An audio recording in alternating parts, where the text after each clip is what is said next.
It's stream number 178. So I have a game platform now. You can log into it. It's online here. And I did some work on it last night. The ticket system is a little bit improved. I got the row highlighting to work. I kind of compacted the ticket filter for individual issues. It's more or less fits without overflow, unless there's a lot of history for a ticket or there's a long ticket description. And let me try to quickly find one of those. Oh, these are all fitting. You know what I should have is up and down things to navigate between tickets. No, all these are fitting. Well, just take my word for it that a long issue will not always fit, and it will have to overflow. And the overflow should be a lot nicer now. It shouldn't, like for the ticket filtering, see how it's not scrolling the title or the filter? Yeah. Anyway, I keep hoping to stumble upon one where there's a lot of overflow, but there isn't. Anyway, worked on that last night. So yesterday and today, my goal has been to have player-controlled avatars, because right here, the game world, this little guy here is just a static prop for now.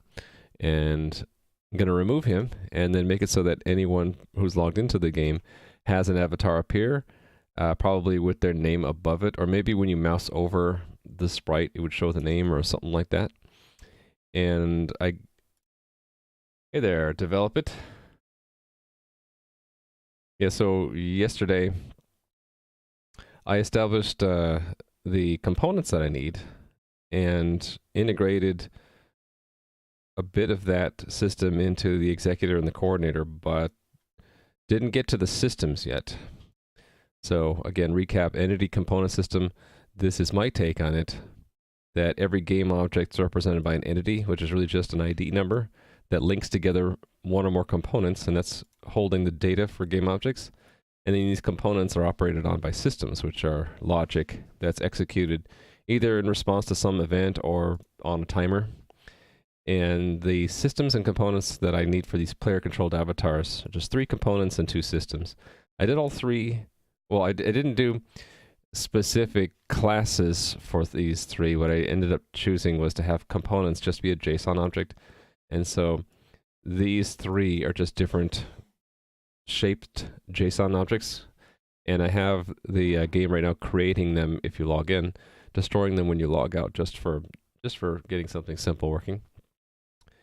And I haven't done the systems yet. So that's our order of business today, is to implement the systems, so the rendering and movement systems, and then the change ECS command is going to be required for the movement system at least. Right now, the executor can add and remove components, but it can't change them. And then for the rendering system to work, I need to have the coordinator relay messages to clients. Basically, whenever the rendering system creates a new view for what you should see in this window, the coordinator needs to send a message to that client to say, well, move that sprite over there, and add a sprite there, that kind of thing. So yeah, once we have this change ECS command, I can do this other step, which is when the movement system decides to update character positions based on the player input, that will be through appending those ECS change commands. Oh, sorry, no, this is slightly different. This is when incoming messages from the client change the player inputs, that this should be used to commit those changes. Yeah, I got that backwards. Anyway, so for the front end work, I need to do a bit. Right now we're just showing the static prop. I need to actually have it update and add and track multiple sprites, and also handle keyboard inputs so the other direction. So whenever you hit a movement key, or maybe I add some movement buttons somewhere around here, it will send messages to the server to change the input for the player. And then if I don't, this will probably take me all day, And if I'm successful, you'll see an avatar pop up whenever someone logs into the game. So right now, there is someone logged in, but you can't see their avatar yet. At the end of the day, if I get everything working, you should be able to see that, and you should see them move around and stream snipe me. So if I have extra time, this avatar selection would be kind of cool. It would be, I'll have an assortment of different avatar tiles you can pick from, and then people can basically customize what they look and feel like. So that's a bit of work both on the front end and the back end, because we have to remember in the ECS which avatar the player picked. We have to have a message that translates to an ECS command for that. So bit of work. So let me get started. I am going to figure out what I need for the rendering system and then try to implement that.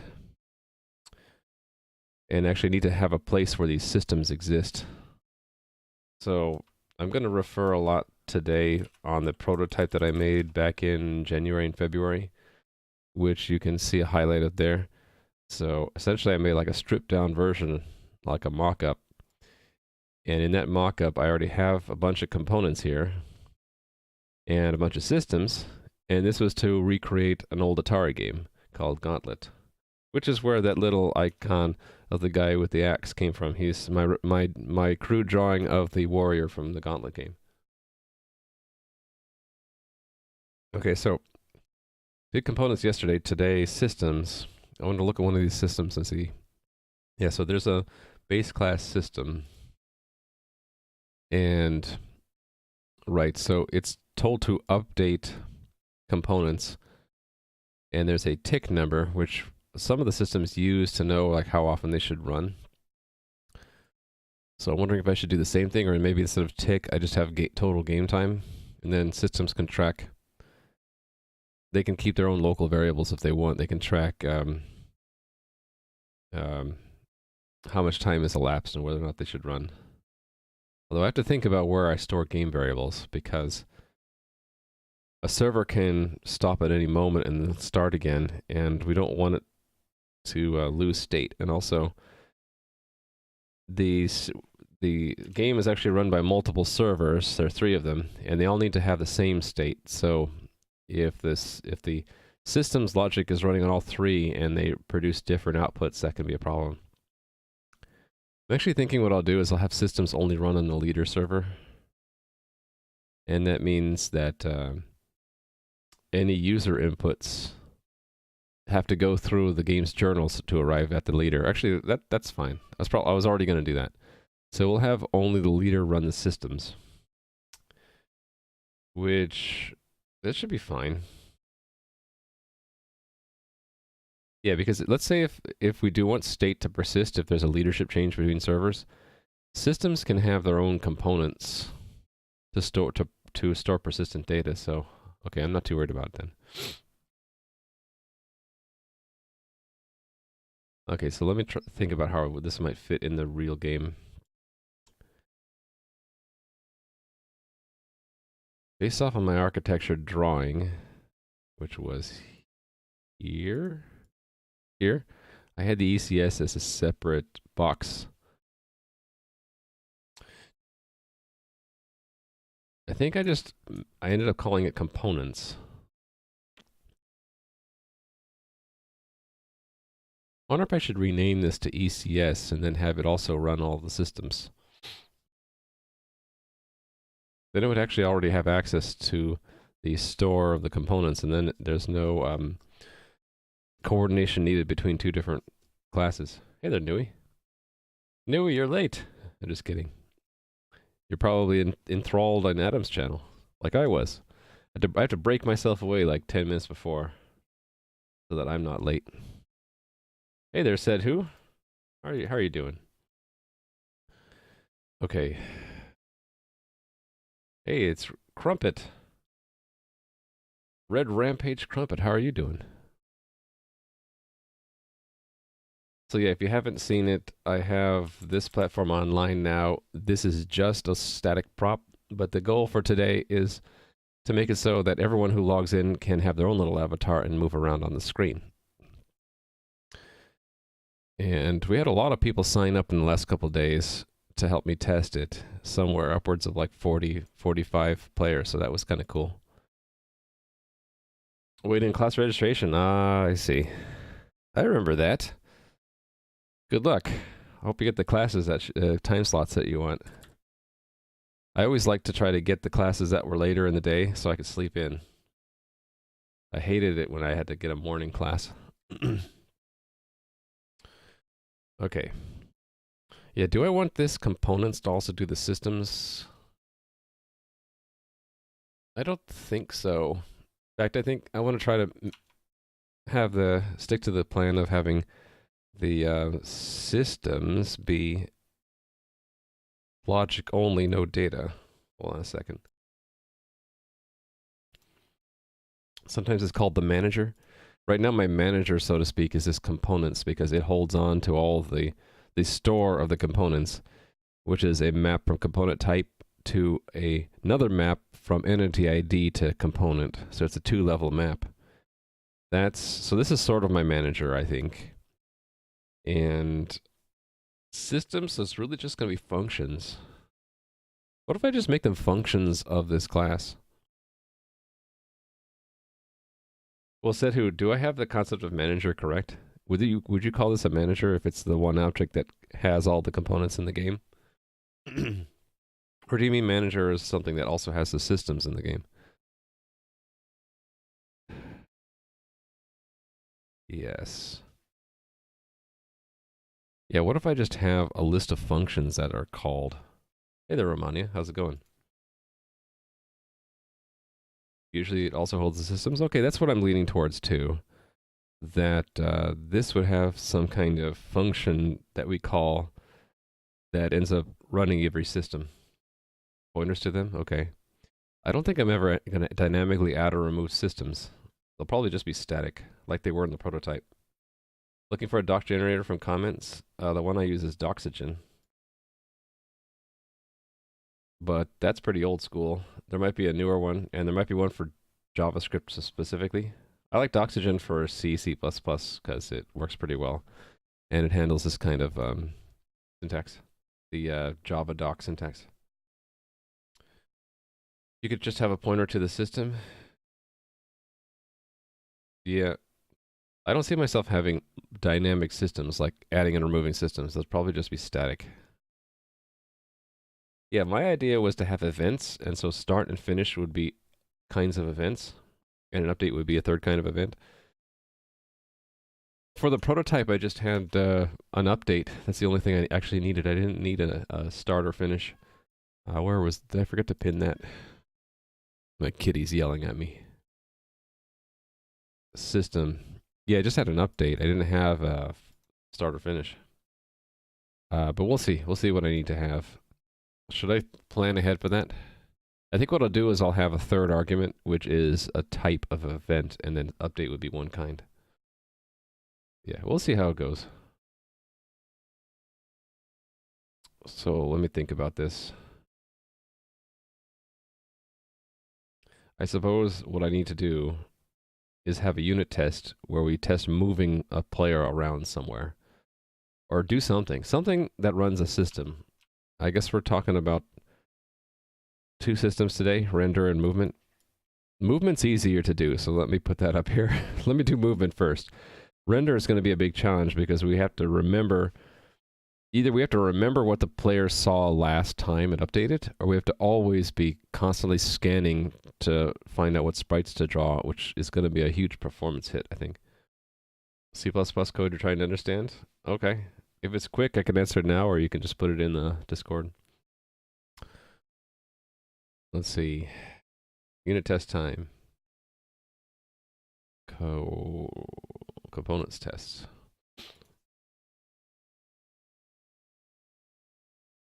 Actually, this is going to grow over time, isn't it? Every system's going to have its own test. Okay, now you guys might hear the cat because he's really getting his voice up. I fed you. I let you out. What more do you want? Oh, he's up high. He's going to pounce on me. Maybe not. If he was younger, he might pounce on me. Yeah, the cat. You guys want to see the cat? Hold on. Let me go away from my camera for a moment. Hold on a second.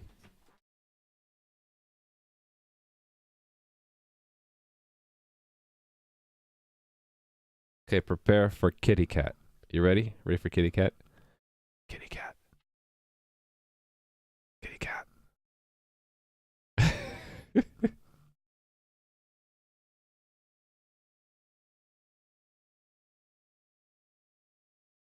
Yeah, exactly. The destroyer of worlds. He is a Himalayan, which is a kind of Persian cat. And I sometimes think of him as my beast. Your cat will eat your face when I'm dead? Yeah, exactly. He's getting kind of old, though. Kind of getting old and crotchety. Yeah, snub little nose. That's a Persian cat trait, I think. Right? Squish face, sometimes they're known as. And now he's had enough of me, and he's run into the other room. Thanks for the follow, FD God. All right, let me make... I'm already thinking I'm going to have a lot of different systems tests, so I'm going to want to break up the test framework a bit, right? Cats eat their masters. Some do. Yeah, the bigger the cat, right? If it was a lion, they've been known to eat humans. Food always comes first, yeah. Okay. I think when it gets larger later, I'll move these around. So I'll put this here for now that we will test the movement system of the game. So that means I have to arrange some entities that actually make sense. So I need to have an input and a position and an avatar to link them together, right? Yeah. Movement working yet? No, we're doing that right now, Noah. And hello. I'm just about to write the movement system. Okay, so create some entities.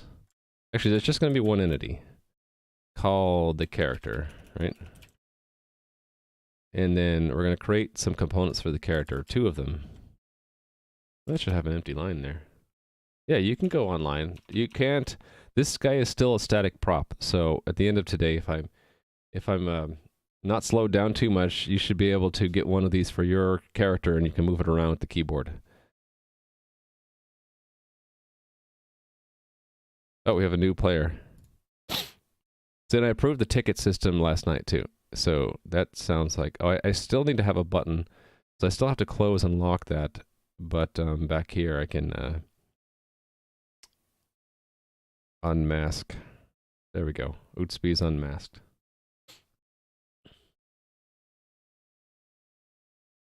Oh, the swizzle thing?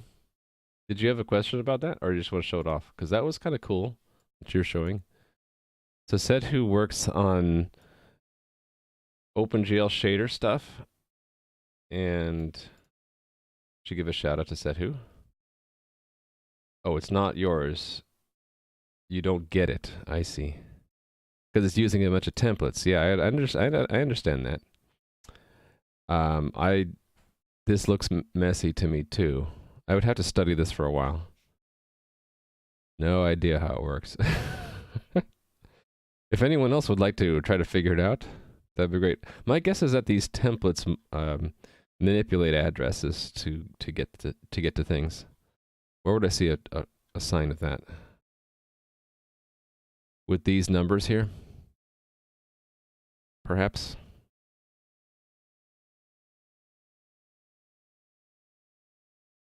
Or it could just be the order of the arguments. I don't know. But yeah, said who likes to work on shader stuff, so there are operations called swizzles in OpenGL that I think he's trying to find corollaries or find parity for in C and C++. Yeah, I believe you, Sedu, but it looks too complicated for me to look at right now. I will just assume that it's doing something like, or did you, okay, I can look at it one more time. There's something specific you want me to look at right now. You're saying look at XXXYXZ. Oh, down here? Yeah, see, these are all the different orders. So those numbers as template arguments are probably being used to manipulate the members of a structure. Yeah. That's my guess. Yeah. What is the index of the nth element of the swizzle refers to? So there's probably just some template magic used to extract different elements out with this parentheses operator.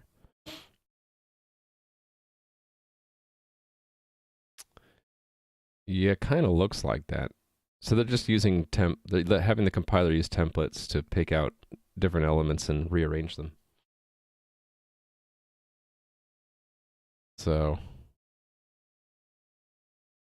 but the templates are notoriously difficult to understand. So, I feel your pain. Good luck with that. Movement system. I'm going to create the two necessary components to the movement system.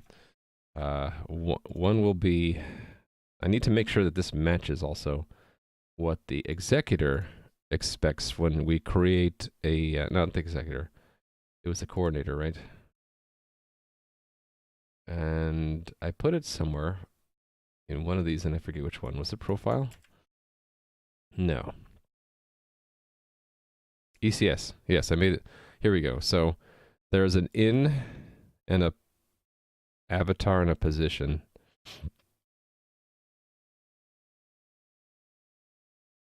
The in.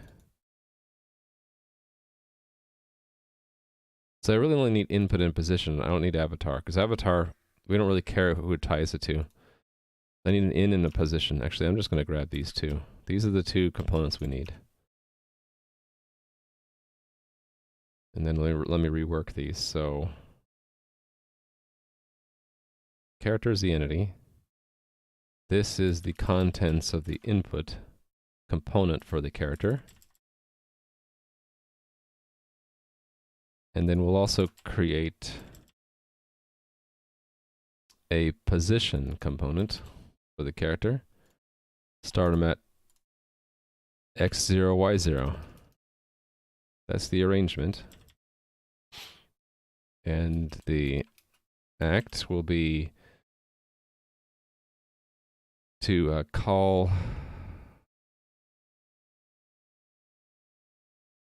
no. To change, I need to have a method to change the input to start moving the character around. Hey there, Tim. How are you doing? So Tim Bidet is another streamer on Twitch. He makes his own game engine and racing, rocket propelled car racing games and associated Twitch integrations and all that good stuff. You should check out his stream sometime. Yes, so the act will be... Actually, I can just set this up to be moving, right? So let me just keep it simple. I'll just keep it to a movement key. So like D will move to the right. And let's say it just moved on and we're off cooldown. So what I expect the movement system to do is update the cooldown and change the character's position.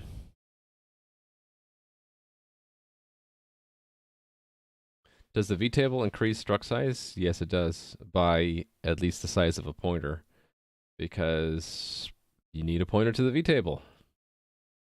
And there's also a storage for the vtable, but that usually doesn't go in the structure itself. It goes, there's one per type. But yeah, there should be a pointer to the vtable in the structure, usually near the front. And it's one per thunk or base class, essentially. Yeah, it gets really complicated, though, if you have multiple inheritance. You could have multiple pointers there, and they can be ordered in strange ways. There's a lot of tricky pointer math that the compiler does when you do casts between types, when you have polymorphism, and especially multiple inheritance. Yeah, diamond inheritance, yeah.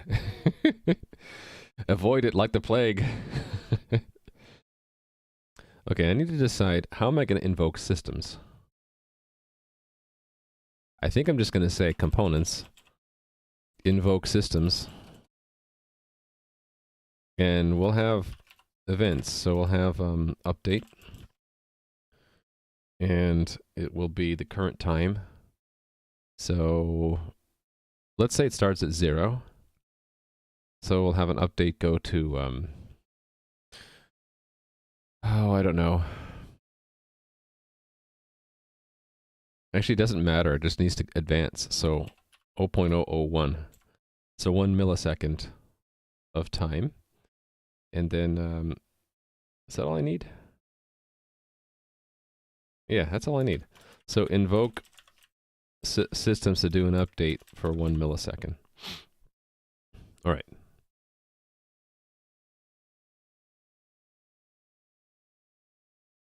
I feel like I should also have, like said who said, a startup. What's the exact word you used? Start function, update function, and finish function.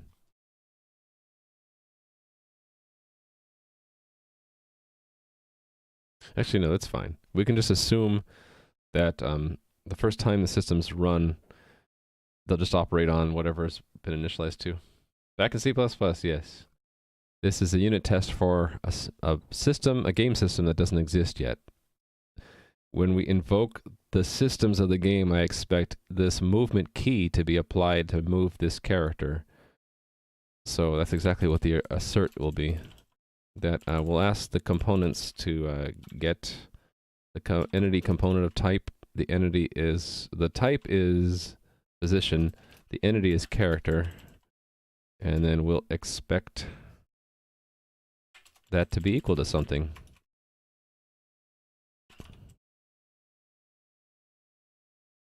It will be, the movement key will still be pressed down. It'll be off cooldown though. So what should the cooldown be? I'm gonna go with a quarter second cooldown for movement. So that means you can move 4 tiles in a second. Sound good? Unity is callbacks for start, enabling, disabling, destroying. Okay. So I'm just starting with oh, I see. Yeah. I'm just starting with update. I know I need update because my prototype had update and that worked out really well. Okay, so that test that the cooldown is done, and then let's test that the character got moved. So that will be that if we get the... Oh, I had these backwards, didn't I? This is the input system, I mean the input component, and the position component has this data in it. And that would be 1, right? They move 1 square to the right. And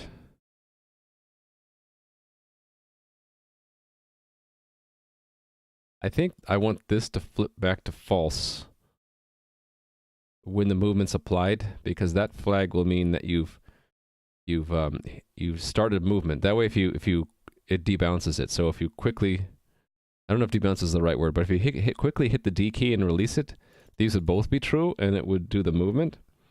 If you hit D and held it down, it would be true, false, and if you didn't hit it at all, it would be false, false. And if you had it held down before and now released it this turn, it would be false, true. That's why I have those 2 flags. So I'm just saying that to explain and to get it straight in my head. Okay, I don't want these semicolons. That's messing things up. All right, invoke systems is all we need. Where is my header? Here it is. Okay, we're putting it at the end, I guess. Invoke systems. So it's event and it's not an int, it's a double. Game time. That's what I want. Some systems will be sensitive to the game time.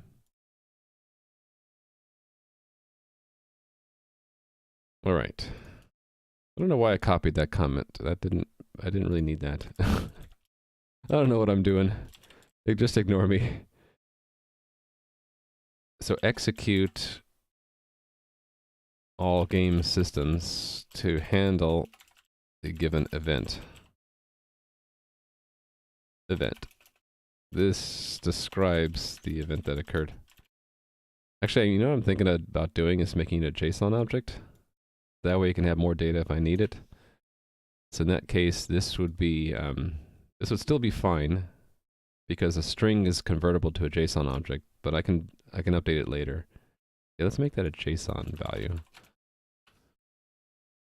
And then game time can be separate. I'll just leave it separate.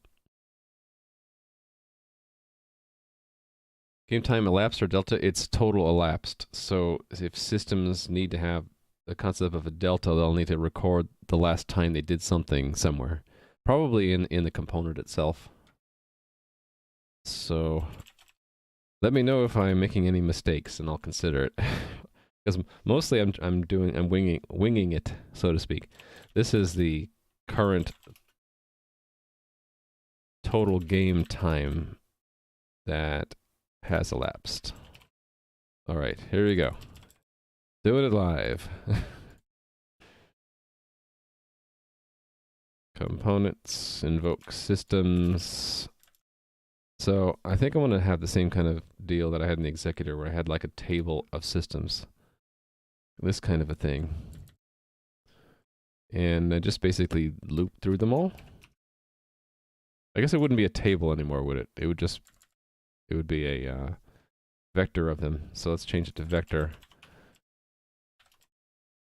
And we'll call it systems. And they will be functions that basically just take the same information. And they also need to be given the components. And they are not allowed to change them. They can feed back to the coordinator to make changes, but they have to be run through the cluster and committed first. So I'm trying to obey. In my head, I have this diagram, this mechanism where changes go one way and then feedback goes the other way. So let me build that in here somehow. Components. So this is components. And there's the event, the game time, and then there's the feedback mechanism. So some kind of... Should I just declare this separately? Let's declare it in an anonymous namespace. And I don't have functional. Shame on me. I also notice I don't have string. Should probably go ahead and include them. Tend to do the exact opposite, so you suppose either way works, yeah? In your case, you find more things need to be in the form of plus equals delta than to know the elapsed time. We'll find out. I mean, I can easily change it back if I learn that works better for me. Oh, Red Rampage, you said, won't that limit to 4 attacks a second? No, this is just the movement system I'm testing. So I'm capping the movement to 4 squares a second. So if you hold down a movement key, you'll go blop, blop, blop, blop, or however long a second is, 4 moves. So an attack would be a different system that would handle it.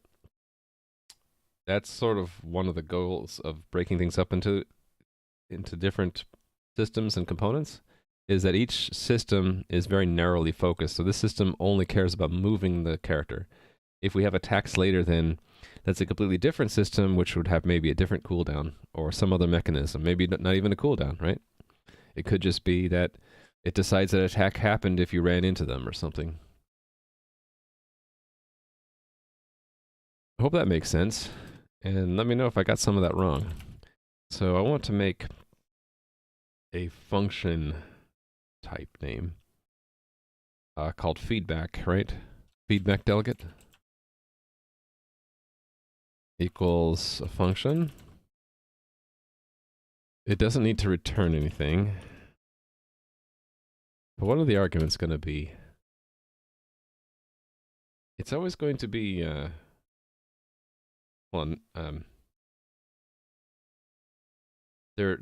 one form of feedback would be to send a message to the client. Another form of feedback would be to append a command, an ECS command. Both of them would take a JSON. So I could do it pretty simply this way, right? I can say const string type, just keeping it open-ended, and const JSON value payload. This is the type of function given to game systems. so that they can feed back to other parts of the server. In the past, you learned typing things out completely has turned out far better for you as far as quality maintenance is concerned. You mentioned this from, to cooldown. Yeah, I did have one ulterior motive for that, and that I'm trying to compress a little bit, so preemptively avoid. That's redundant, isn't it? Preemptively avoid. I'm trying to avoid issues where I just have needless like bloat in messages, and I need to strike a balance because it might be hard to read. And remember that CD is cooldown. If I wrote the entire word cooldown, then those 8 characters are going to be repeated a lot in the data. It's so crazy. What's crazy? Said who? Firefox? Oh no, fixed update. I read your last comment and for some reason my brain said Firefox, but it said fixed update. You're looking at Unity, or actually I lost the context. Said who? I'm sorry. Type. Actually, type is maybe a reserved word, isn't it? I'll just go with it. Till the compiler tells me no. This indicates what kind of feedback is being published. It's a publish-subscribe model, sort of. Payload. GLM actually uses Swizzle-based serial operators that allow accessing members of a union that the structure doesn't map to. Well, you can do crazy things in a template where the template can access things compiler doesn't know about until it instantiates a template, and as long as you doesn't instantiate code that actually does go to something a structure doesn't have, it'll still work. Negative array index. You can go to an array using a negative index. You have to be very knowledgeable about the memory layout though. So they're probably making assumptions about the memory layout. You go to index -1, you're actually going to the last part of the previous field in the structure. So if you know the structure packing, you can get to other fields of the same structure just by going out of bounds. Good luck trying to get that to work with a bounds checker, though. Actually, a bounds checker might not care because they're just fields in the same structure, right? And the notion of fields goes away when it's compiled. Okay, this holds any parameters that need to be included in the published feedback. Okay, made one of these.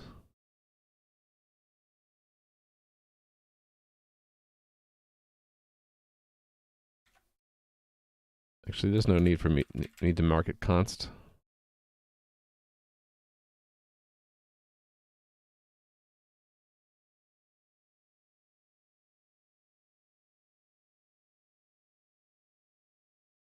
It's going to be some repetition here.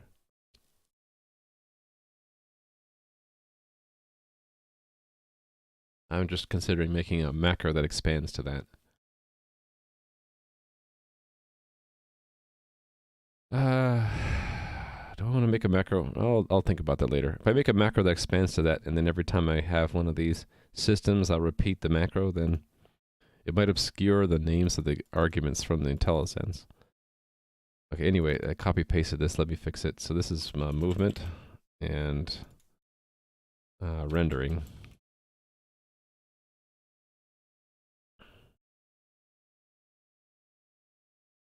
Movement system. Rendering system. Oh, another thing about this is I want not to get the components directly, right? Actually, no, I do. That's exactly what I want. So these can be in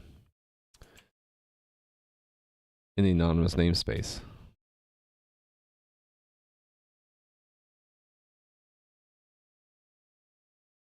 Yeah, here I go with repeating the arguments. Let me just get it to compile, though. There's the movement system, and here is the... Actually, it's just movement, right? No, movement system, right? And then rendering system. And then this needs to be in that namespace. They probably deserve to go in their own files, but we'll put them here for now. We'll let them sit there for now. And then what's wrong with this? It just needs to remove this crud. I don't know if I need the address of. Okay, if that builds, then I'll move on.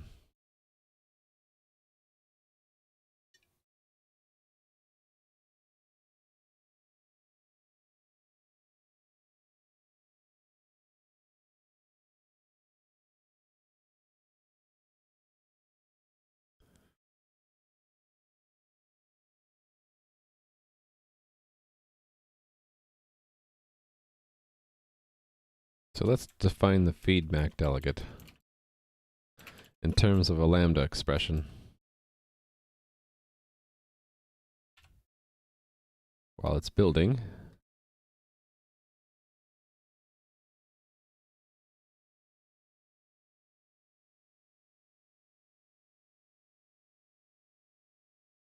this, I'll do that because the delegate is only used, not held onto by the systems. So then we can say for const auto sys, it's just a function.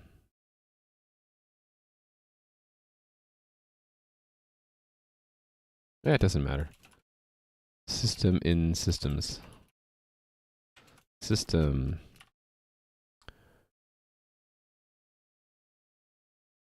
event. Oh no, it's this. Dereference this. The value is the event, the game time, and the feedback delegate. There we go. Game time in like that. System. Did I get that wrong?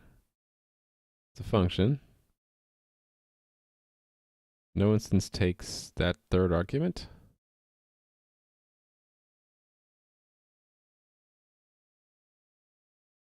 I have a feeling that that actually does work.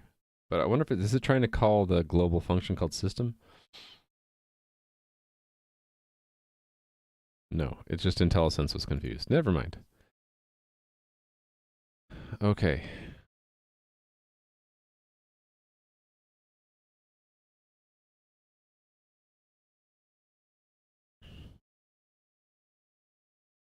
I think I actually want this to just bind to a... can I just use bind, standard bind? I want to have a local function components that does the feedback. Let me... I guess I'll keep that here for now. Because I'm going to have another table. Which is actually going to look a lot like what the executor had here. This is going to get ugly fast, so I'm going to want to refactor this pretty quickly after I write it. Otherwise, it's going to get out of hand. So we're mapping the payload and the components back to do something, right? Oh, hold on. No, this feedback needs to be given to the components. Yeah, okay. I can't do that here. It has to be actually given. So this feedback delegate needs to be something that we have. That means that this definition needs to be moved to the header components.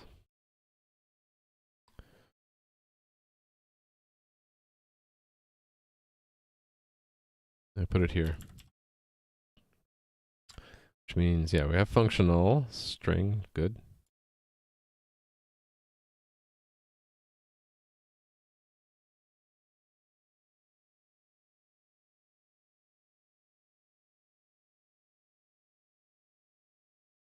So this needs to be given to the components at some point. So let me make that something we set. So set feedback delegate.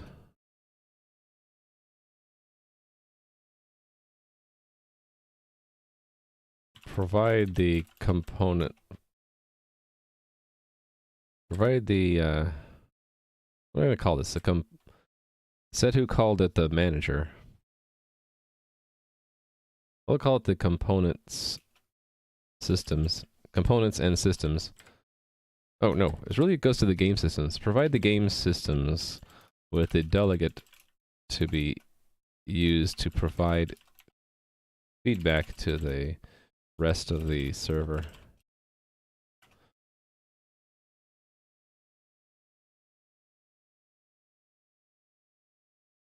Getting a comp sci degree worth the cost?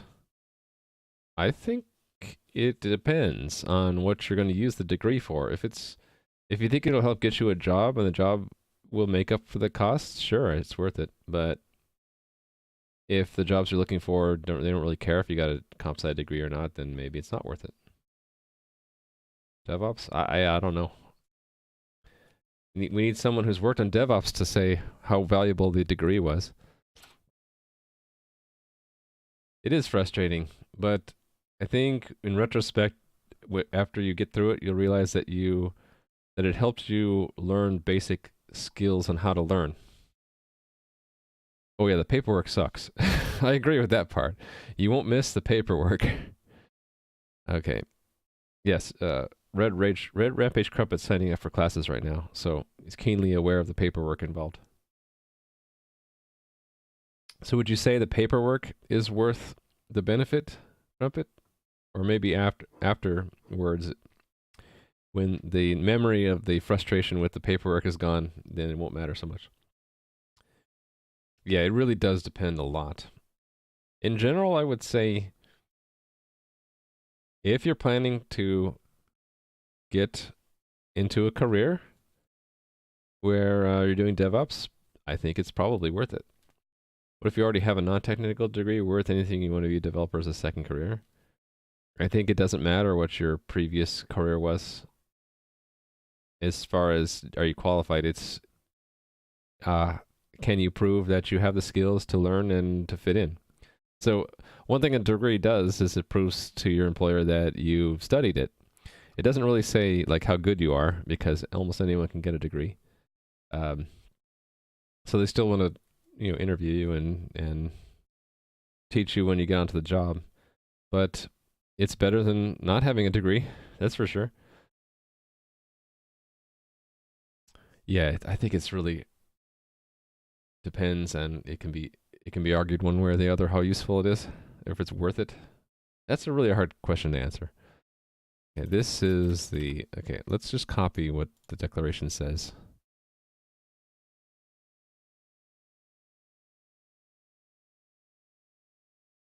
This is exactly what I want here. This is the function given to game systems so they can feed back to other parts of the server. Hey, Jelmega. Folks, Jelmega is making his own programming language. So, much respect. Unless you share an outstanding GPA with them, but even the learning the theory is different than doing it in practice. Yeah, it can help. It can help. Like, learning the theory really helps you pick up the practice quicker, I think. But it's not strictly necessary. A lot of people just learn by doing, and they'll just get thrown into a job and they'll struggle for a bit, but then they'll pick it up. They didn't know the theory. They might be missing some of the background knowledge, but they could probably still get the job done. Wonder if Jai from John will become big. I hope so, because he's put a lot of time and energy into it. So we really hope that he gets that return on investment, right? Okay, I need to make this function exist. Come on, IntelliSense. There we go. A templates to partially work. You could probably help out Sethu with his template swizzle stuff. You still have that link, Sethu? I have it back in my history. I can find it. There it is. Oh, I messed up my clipboard. Hold on. So, Jalmega said this earlier. He's trying to figure out some template stuff. So, I don't know if that's something that you enjoy looking at, but it's some ugly looking template magic to do swizzling like in OpenGL. Do you ever use Vim? Yeah, I use it occasionally when I have nothing better on a Unix platform. I guess that's not giving it very high praise, is it? I have a friend who uses it as his primary editor, so I respect that. Okay, all I need to do here is store the feedback delegate, so that's what I'm going to do. I don't even need to worry about the lock, because presumably I'll do this during initialization, and then we only do it once. So I get to store it here.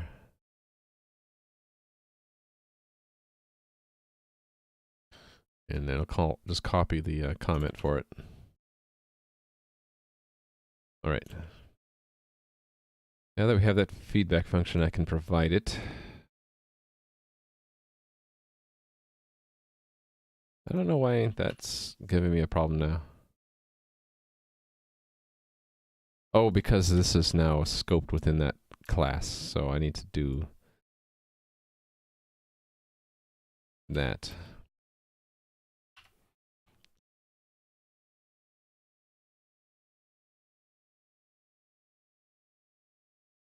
All right.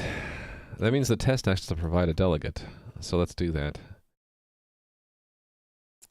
Components set feedback delegate. And we'll just record. I think we'll just record in a vector what delegates are called. And that means this stuff doesn't really... I'll have to move this stuff. So instead of looking at the components directly, we'll be looking at the feedback that's given.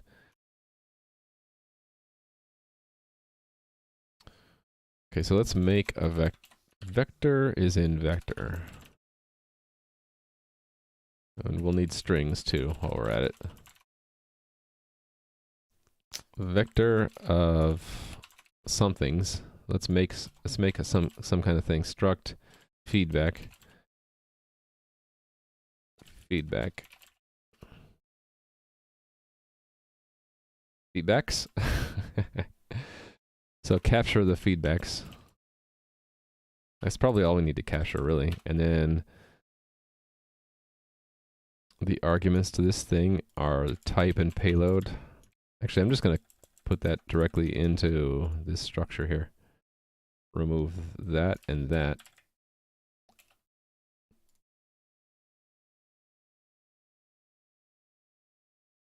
And the body here will be feedbacks, pushback, feedback. Feedback's one of these guys. How do you exit Vim? Yeah, that's sort of like the first test. Do you know VM? Well, if so, how do you exit VM? Feedback, payload. All right. So there's the delegate we're giving the components, and we'll expect that if this is called, then it's going to push back into this vector, whatever arguments it was given. So that's what I'll use for the expectation. Basically turning into a vector of feedbacks.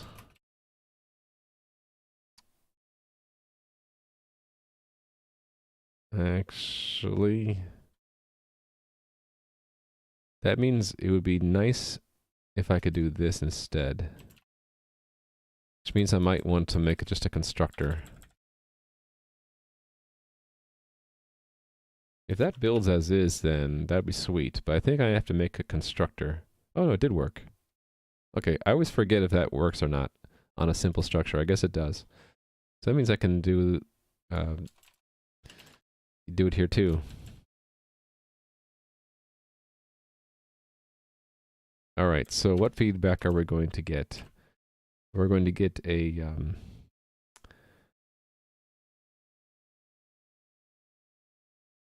let's call it ECS, and then the ECS feedback's payload will be basically what to change. And that will be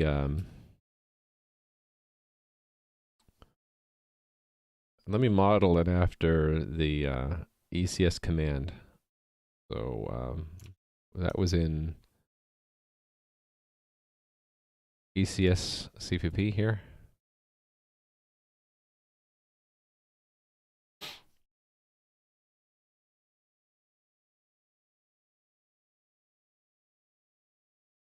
I had create entity and destroy entity. I guess I'm making a new one. But it's a T thing, so type. Modify entity? Leftjus. With the cacti. Thanks so much for the sub, Leftjus. How are you doing today? Adam EJ indeed. I don't have the Leftjus EJ anymore. But I'll spam all the EJs I do have. There you go.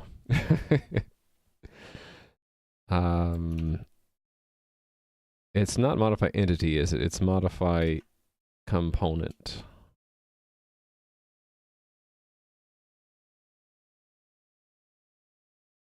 Doing all right? All right. I haven't seen you streaming in a while. Maybe you're streaming when I'm not watching Twitch.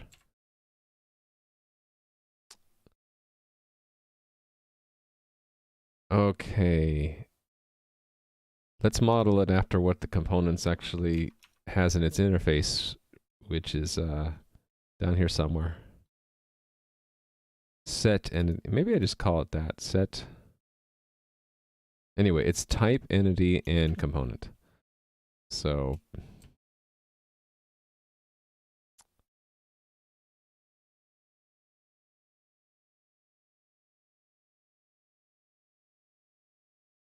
component type. I'm going to hate myself later for these abbreviations, but it's going to be the input, right? And then entity is going to be this number. And then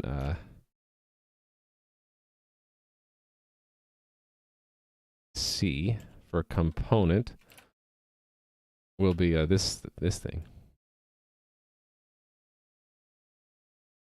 Did a couple short streams last week. Oh yeah, your cooking streams are pretty fun too. Yeah, Leftjus, you should check out Leftjus's stream. It's a variety of things. The two big things that I've seen Leftjus do are video games and cooking. And the cooking shows are pretty fun. As fun as a cooking show can be, I suppose.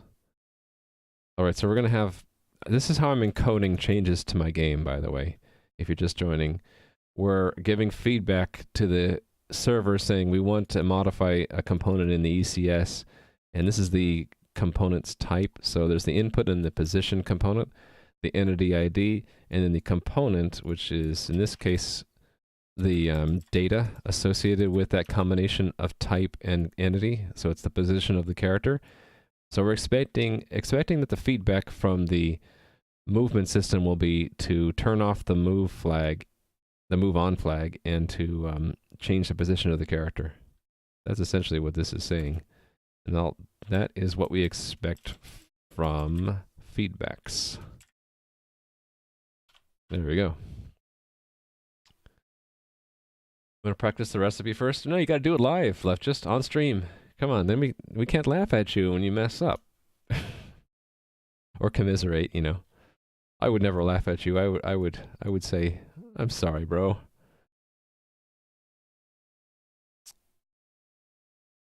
Monka S, indeed. But that's how you become a better cook, right? It's just to be thrown into the pot. Is that the right expression? No matching overload to a function.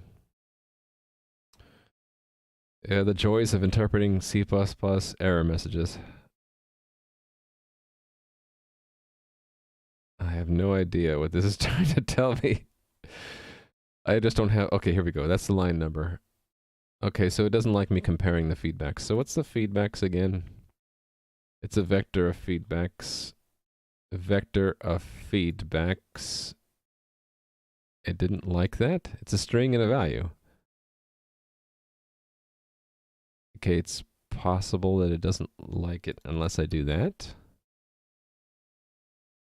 Gosh, I hope that's what it is. No. Oh, it probably can't compare feedbacks without a comparison operator.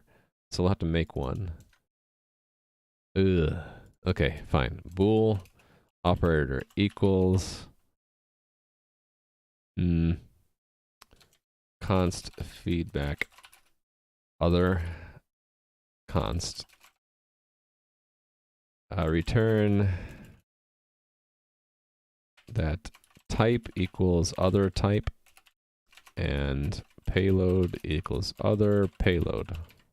There we go. I told it how to compare them. You're surprised how fast you got templates to be implemented? Well, that's because you're a god at language making, Shalmega. Originally gonna wait, but gonna handle the calling of methods on an array by using template wrapper. Yeah.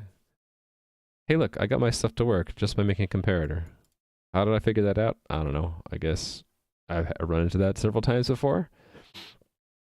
I just know that Google test for the expect equal will expect everything to have a comparison. In C++, a struct doesn't have a default comparison, so you have to make one. It's cool that it has a default construction from a list like that, but I wish it had a default compare, and it doesn't. Well, when someone asks you if you're a god, you say, yes! I learned that from the movies. Okay, so this test is going to fail, right? And I can't get my little test runner until I go to this tab and let it load. Come on, load Test Explorer. I'm slouching, and that's not a good thing. All right, run the test. It fails because, oh boy.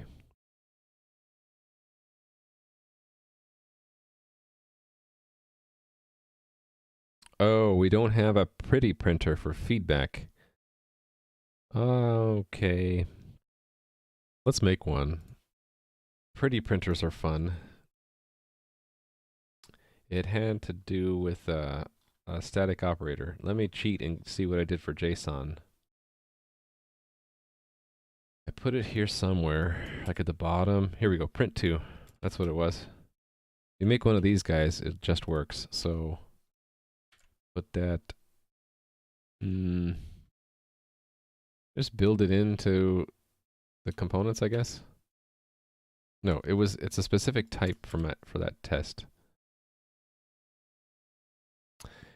Let's reuse that structure. So I will put it up at the top here in an anonymous namespace.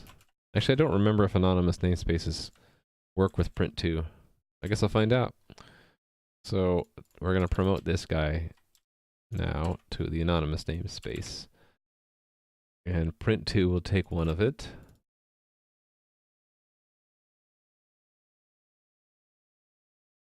And get rid of this stuff. And we just push out whatever we want to. So we'll say that followed by, actually, let's just say, actually, no, that, and then type, or feedback type, colon space, and then payload, and then an ending bracket. Sound good? It doesn't like that, probably because payload is undeclared, like it says. Just guessing. I totally didn't read the error message there. Also, OStream, it's polite to include IOStream, right? Or OStream. What did I include here in this one? Didn't include anything? What? Oh well. Just works. Ambiguous. Right. So I need to do 2 encoding to make it unambiguous.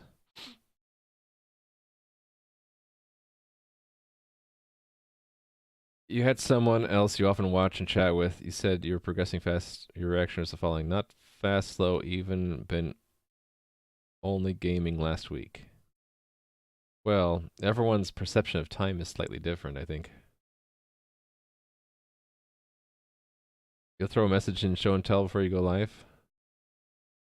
Yeah, you gotta be EU friendly, Leftjus. And remember where Paris is. It's not in Italy. Oh, I love these inside jokes that no one understands. It's another streamer that occasional streamer who's also a lead developer who's associated with this emote was playing Euro Truck Driver, EU Truck Driver or something, Truck Driver Simulator, and he said that he's going to Paris, Italy in the game, and everyone's been making fun of him for that. And that triggered my memory when you talked about the Dutch people being awake when you stream. Because they say if you don't stream when they're awake, they say you're not being EU friendly. Okay, I can't say those words. Frikandellen, currywursten. Oh, that's the kind of, is that the kind of food that you're going to be cooking? Ah, yeah. Okay, now I've caught up. I tried. Yes. You can't knock me for trying. Okay, let me make sure that this test now prints out a nice message. Hey, look, I got it to print out a nice message. Thanks for the follow, Schmerks. Okay, so it's saying it's expecting this for the feedback. Basically, ECS change this component, and the component's type is the input, entity is 1, type modify component, right? And then there's another one, modify component on the position of entity 1, and that's the position. So that's what we expect it to do. So now to make it happen, I need to actually code the movement system. Here's where it gets hopefully kind of fun. This should get called now, right? I should be able to see that hit that breakpoint if I run the test. If I did this right. Hey, look at that. All right, so it hits the movement system correctly. Now to actually have it do something. So this is going to follow the pattern I had before. So let me peek back at that. Let's look at its movement system. So we get the components, we get all the input components, and we loop through, and we skip the ones that are on cooldown. If we can find a position component, then we continue. I mean, if we can't find a position, we skip it.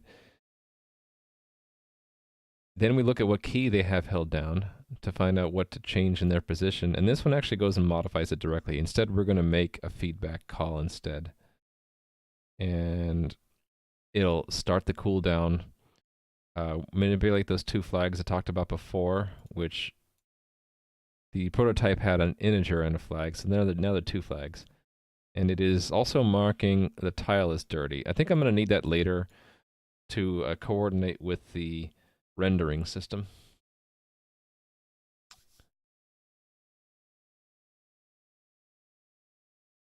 Actually, when I think about it,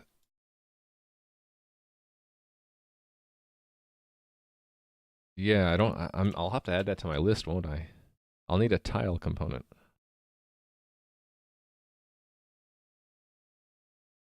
Because I have position, but that doesn't imply that we have, we want to draw something, does it? And avatar just IDs someone.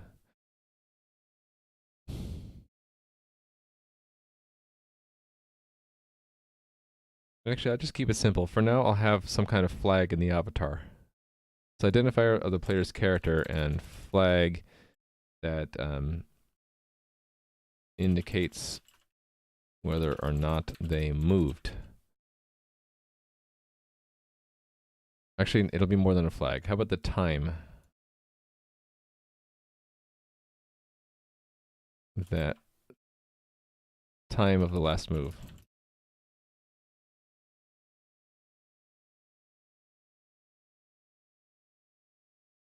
I got to think about that. Actually, let me just keep it out. Not even put it in the notes. When I get to the rendering system, I'll try to figure that out. All right, so same kind of thing that I'm doing here is I got to loop through the components. So components get components of type input. And that's going to return me a map, right? So we're going to loop through those. So for const auto inputs in that, or input entry.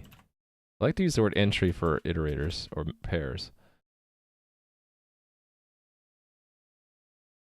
Why is it not building?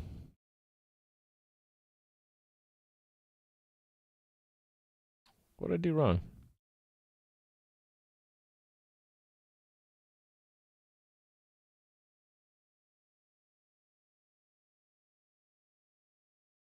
Oh, is this not a const? Okay, it should be.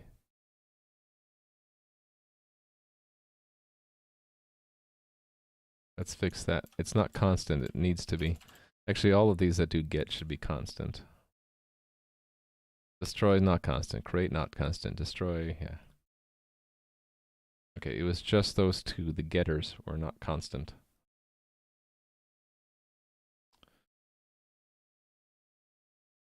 Whoa, how did I get there? Oh, because I clicked there, okay. It was doing a replace. Okay, not there, here. And here. There we go.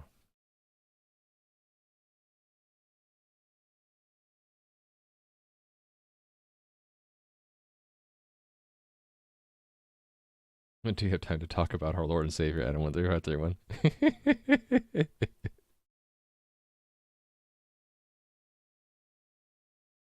I don't know if you know John Mega, but a lot of my viewers come from Adam's channel. I follow and help out on Adam's channel a lot, so there's a lot of crossover in community.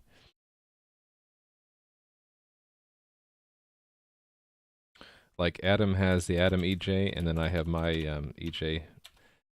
Just because I didn't have anything better to do with that emote slot at the time. I think the const goes on the other side of the arrow, right? Yeah. No. Yeah.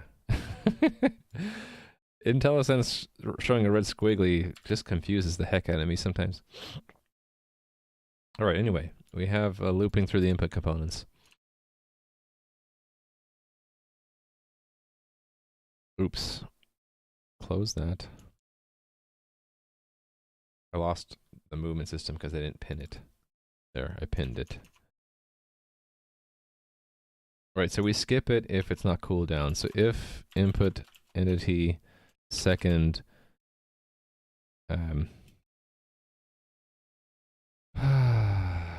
name of things CD interpreted as a double is greater than 0, then continue.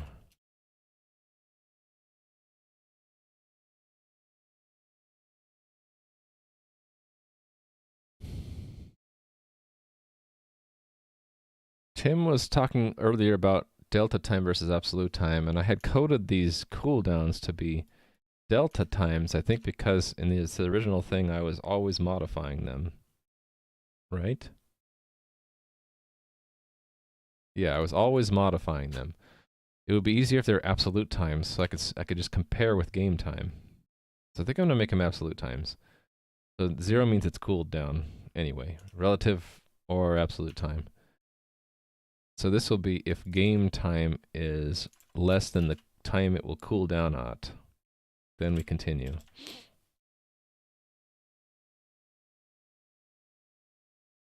Yeah, what happens is people who watch programming streams watch more than one, and then if they become streamers themselves, they're known to those other streamers, and so those streamers visit them, and all their community visits them, and they raid each other, and so there's a lot of crossing back and forth that way. Okay. Respecting the cooldown, right? And then we're going to find the position component. So components get entity component of type. So the type will be position. The entity is, let's just get the entity. Const auto entity. It's input entry first. That's the entity. And this returns what? A JSON value. Const auto position. Or let's just say pause. If pause get type is equal to JSON value type invalid,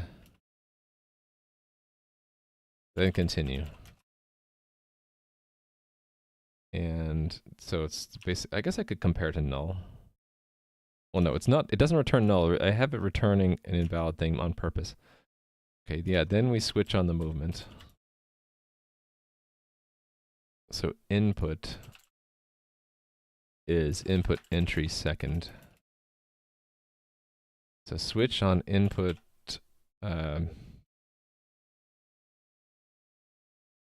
move. Actually, I had it as a string, so let's get it out.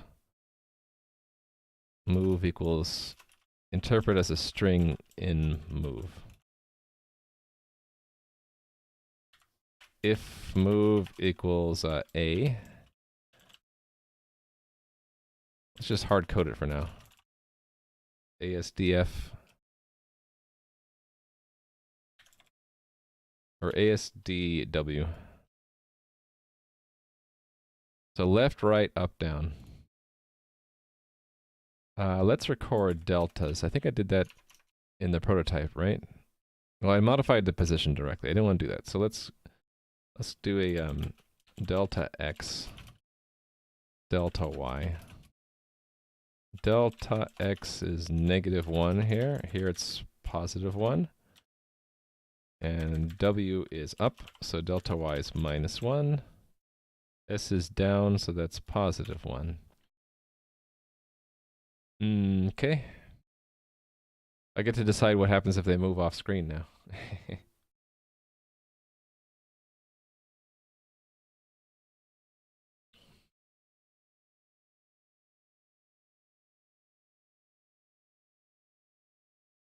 All right. So, given that we move, we'll cool down and clear the flags, right? Oh, if there's no movement, what do we do?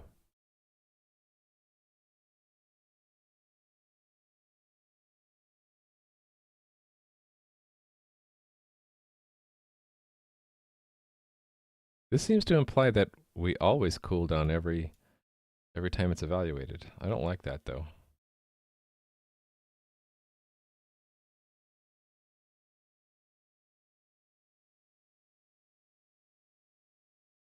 Why did I do it this way?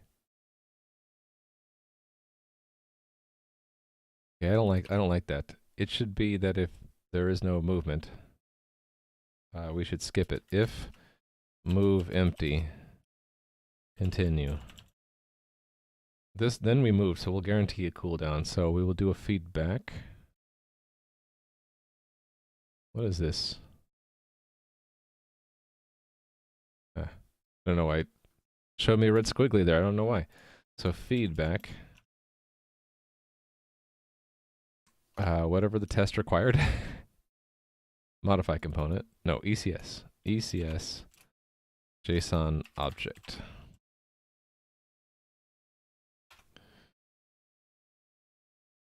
In fact, I am going to just totally copy this. Modify component, and then this is entity. And then the movement key stays the same. So that's a move. We're going to turn off both flags and then set the cooldown to be the game time plus 0.25. And then we also want to feed back to the position component.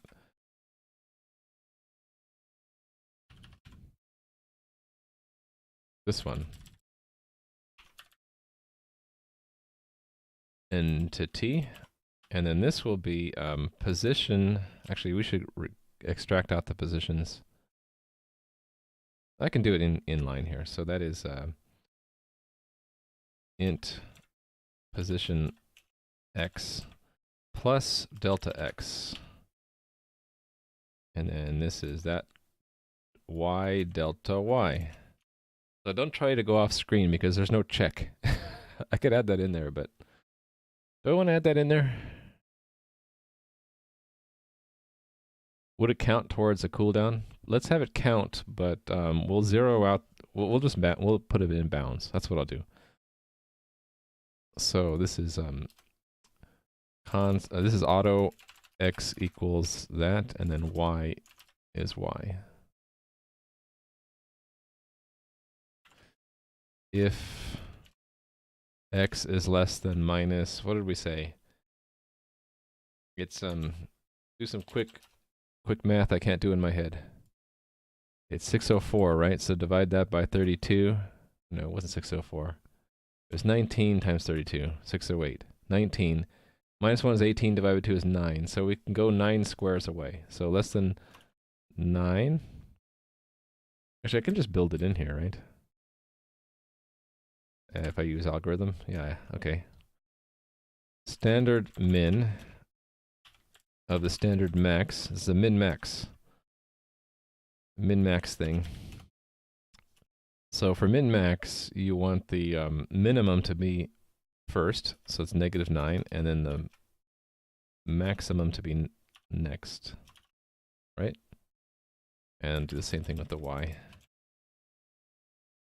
And then I can actually make those consts, because I'm not going to modify them. So for y, it was... I already lost my calculator.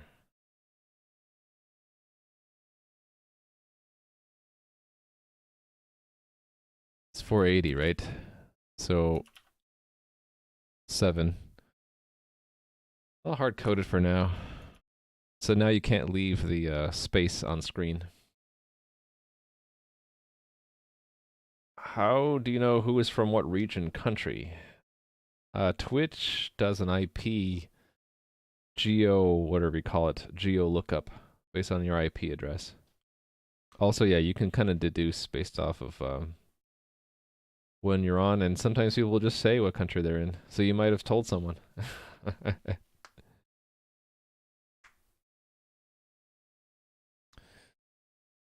So this is X, and that's Y. All right, let's see if it worked.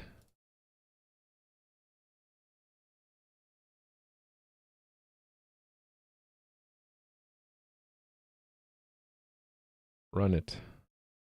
Didn't work. Got close, though. Okay, the cooldown is slightly off. Oh, did I put an 0.001? I did, look at that. I was a bastard. I need to include that here. Wonder why I did that. Just for giggles? Cool, it works. Alright, so the movement system works. Yay. Now I need the more complicated one, which is the rendering system. I also need this modify component to be obeyed by the executor. This is the case where I need to do all of the pieces before I can actually deploy it and have it work. And so you're going to have to tolerate me doing the systems, the parts one at a time, and only at the end will be able to actually move around.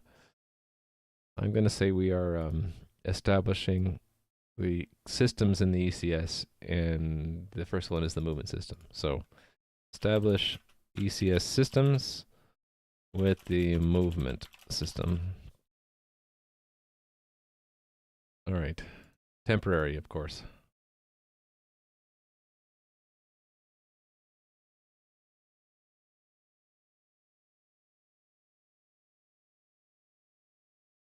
Actually, you know what would be fun to do is to do the complete movement system without any rendering and show it up in the debugger somehow.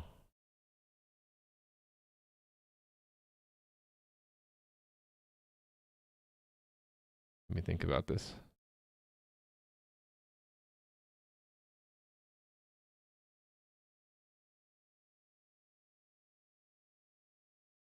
Yeah, you know what I can do is before I do the rendering system, I can have the movement system send the client a message directly that just gives them the position they're about to move to, and I can see feedback right away. It only brought you to the logout retry. Yeah, sorry about the epic unknown. That's a bug that I know about. I think it has to do with old tabs or old state somewhere, but I'm not sure how to reliably reproduce that without having two separate tabs try to go at to the game simultaneously. Oh, someone made a new player name. Develop it. Yes. Develop it. Unmask. There you go. Yeah, I'm going to have this for now feedback to the player directly. So I will add another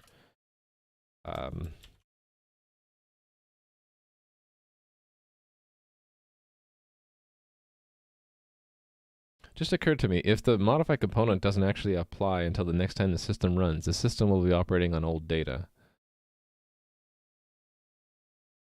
Is that okay? I guess so, because the cluster replication time should be quick enough, right? We'll run into interesting bugs if it isn't. So I'm going to invent another kind of feedback, which is message. And it should go, there should be a target, right? Like a player. And here I need to have another component to know who we're sending it to. So that's this avatar component, where it's the player's ID.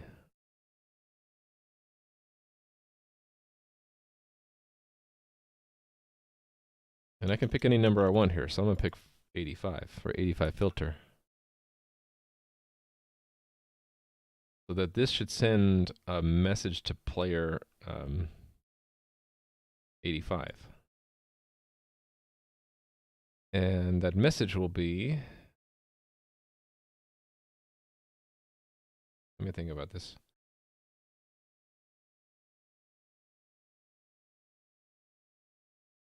Okay, that's going to require routing a message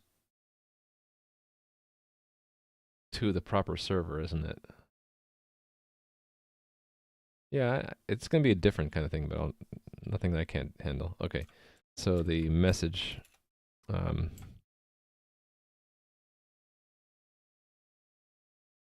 just JSON, right? So content, payload. Just repeat message. Okay, now what message do I want? They all follow this convention, right? Type. Let's just keep it simple for now. Move sprite. And it'll have an X and a Y. 1, 0. There we go. So now this sprite that we have here will be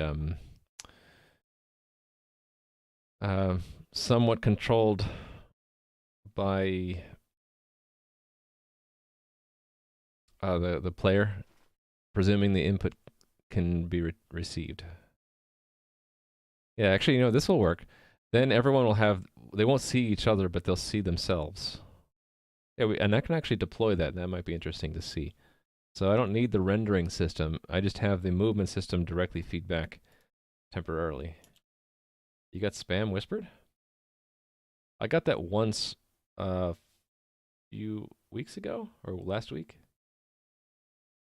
Was it like go to my profile and look at my image and then go to the link that's in the image or something weird like that? Well, now you have someone you can block, right?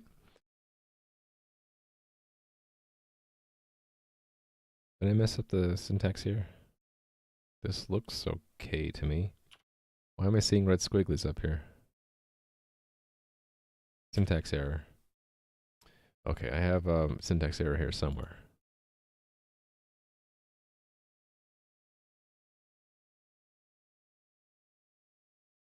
Oh, there it is. Comma. Missing comma. The hardest ones to see are always the single characters.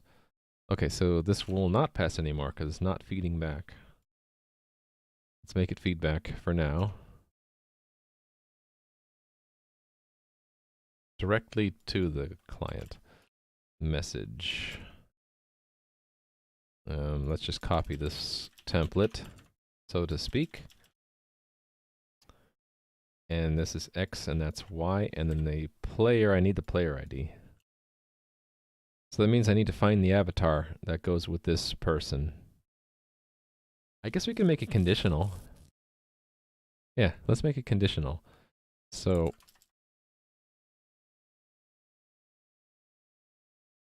AV will get the avatar, and then I'll move this down to here. If we know the avatar, so if it's not, thanks for the follow. Arvino wise or Arvino wise? If we know the avatar, if there is an avatar for that entity, then we get the player ID from that avatar by interpreting as an integer the avatar's P field.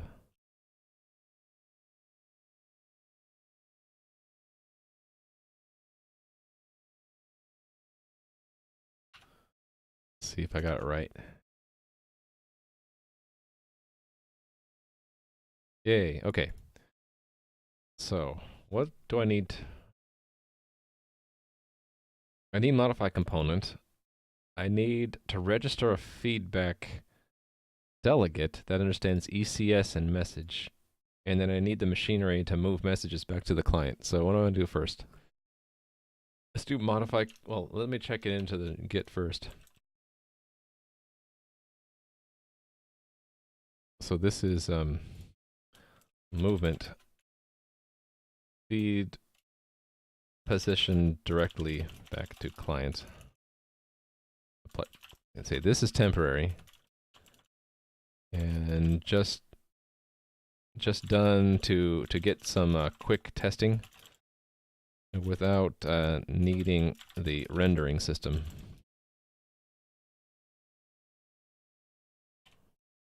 All right.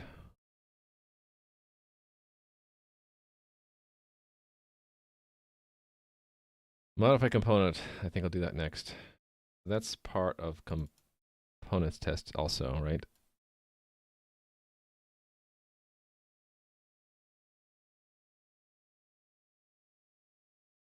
Oh, wait a minute. No. This is something the coordinator does in the ECS subsystem.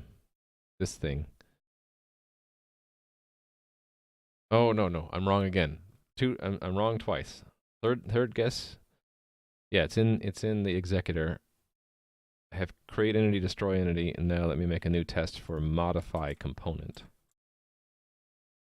It's the executor that actually does changes to the components. This will be a modify component. Right, so it has the same component type.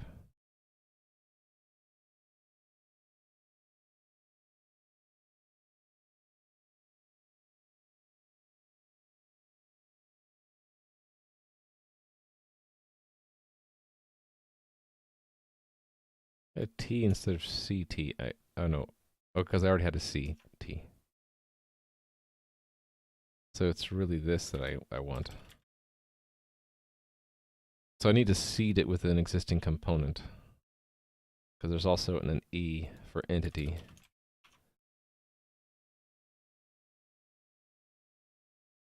And these are all at the same level. So that's entity. Very defensive comment for a one-man repo. You would have gone full kit boga? What you mean, like respond to the bot? Pretend like you're following the link? Follow the link and pretend you've been duped? Yeah, I'd like my rebate. Yeah, so I need to do this in an arrange. We need to arrange a component to be there. And then we're going to change it from 42 to 85, let's say. And then what we should get back is 85. Right? This test will fail. I'll make this test pass. It should fail in that it ignores it. Yeah, so it stays at 42. Okay. Executor is here. And here's a little table I had set up just for this. Modify component. So this needs to be added here.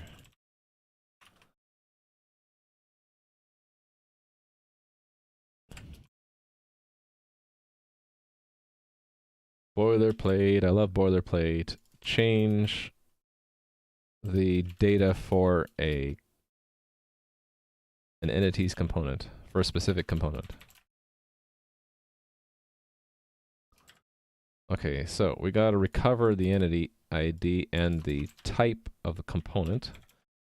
So that's entity and type, and the type is going to be a string that we get from the CT component type, and then that's the E field, right? And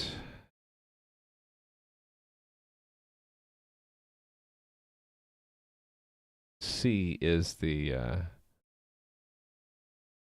component. What is this? Oh, because I had the create entity can create multiples. Wonder if I want to do the same thing. That way I can have them. Actually, I do want that, don't I?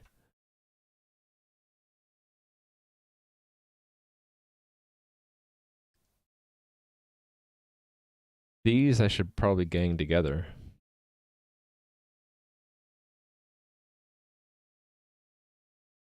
Because we might want to make sure some components are modified simultaneously.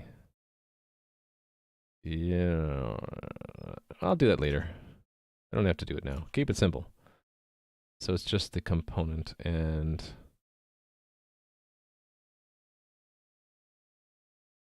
I think I just pass it through. So components set entity component of type. It's type, and then entity, and then the component is going to be action C.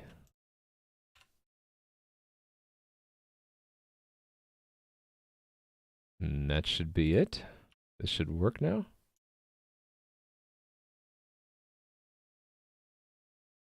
Yay, it works. All right, what's next?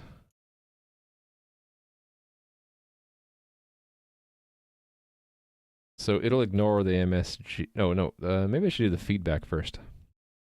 Then I can test. Oh no, I can't. I was gonna say I could test this end to end, but in order to test it end to end, I have to be able to inject these changes to the movement system, or movement component. So I need some message handling from client to server for that. Yeah, which piece do I want to move next? Do next? How about MSG?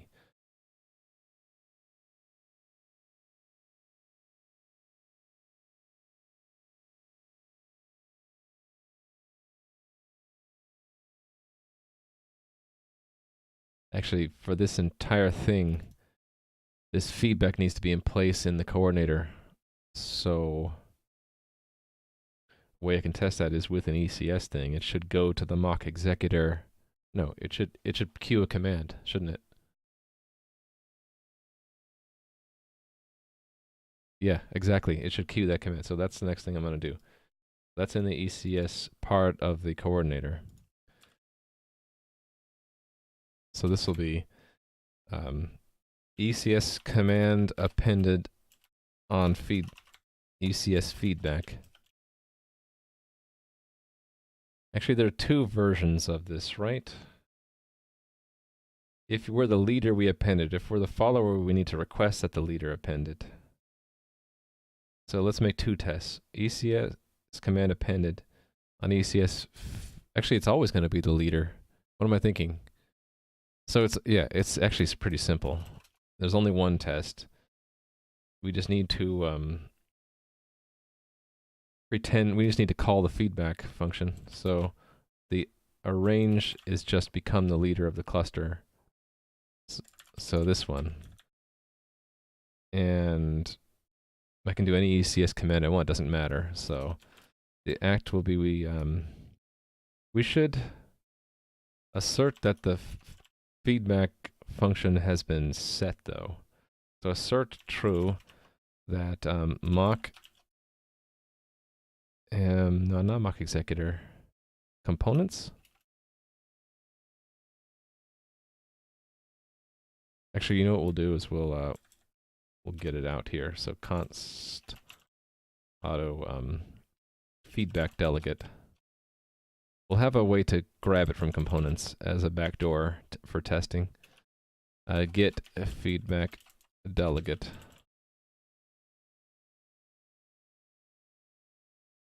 Yeah. Just for testing. Then we'll assert that that's not equal to null pointer, and then we'll just call it feedback delegate, and then, oh, I should just define that now. So that IntelliSense can help me out. Components. This will be for testing only, just to get it back.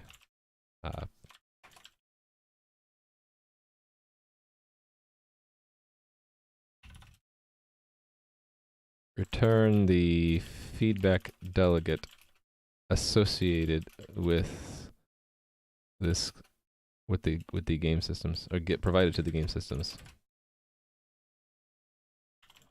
And then I have a note thing that should be used for testing only, so let me include that.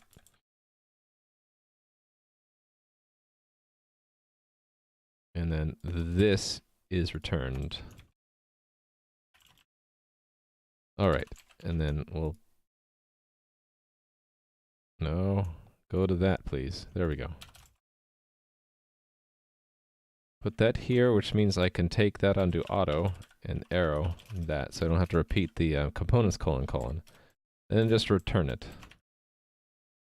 Okay, and then back in the tests, we can say feedback delegate, and now IntelliSense will help me. So it's the, it doesn't actually have the types because it's a function pointer or function object, which kind of sucks.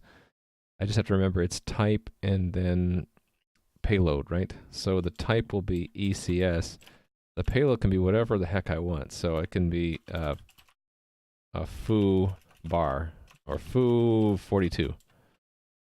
Doesn't matter because it's just what we see when it gets appended to the journal. So let's record the number of journal entries we had before that, and then assert that we get one added.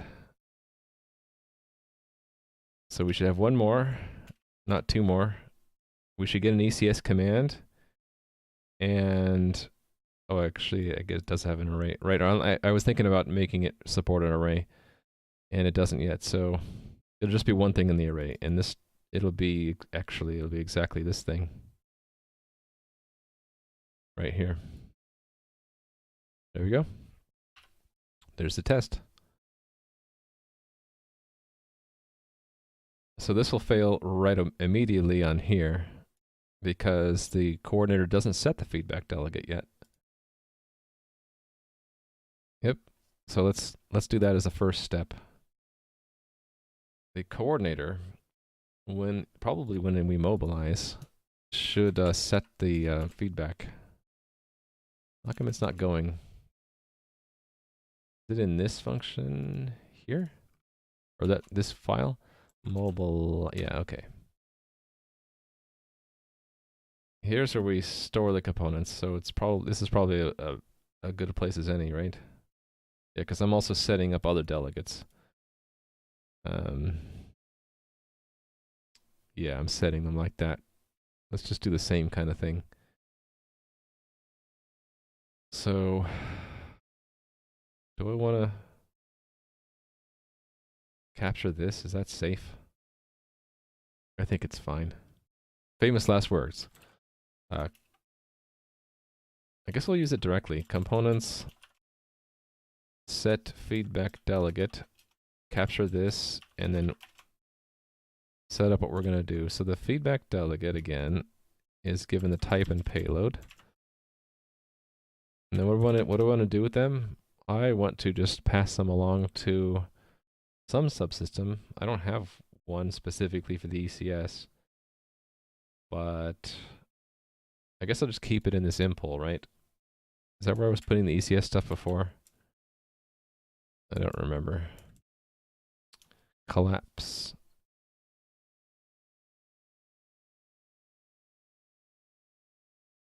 Kind of. I did that stuff yesterday, right? Let's just put it here for now. So it'll just be impl. On ECS feedback, and then just forward the stuff. So I'll make on ECS feedback take these parameters. Yeah, so I'll put it here. On ECS feedback. Oh, and I need to make sure I grab the mutex. That's the first thing that I do. All of these probably do the same thing, right?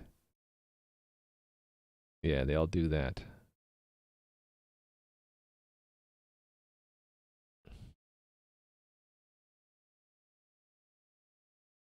So I'll need to do the same thing here. All right.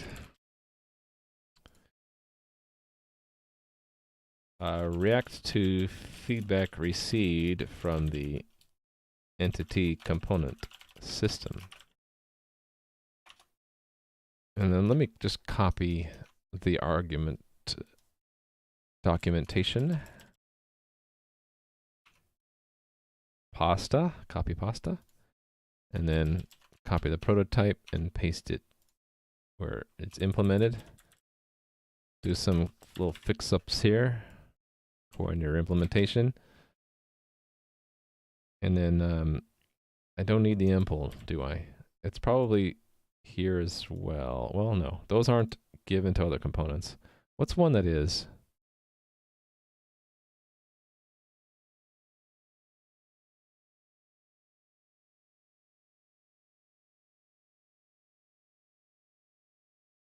Oh, but they go through the different subsystems. Okay, so that's why they had impl before. All right, so here's where I get to look at the type. So if type is ECS, then I don't need to do a leader check because this is only done by the leader, right? Yeah, so we're just going to append the command just like we do in this stuff here. This is actually exactly what I want. I wonder if I should have this check anyway. It's sort of a useless thing since it should never be true, but eh.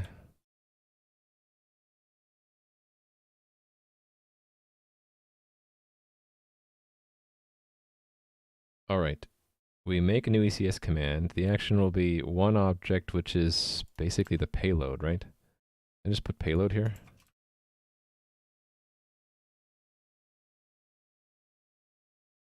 Then make an entry out of it and append it. So that should work. Oh, but yeah, this should work. But you know what is the final say if it worked or not? It is the unit test. Did it work? Yes. Score. Okay. That's the ECS feedback. There's the other thing I needed, which was the messaging, which is a little bit more difficult. And where was the test for that? Components test? This message feedback has to send this message to this player. And so if that player is logged into a different server, we need to find out what server that player is on, send that server a message saying, hey, go tell that player this message. If the player is logged into the same server, we can just send that message directly to the player. So there's going to be two tests I need. One for, actually there's three, right?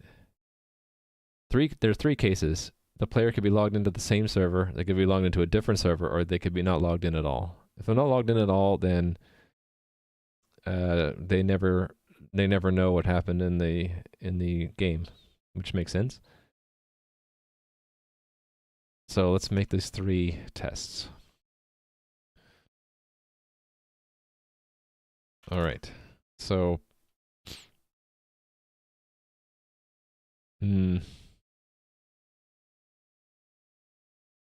ECS feedback to player from leader.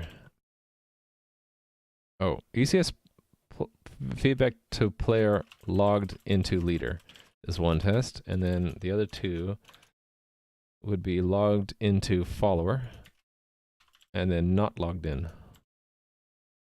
The not logged in, let's do that first. That should actually already work, just by sheer coincidence. Is we're always the leader, right? Oh, there's the fourth one too. ECS feedback to player logged into follower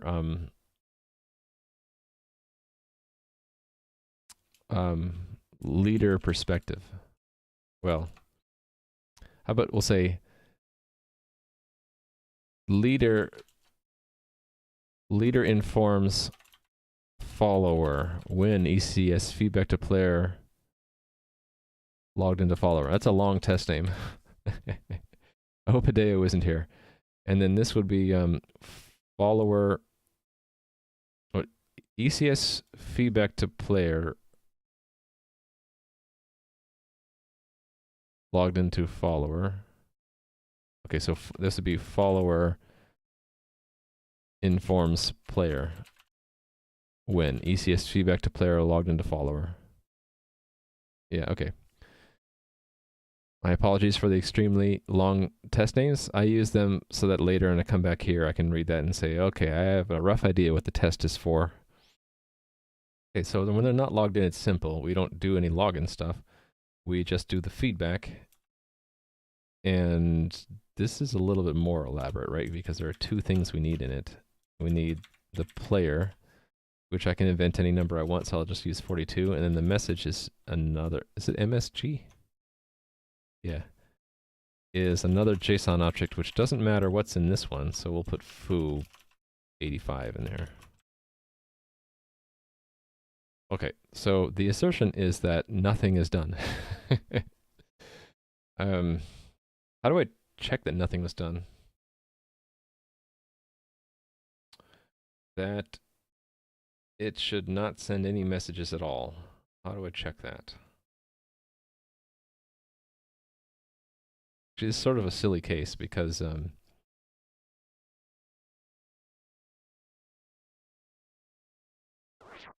if they're not logged in, and it should just have no effect.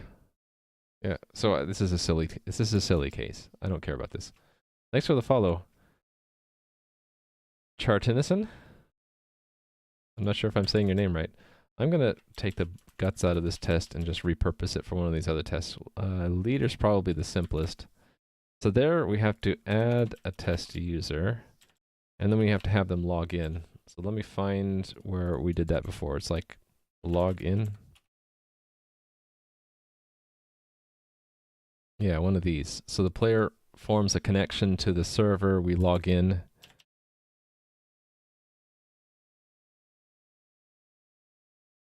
Yes.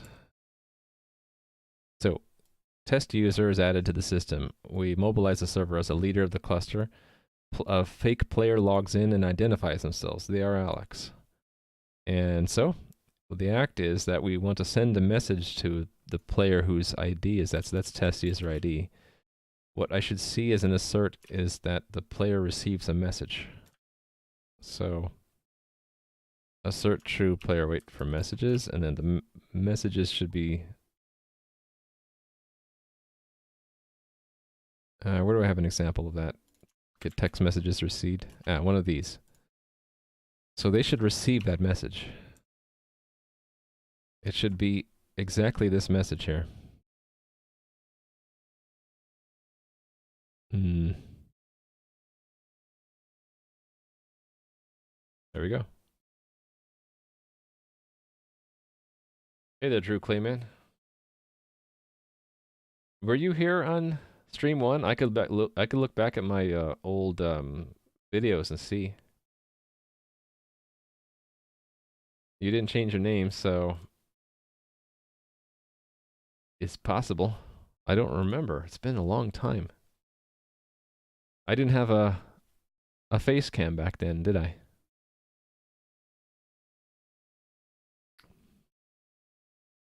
I'd have to actually look at video number 2 because video number 1 I lost.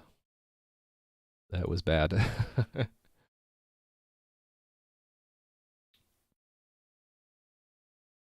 I don't need to look back. Oh, thanks for the follow. Nope. Okay. Yeah, I'll probably just be embarrassed by how I used to be a pleb streamer. I'm still a pleb streamer, but maybe I'm a little bit better now. All right, I'm gonna build this and run it. This should fail because there's no code in there to handle that feedback yet. Video 1, wow. Old times. Run that test.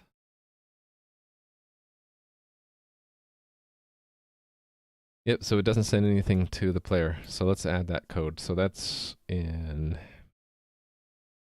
this file. And it's just another type of message. Message.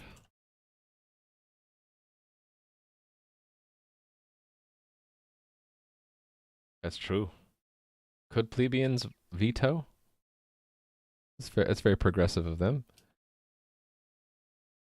Them being the Romans. All right. Here's what's crucial is the message will carry the player ID. So let's get that out. Const auto player ID equals interpret as an integer, the payload's P field. And then we got to look and see, is that player logged into this server? So answer that. Well, eventually I'm going to have to find their WebSocket, right? So it'll be the messaging system holds on to the clients, but it's by WebSocket to client record, so I need to loop through them all. So for const auto client in the clients that we have, if client dot second dot player ID equals player ID, then we found them. So we can eventually return after we send them something. If we don't find them, I need to find out what server they're logged into. But that's a subject for another test. So assuming we found them, we can go to their WebSocket, which is client first, and do send text message. And it will be a JSON object to encoding. And yeah, that's only one fragment. And so the object we're going to send, actually it's just the payload message, isn't it? So payload MSG to encoding. Simple. That was easy.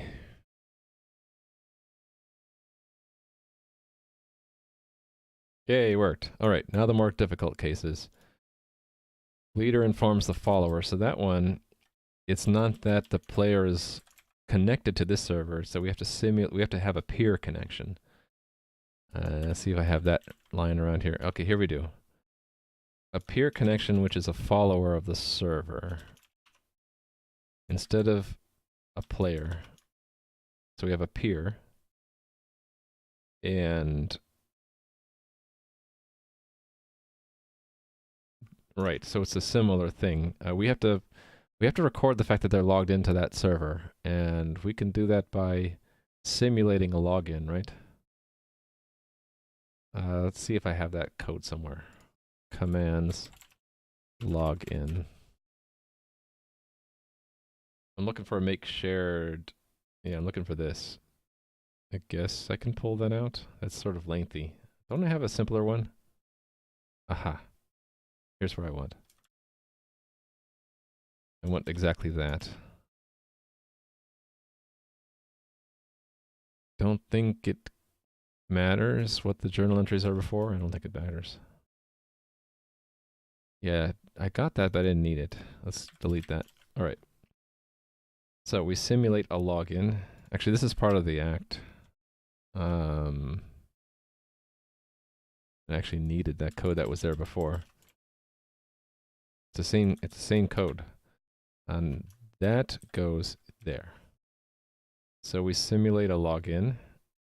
The player ID has to match, the server ID has to match the peer, and the client ID doesn't matter. And Oh, I did need the journal entries before for that reason. Okay, fine. Put that there.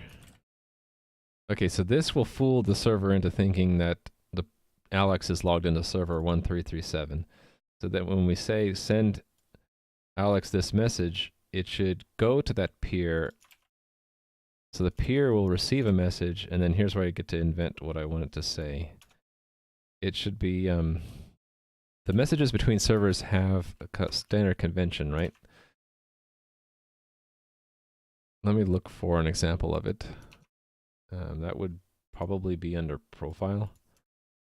Peer, yeah, this thing.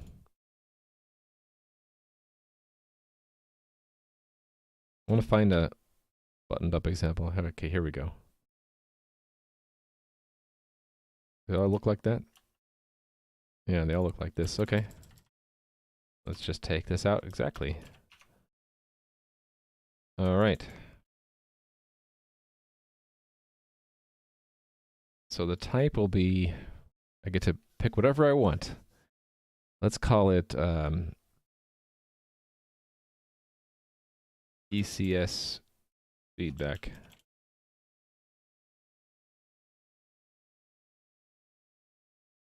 And then the player ID needs to match. So that is,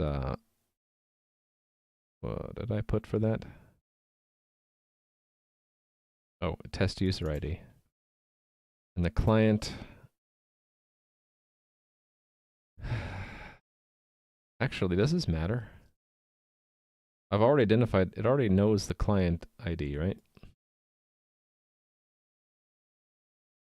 Yeah, I don't need to pass the client ID. Because there could be a race where that player logs out before they receive the message. So I don't want to include the client ID. It should do the same lookup, and if they're still logged in, send them the message. Yeah. And so then I guess I'm embedding the message here. And that will be this guy. All right, so the test is set up. Will fail. Because peer never receives the message. Okay, so we have to implement it now. So this is the case where we get down to here and we haven't found them logged in here. We'll look up the who they're logged into. So that is they're in their player record, right? So const auto player equals the player records are held by the profile system. Players get and then by ID. Not this overload, but this one. Oops.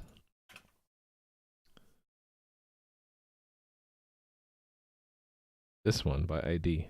Player ID. Now it's possible that player might not exist. So we'll check it. If player.id equals 0, then return. Might want to log something here.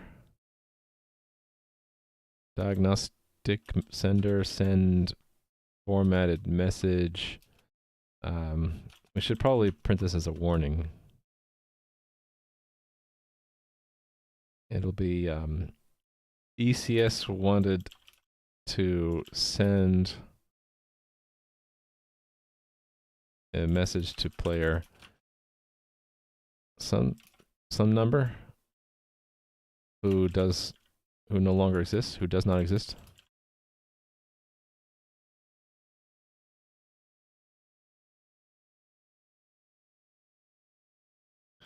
And that's a player ID.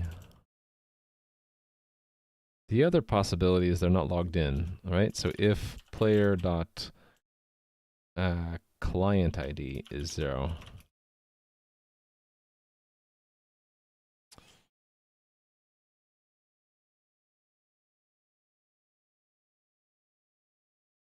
no, it's not client ID, it's server ID.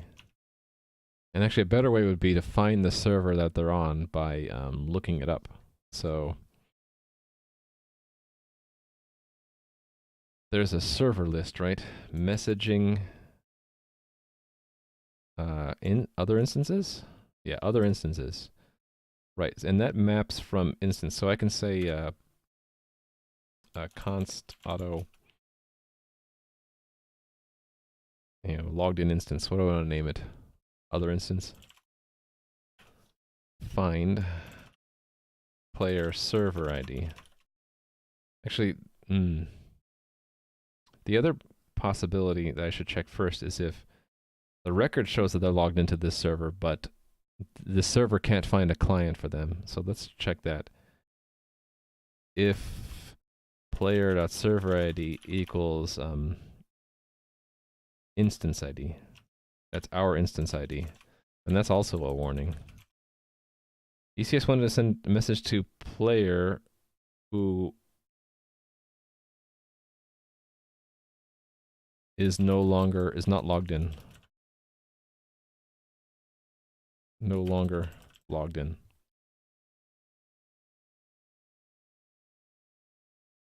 Okay. And then this check becomes if other instance is this.end, then we don't know who to send it to. So that's another warning. ECS wanted to send a message to a player who is not logged into any known server.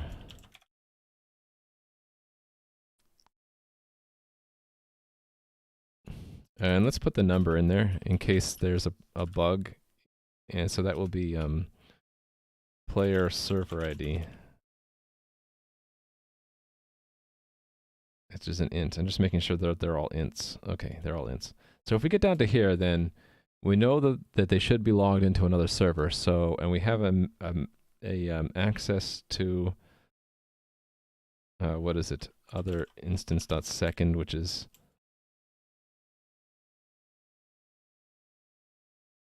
actually that would be it. That's an iterator. It's an instance record, which has a WebSocket in it. So that we can then send a message. Right, and then that's going to be a JSON object, which is then encoded.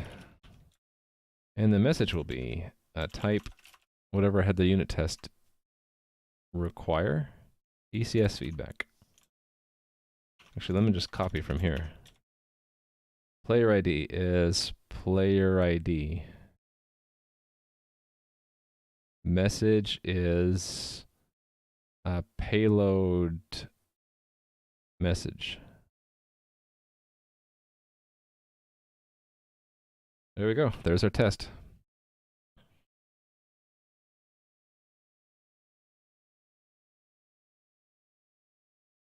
Oh, wait a minute. The test is not complete because this code will actually query the player. So I need to actually simulate that in the test.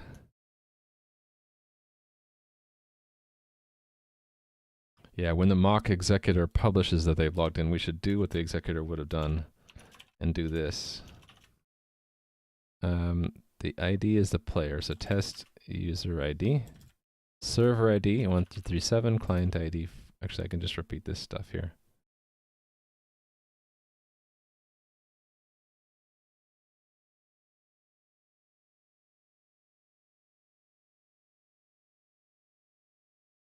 What else did login need?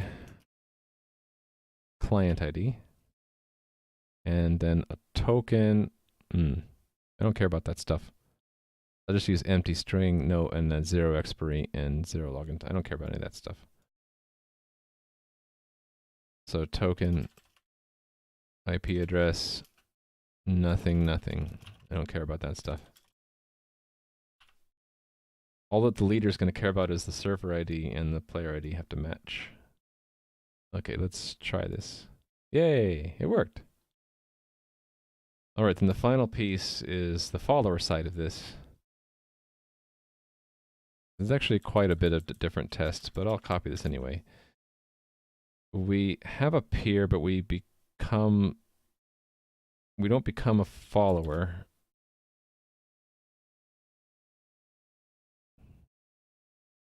Actually, what does become follower do? Oh, I don't want that at all. That was wrong. I should probably retest that. This shouldn't have worked when we were a follower. Oh, did I have a no check there? Hey there, Ryan Roberts Cub Lover. Your next course is in C++. Nice. Well, this is my ugly code written in C++. Apologies for the ugliness. I have a bad habit developed over years where I don't write clean code. So, that's one of the things I'm trying to get better at by streaming this is the self-consciousness of showing the code to, I don't know how many people are watching, but a lot of people, and then think, oh, I should probably try to clean it up. Took your first CS class, and you think you fell in love with it? Oh, nice.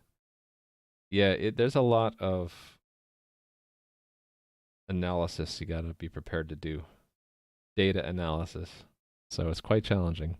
Because some of it's pretty esoteric, right? It's there's a lot of thinking you gotta do. It's not as exciting. T-Jug is asking, what's your education? CS major? That's good. I did a mix of computer science and then electrical engineering, and that double E stuff was a lot more challenging for me. But I enjoyed taking it. I learned a bit about how computers function physically, the physics involved, transistors and all that stuff. And more challenging for me because it's not CS. It's more engineering, like the name implies. Yeah, this doesn't check to see if we are the leader or not. I guess that's fine.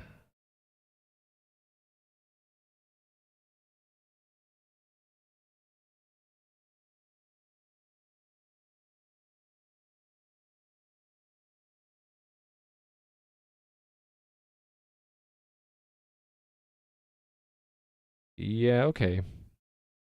So that test would have still passed even though it became the follower of the cluster, just because it just would have worked anyway. All right.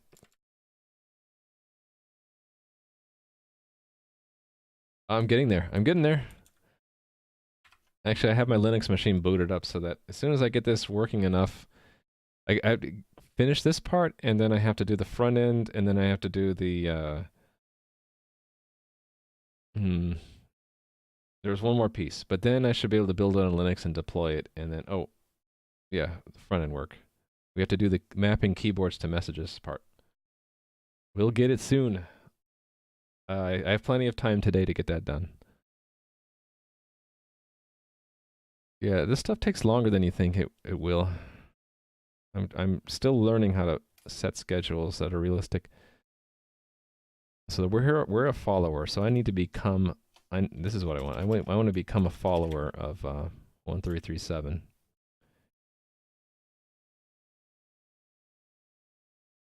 And I don't care about the message receiver on the peer.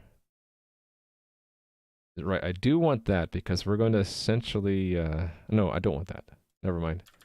There are no journal entries involved. So... I need to have the player actually log in is what I need. So this stuff. This replaces all of this. Not this one. This one. So we have a connection from the leader, and then we have a connection from the player. And now we should receive a message. So that is simulated with how. I think it's called peer dot send text message. And then just put the message in here directly.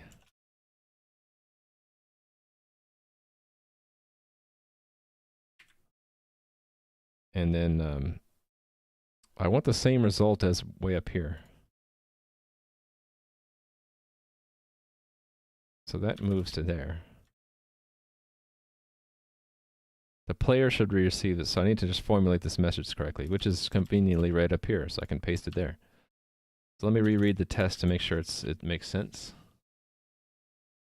Missed quite some chat while being, hold on, getting some iconic Dutch cheese as a snack. That makes me hungry. I want to try some of this iconic Dutch cheese.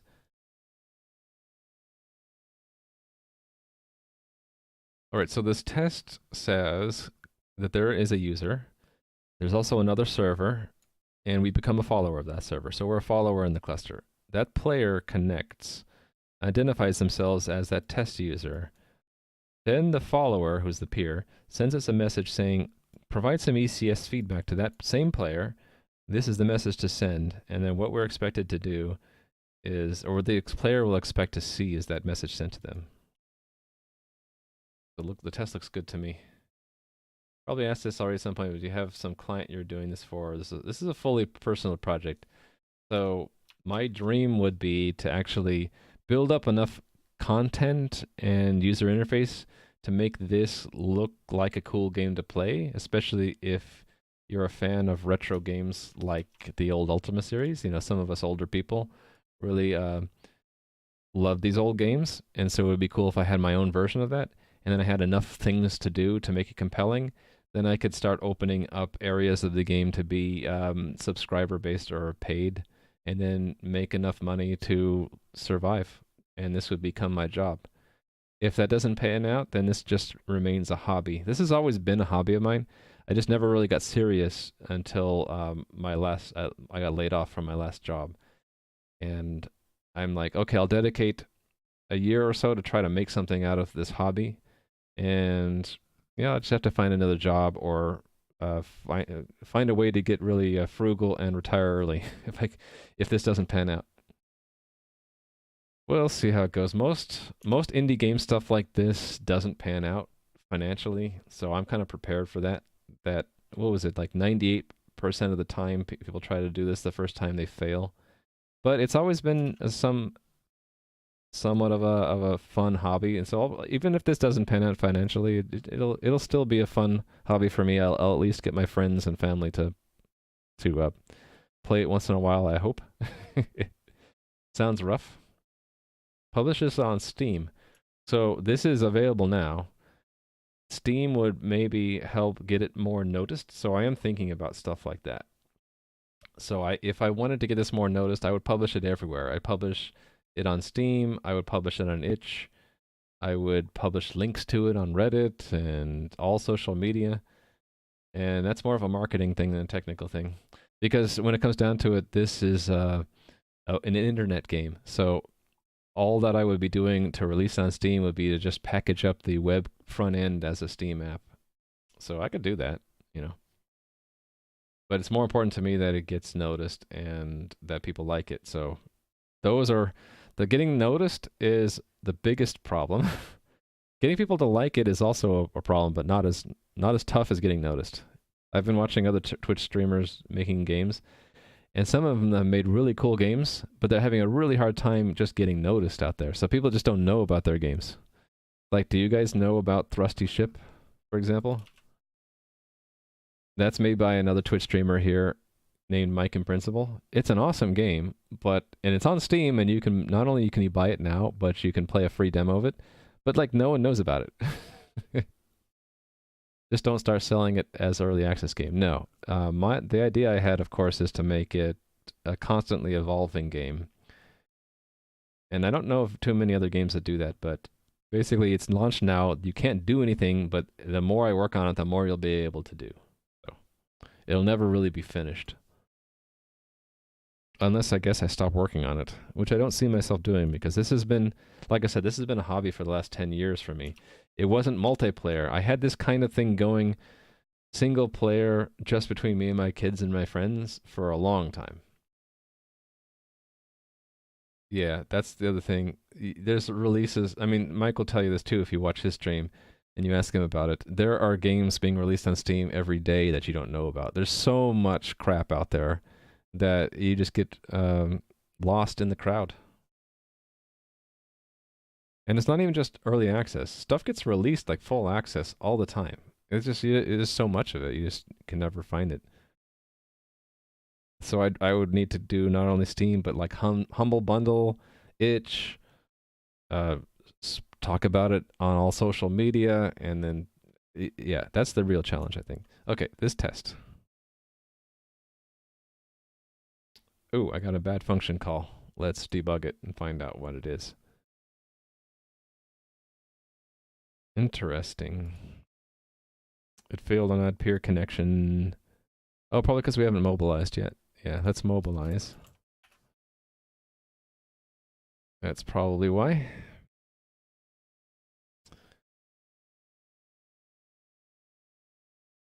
Now what? It didn't break. It just never received a message. Oh, because I haven't coded it yet. Yeah. I'll make code it in a minute, but I need to use the restroom. I will be right back. Just a minute.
Hello.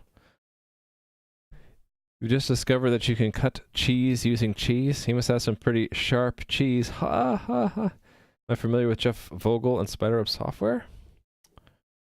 Sounds familiar.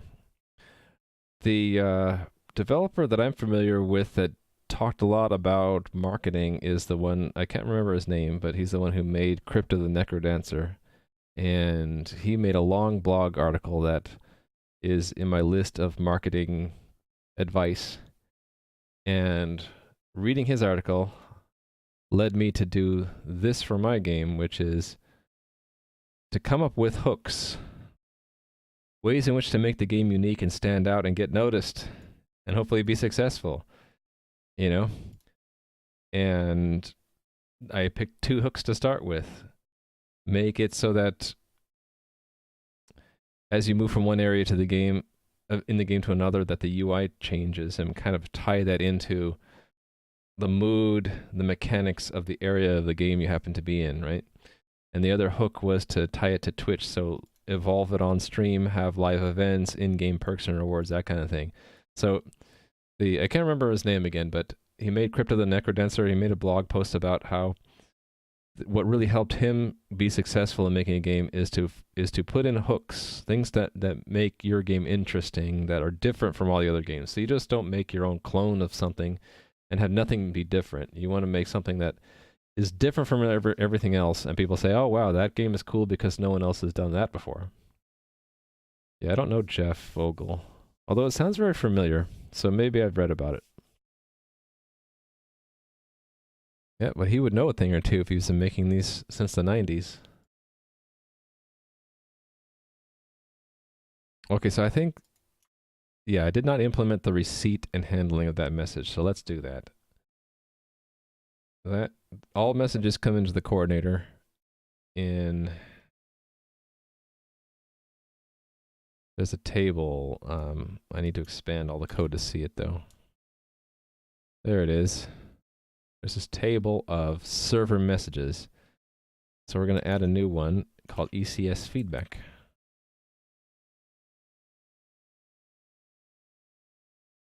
ECS feedback. And we will send that to, I have to send it to some subsystem.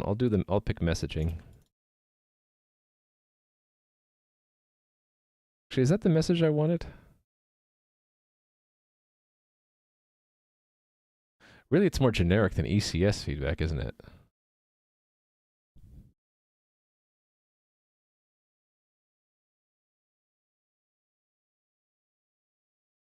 It's more like player feedback.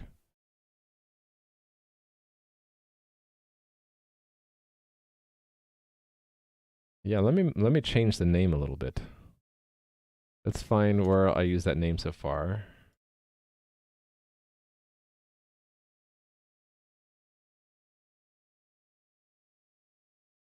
Yeah, so okay, I can rename it now. Something more appropriate than ECS feedback would be like player feedback.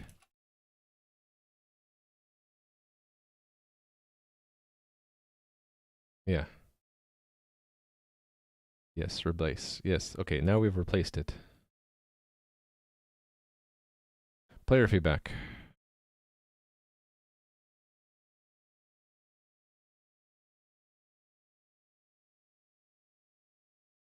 And it didn't rename this one. I'll do that manually. Okay. So near on current players will be on player feedback. We need to declare it.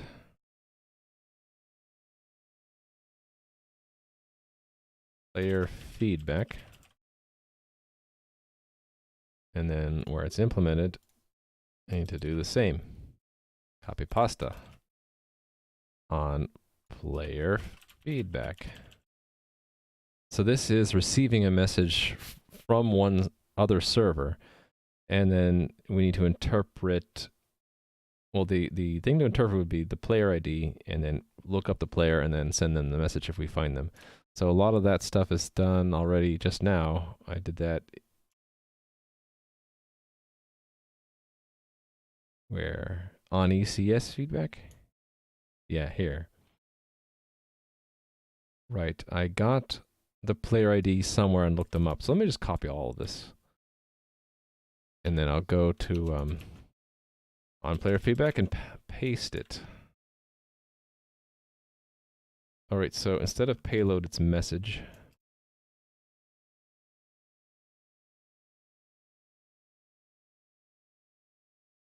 And then in front of messaging, I need to put impl, because it's from one subsystem to another. Same thing for profile, that is the subsystem we're in. I can reduce it. So we look to see if we can find the player. If the player is connected to us, we send them the message directly. And is it under MSG?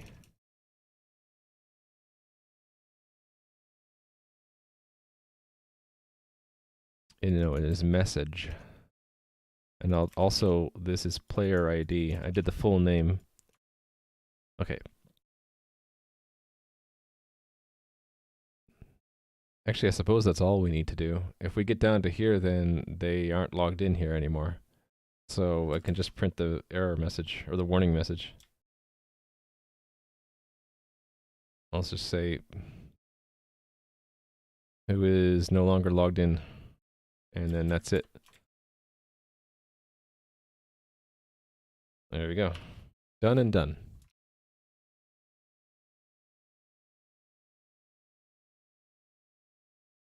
Error. Error. What's the error? Oh, oh, that's right. The header file I did an update. Hold on. Did I lose my place?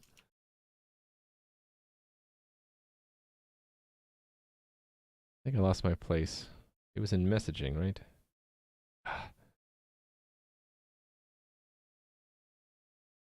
Can I go back to the last change? Oh, I put it under profile. Why did I do that? I think I just got confused and I put it in the wrong place. Yeah, this should have been moved to messaging, not profile. Yeah, so that goes here.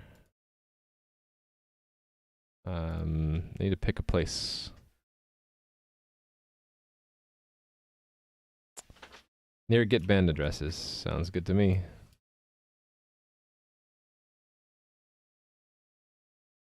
On get, how come I'm not finding it? Because I'm in the wrong file, that's why.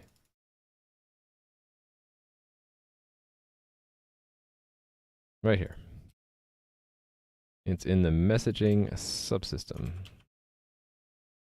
So I had this backwards. It's, that has to be impl. But we're already in the messaging system, so it's clients. But when we... Okay, it won't compile until I declare it. I need to move the declaration too. Yeah, this moves to messaging. There.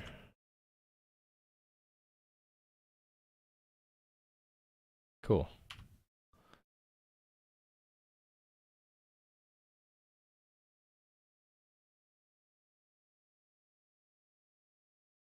Alright, run.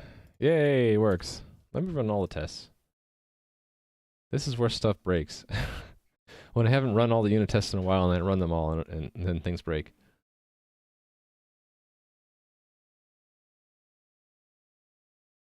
Can you drop a link in here? Sure. If it doesn't look kosher, I might have to purge it.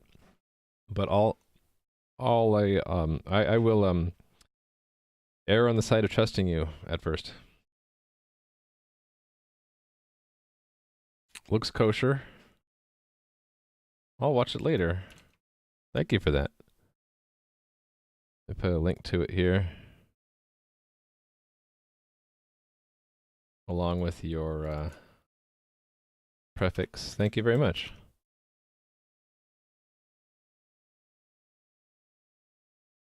That sounds really familiar. Failing to fail. I might have seen it before. And that's not that long ago. Is GDC back in October? Huh. Yeah, exactly. You know how I misuse words. Okay. Now, did I miss any pieces from this whole mess? Or can I do the front end stuff? Oh, wait a minute. That's the one thing I forgot. There is no way currently to update the input system, so I need to add that. I think the place I'll add it will be the, I'll just assume that there's a message the front end can send us called what? Player input? Let's just call it player input. Put it here. Player input, and we'll put that under messaging. Interesting, I didn't have any messaging client messages. Huh. Yeah, no pork in any links allowed.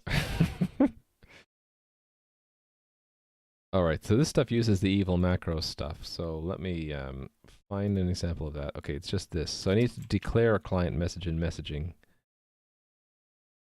called player input, and I can put that anywhere I want. Let's put it here. Player input. And the way that works is it declares a check and a make command. So I will do that by going to profile. I'll just copy the logout one. Log out check. Uh-oh, did cat get out? Cat might have gotten out.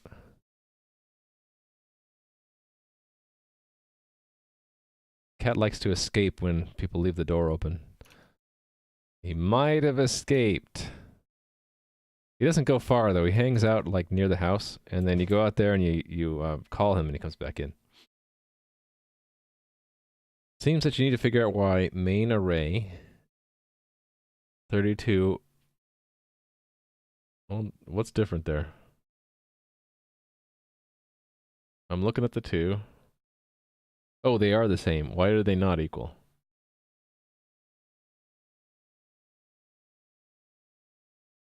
My guess would be that there's some... you're doing something like name mangling that has some other input, like a serial number included. So every time you'd mangle it, you get something different. So some kind of either a serial number or a random number, or RNG is at play if you get something like that, right? In a dictionary, we can access it. Yeah, my guess would be that there's a hash that's including some other variable that we're not seeing. Maybe it's white space related. I don't know. Interesting bug. All right, here's where I pasted this here, right? What did I do?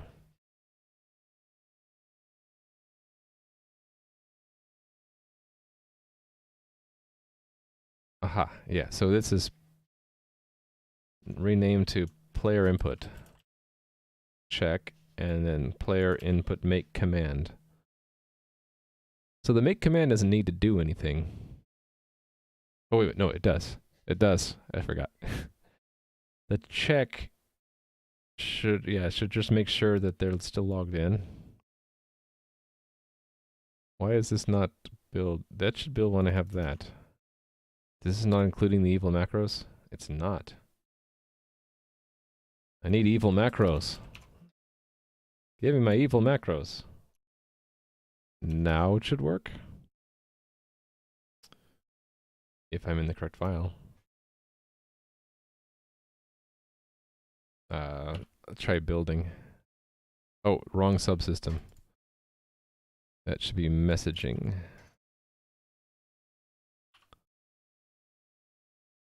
Okay, and then we'll just clean out the guts of this. Okay.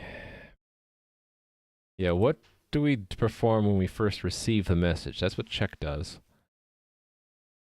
We should make sure that they're logged in. Actually, what's a similar command that a player would do? Like fetch profile?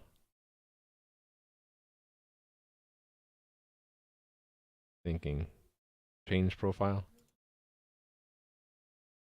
Change profile check. Yeah, so they have to be logged in. So player input when not logged in.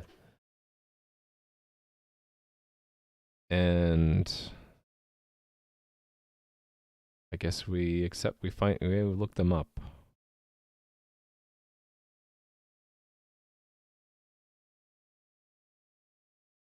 Oh, okay. I had provision for the admin could maybe do it instead.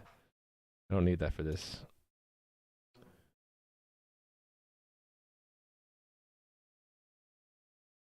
Yeah, I think that's it. All they have to be is logged in. Okay, so then making the command.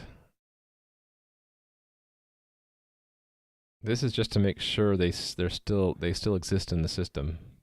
I don't even need to do that. Do I?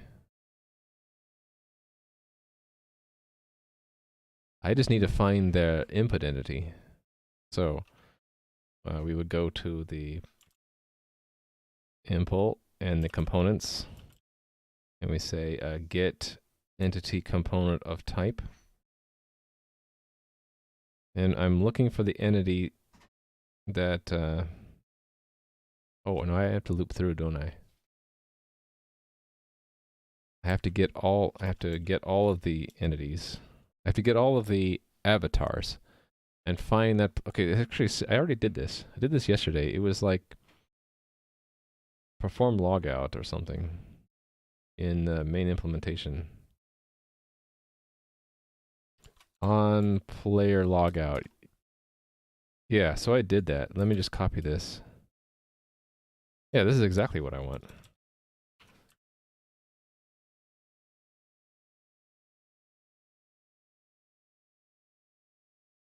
It's just that we don't append the entries, we just return them. So we would return this.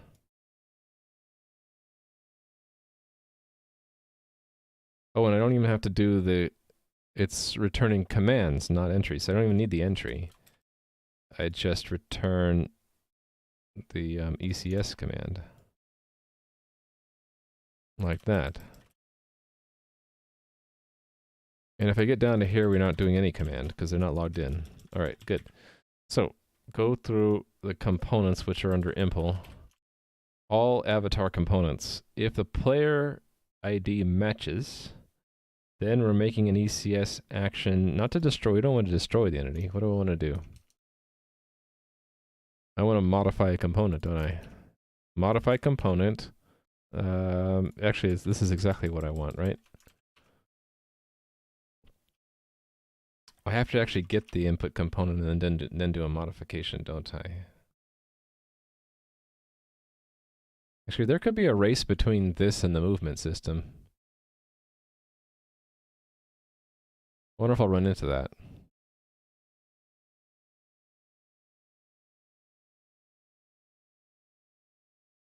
I'll probably want to have a version of this modify component that doesn't have the full component, but just has a diff. Or like a merge kind of a thing. Because I really just want to set that and then one of these flags. Yeah. Well, for now, I'll leave it in there. So the way it'll be racing because we'll in addition to this, I need to get the component of type, entity component of type, the input in for that entity. Let's get the entity. Const auto entity equals this dot first. Right, and that's an int, yes, entity. And this is the in. And then actually let's just modify it in place. So then in move equals, oh, I should have made a unit test for this. Yeah, I screwed up. I didn't make a unit test for this. I'll do the unit test in a minute. Pretend I did the unit test. And the unit test specified that the message should have like a move key or something. Actually, let's pull that out separate. Const auto. If I could type correctly. Move equals that interpreted as a string. Because I want to do something special if it's empty. If move empty, then do something. Otherwise, we'll assign that there and then we'll say move on is true. So if it's empty, its move off is true. It means they release the key. And then in is the new component. I have entity twice. Now I have it once. Can you show the game and the progress? Yeah. So the game is something you can log into, but you can't move your character around yet. So I'm working on that right now. I'm maybe 80% of the way there. So I have another hour and 20 minutes to stream, so I think I'll get it done. So the objective today was to get our avatars to move. And I'm first starting with you're only seeing your own avatar. And then I'm gonna, if I have enough time, I'll change it to where you can see everyone else's avatar as well. So yesterday is the very first day I established the entity component system. I say again because I had prototyped that back in February, which you can see with the highlight here. So I did it for the real game yesterday, and then today I'm finishing up to get our avatars to move. So this is the first test of the game, is that we have 3 components in the game and 2 systems. I don't know if I'll get the rendering system done today, so I'm kind of cheating and shortcutting, and I'm having the movement system tell us what to render for now. And then the components, these are the minimum components we need to represent an avatar controlled by the player. So the avatar links the avatar to the player.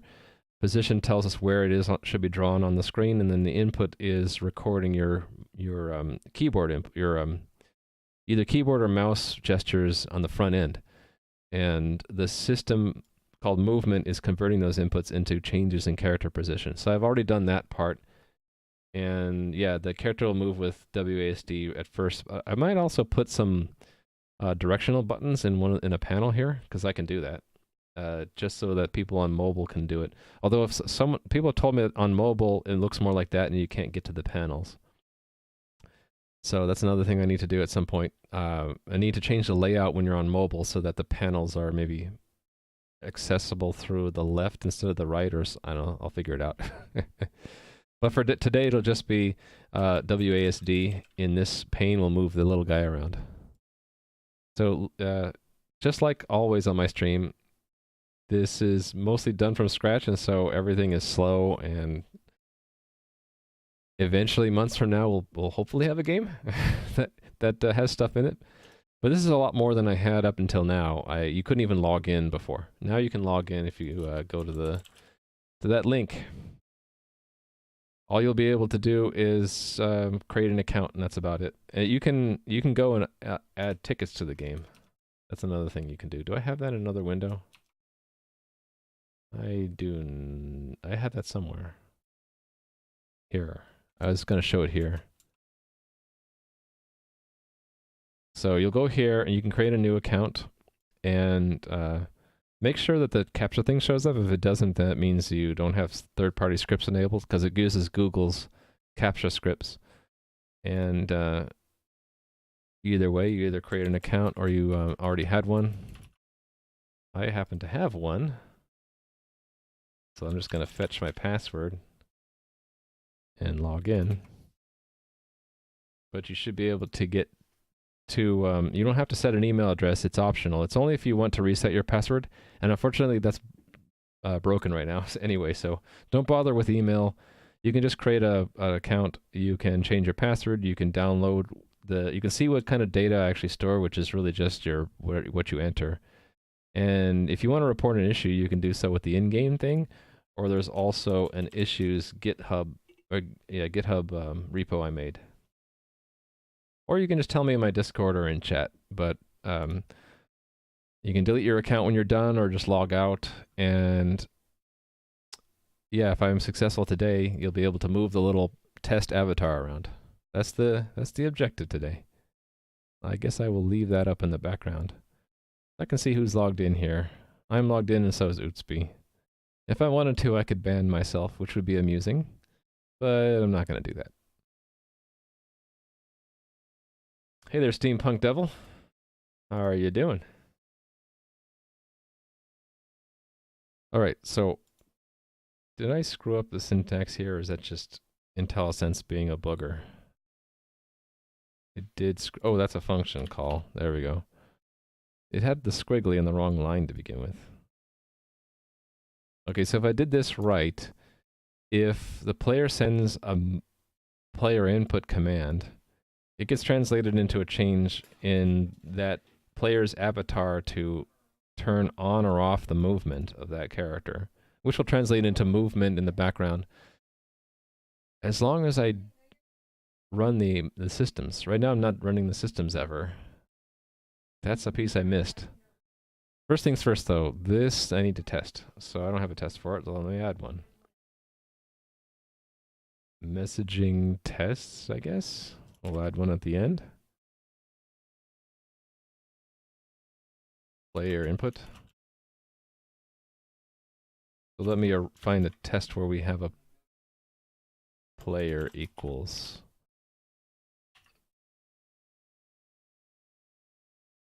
Okay, how about profile? Here we go. So this is maybe a good one.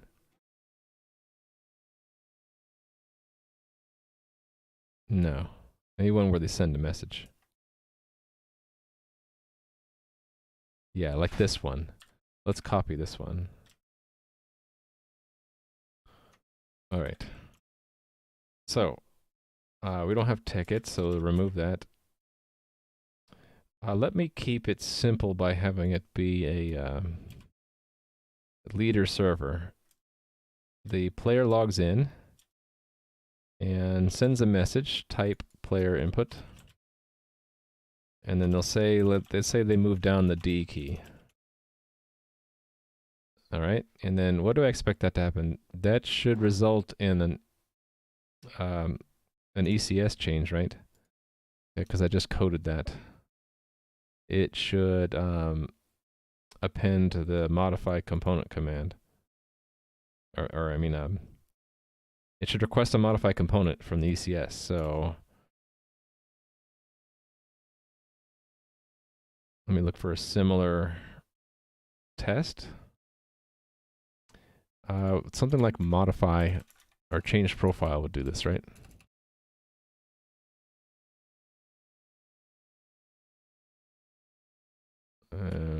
somewhere around here. Oh, here we go. So we need to record the number of journal entries that happened up to that point. Then we have the message sent, and then we'll expect one more message.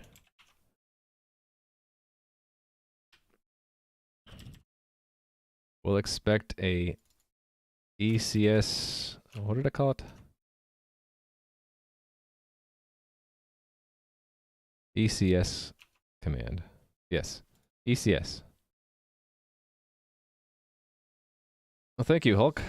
And hey there, Isley. How are you doing?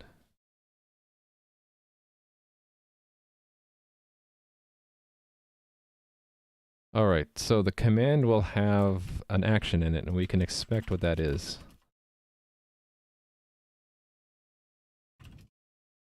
Command actions. Oh, it's an array, right? So it's a vector of them. There'll only be one in there. And I'll cheat and I'll look at the code we're testing and copy it exactly. So modify component, it should be, oh, it means I have to create the avatar for the player. So let me do that up here when we arrange things. I will say const auto. Can I copy that from somewhere else? I could probably copy it from here. In fact, I should probably move this whole test to the ECS, shouldn't I? Yeah, let's do that. Let's move this whole thing to the ECS tests. That makes more sense. And then I can copy some of this stuff that set up the entities to begin with. Where did I have that? I thought I had, oh yeah, I had it right here. Okay, so they need to have two components, right? They need to have an avatar, and then they need to have a input. Thanks for the follow, Jingtron. Your issue seems to be caused by the value of the key in the dictionary changing value. It's stored in the bucket for the hash from the... How did it change in value? Keys aren't supposed to change in value, Jelmega. They're not supposed to change. All right, here is default. Actually, that's not the default. The default is up here somewhere. Oh, this created it with the key held down. Okay, fine. I'll just have to change it. So we created an entity, we created an avatar for the test user, and then the same entity has an input component where there is no movement key to begin with. So that's the initial state. And then when the player says, I want to move with the D key, what we should get back is a modify component input, the same entity ID, and then this should be JSON object. And so this basically we're gonna see did this get modified the way it should have, and that's simply that this turns into a D and this turns into a true.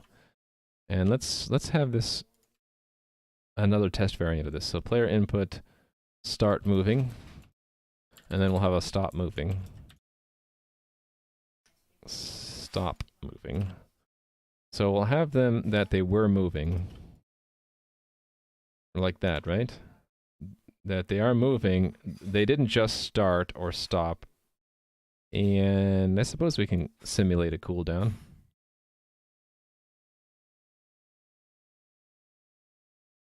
You're putting the when the value of value parameters isn't known yet. Oh, okay. Yeah, if you change the key, you gotta remove it from the dictionary and add it back, don't you?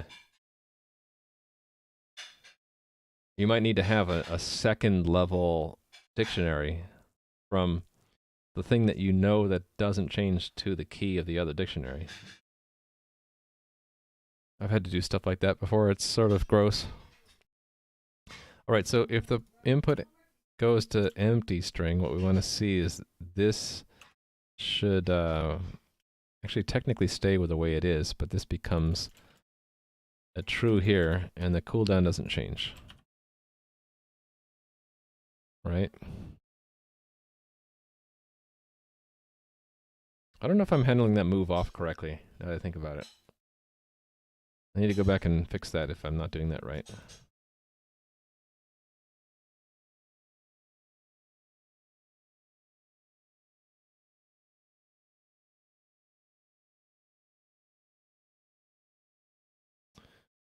Oh, don't you love C++ error messages? I'm looking for the clue about what line I caused that. Here it is. 313. So I'm doing something wrong on 313. That's all I got out of that text. Is this not a vector of... Oh, it's a single value. Oh, that's the problem. Yeah, so I think the way I did this was it was a JSON array.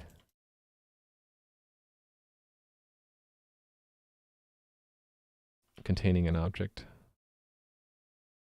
So it's going to have the same error down below too. Let me fix that. Down. Oh, wait a minute. No, so there's a different error. Oh, Kitty's here to yell at me. Apparently, he's more important than the stream. Hey there, Jumper FN? Jumper Fun? And Shua, congrats on the cheese, I guess. Cheese can be a mundane thing or a spectacular thing. Depends on which cheese. I could go for a good block of cheese right now. 371 is where the error is. Oh, again, okay, it was the same thing. I just didn't notice. JSON array, not a vector of JSON values. Okay. So of course these tests are going to fail at first. Oh, actually, no, I wrote the code, so they might pass. Okay, they pass. That one passes, and that one passes. So what this tests is that when you stop moving, that the move off goes to true. And when you start moving, that the move gets set and move on is true. And let me double check that the movement system actually behaves correctly, because I don't remember. Where'd I put the movement system on components, right? Movement system.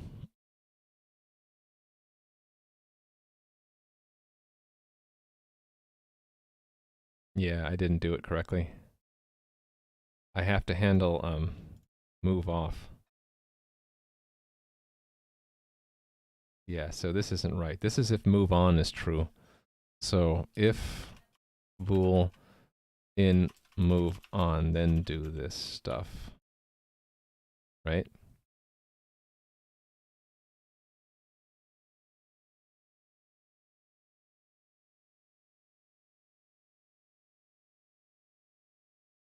And then we'll have an else if it's move off.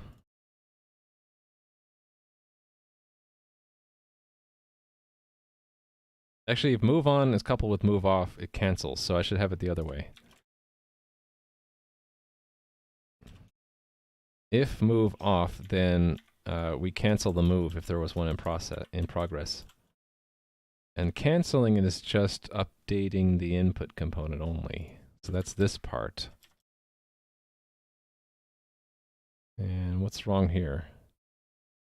Oh, if. Okay. So feedback, oh, I'm getting a sub. Jumper Fun, thanks for the sub. I appreciate the support.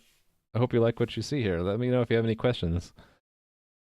This is if you release the movement key, we're going to modify the input component for that entity to, I guess this could just stay the same. So, how did I do it before? Oh, I just keep the same movement? I'm just gonna move it back to null. I think I had that null pointer before, right?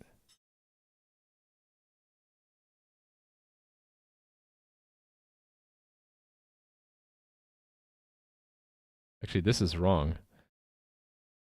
If you hold down the movement key, it should just keep moving. So I need to fix this. If you stop moving, it stops. So this will be you don't cool down. So I can just do in cd. Keep the same cooldown. If the movement is on, we need to check the cooldown though. Where do I check the cooldown?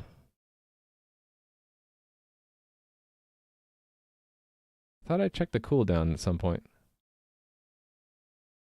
Game time. Oh, right here.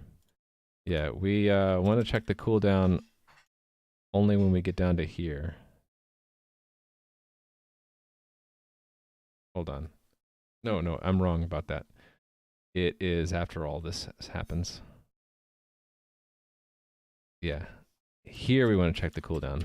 And do the move if there is one. Yeah, that's right. Okay, so let me see if I got this right now. If move off was triggered, that means you release the movement key. And regardless if you press it or not, we clear both flags, clear the movement, and we're going to continue. Otherwise, move off is false, but move on is true. Then we're starting the movement, so then we reset the cooldown at this point, right? Why do I have this move on flag to begin with? I actually don't think I need that flag. I'll leave this empty for now. I probably don't need that. You have almost no knowledge about programming, want to get into it, and it looks pretty interesting. Yeah, it's pretty fun. So I've built up this system, which I am trying to put a game on, and I'm doing it mostly from scratch. So I've been working on this since November, full-time. Well, full-time as in I don't have any other job. I've been working towards getting back to 40 hours a week, but there are challenges with that. Anyway, so progress is slow. It took us, what, 6 months to get here, but we're getting to the point now where you can log into the system, and just today I am going to link keyboard input to changing actual game state. If I have enough time, I'll get to where I'm showing everyone else in the game too. Yeah, I used C++ on my previous job a lot.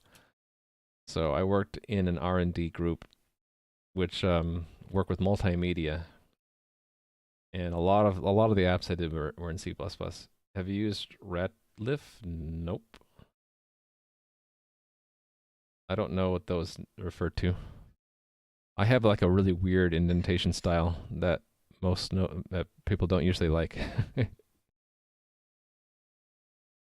don't know what that's close to, but you'll have to tell me. I think I need this move on flag. Basically, if we haven't cooled down, ignore it. If there's no movement in progress, then don't do anything. But if we cool down and then there's a move, we will move. Actually, I don't want to take the game time and add it. I want to add the previous cooldown and add that, don't I? Because there's going to be some lag. How do I handle the lag here?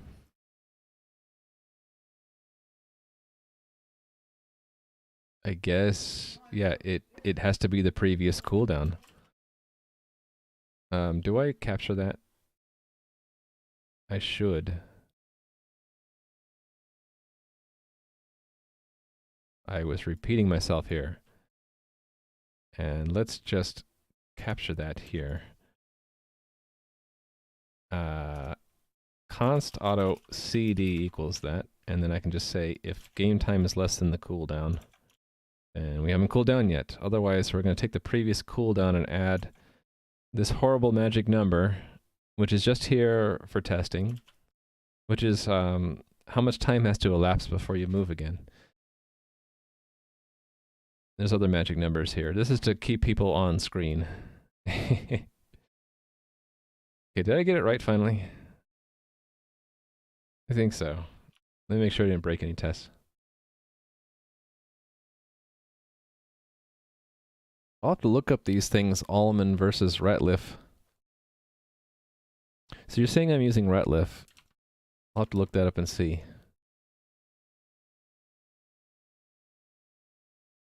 Oh, I'm in the wrong day. Assuming that I do use that, then I guess the answer to the question would be, I haven't always used it. It's I've evolved my indentation style over time. Okay, let's run all the tests. Actually, this will be components tests, won't it? We're failing the movement system. What's the movement system expecting?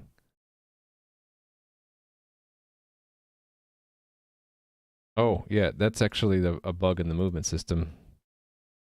That's actually, I know why I put that 0.01 in there. That's the test for lag should not be included in the cooldown. Yes, that's correct. I'm glad I did that. Cool, now we're passing them all. Okay, so I just need to make sure I call the systems on a regular basis. And it doesn't really matter the frequency I call them. And it doesn't even matter who calls them. So maybe for now I'll just build it into the worker thread of the coordinator. Because it's a convenient place. Uh-oh, what's failing? Oh, I've seen this fail before. I run it again and it passes. It's some kind of timing problem. All right.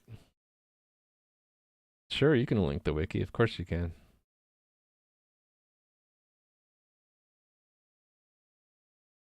In general, I don't mind links to appropriate content that's relevant to the stream and what we're talking about.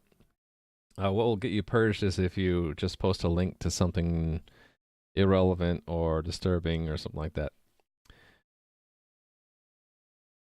Should I look at it real quick? You're saying I'm using Ratliff style. Not quite. I don't like that. Is there one where it's like that, but then this is at the same as the if? Let me zoom into that. That bugs me. I like to have the end bracket there, and for that one it would go there, and then this one would go up here. So my style probably doesn't have a name, but it's close to that.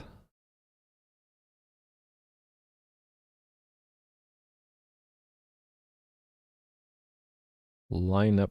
So what's the 1 TBS? Hold on. How come that? What's 1 TBS? Oh, 1 tab. What does that mean? K and R.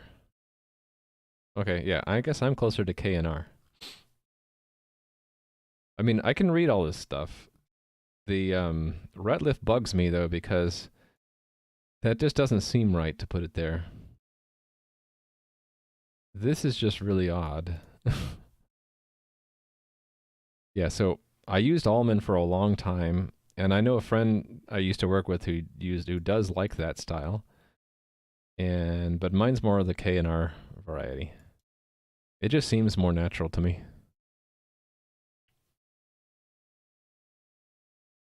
Is that was the examples you wanted me to look at, right? Were these ones? Yeah, K and R. Kernighan and Ritchie, the inventors of C. Only they probably use tabs and I like to use spaces, but you know, I won't knock them for that. All right, everything was passing. Oh, right, I needed to find the worker thread because that's where we're gonna run the game systems from. So, worker thread we go. Okay, when should we do? What's the polling period? 50 milliseconds, that's plenty. That's 20 hertz. I only really care about doing it every quarter second right now, so maybe a little bit more than a quarter of a second. Let's just do it every tick. Every polling period we'll do it. Hold on. Some of this stuff takes a long time to do. Maybe I should make another thread to do it. I'll do that eventually, but right now we'll hijack this thread to do it. So this will be in the same class. Actually, I can just call it directly, can't I? I can say it'll just be ugly, but I'll grab the mutex in here directly. Oh, where is it?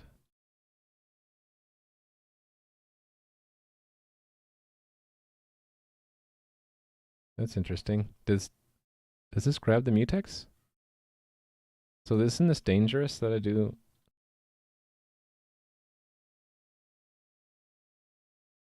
That I do that without grabbing the mutex?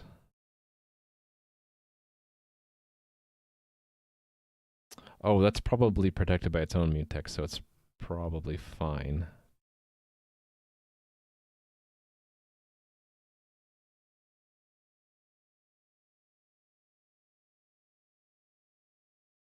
Okay, I need an example, something that okay, here we go. I needed that. That's what I needed. Just got distracted. I don't want the impulse. Grab the mutex and then we'll go to the component system. Actually, I don't even need the... It's protected by its own stuff anyway. The event is up... I call that update, right? And then the game time we get from... What? Oh, that's interesting. I don't actually record the game time anywhere easily accessible, do I? I record the okay, and this is only... I only want to do this for the leader also. So I do need the mutex for that. So if we are the leader, if the wrapped subsystem cluster leader ID equals our instance ID. And I'll figure out what the game time is in a second. I suppose,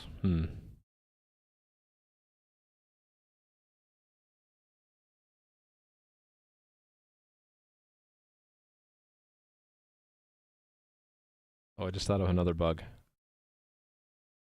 I suppose I can just make for now the game time is real time, just to get it to work. So const auto game time is timekeeper get current time. So the other bug I just thought of is when we create the player. Actually, it's it's in the movement system. Where is that? Yeah. If move on turns on and we've already cooled down, it should reset. So this cooldown depends on a couple things. So what should I probably do is move that here and make it not a const, because if we just hit the movement key and we weren't moving already, then basically if it's already been cooled down, we want to reset the cooldown to now. Right? So if game time is greater than the cooldown, then cooldown equals game time. So actually that's cooldown equals the maximum of the two, right?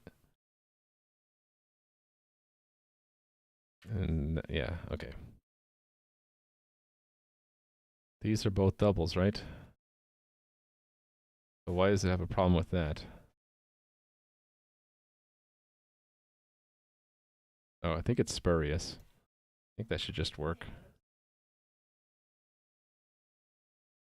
If I don't do that, then people can move like infinitely fast until they catch up to the beginning of the game. So this will be if you were idle and you start moving, your cooldown is reset, and then it just advances by a quarter second every movement until you release the key, and that will keep your last cooldown in case you hit movement key again. So it doesn't wind back your cooldown time, but it might advance it if the game time has gone past it. Yeah, so that's what I want. Okay, I think the only thing missing is the front end stuff. Oh, I'm breaking a test. What broke here? Oops. Oh, the cooldown got reset. Actually, yeah. I was right the first time. Dang it. Movement system was right the first time. That 0.001 does get included because we weren't moving before. Because it had already cooled down and we started moving. So then it moves to that. Yes. Hey there, Shake Soda. I was in Shake Soda's stream yesterday. You should check it out. He's working on a marble game. He'd been porting it from Lua, I think, to C#, right? And it's got some really cool visual effects in it. So he's got the lighting and the reflections pretty well down. He's working on the physics and other aspects of the game. Oh, was it in VR?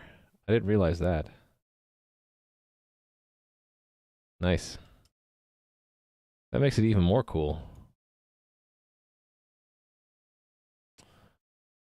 All right, running the components test again. It passes now. All right, so now I need to flip to the front end. So my objective on the front end will be that this avatar will draw it where the server tells us to, and it will tell us to through the message I conceived in there. What was it called? Move sprite. So when we see a move sprite, we'll move it. I guess we'll just assume. I haven't done this part yet, but we'll assume that you start in the middle somewhere. And then when you start moving, it'll change the position.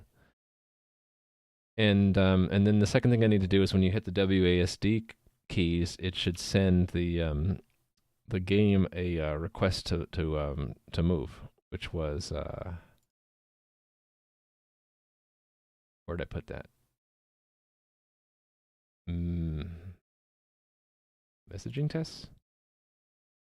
No. Oh, ECS. Player input. So we'll add player input going to the server, and then coming back from the server will be move sprite. Move sprite and player input. Oh, you got a spam whisper too? Aw, I didn't get a spam whisper.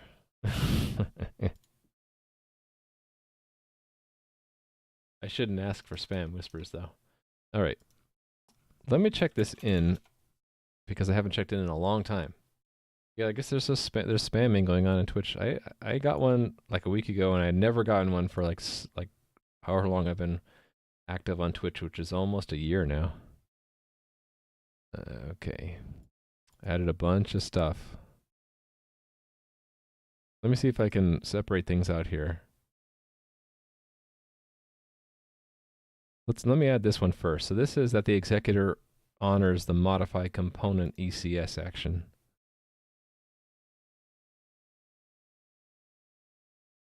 This is not related. This is related. Okay, so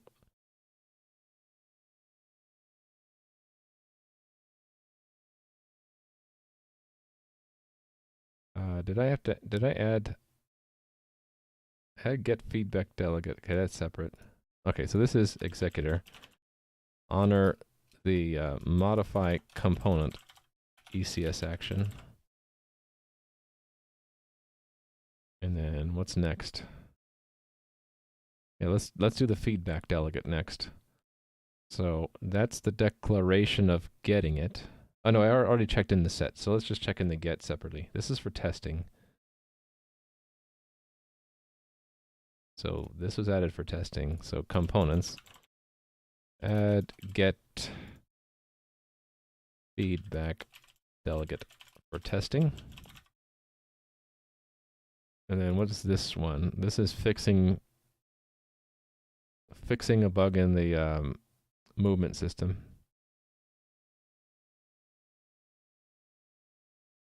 So components, fix bugs in movement system. I'm not going to go into detail about it because I haven't really finished it yet. Okay, now the setting of the feedback delegate is, this is the integration with the coordinator. So that, does that go with this? Yes, this is the feedback system.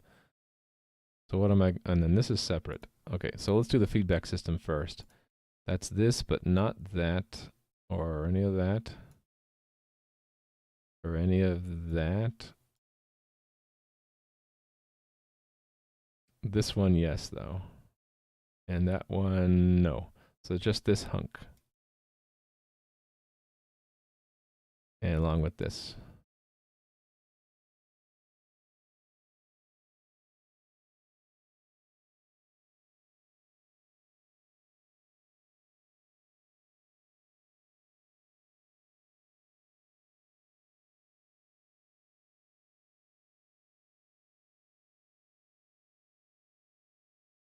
That's the server side.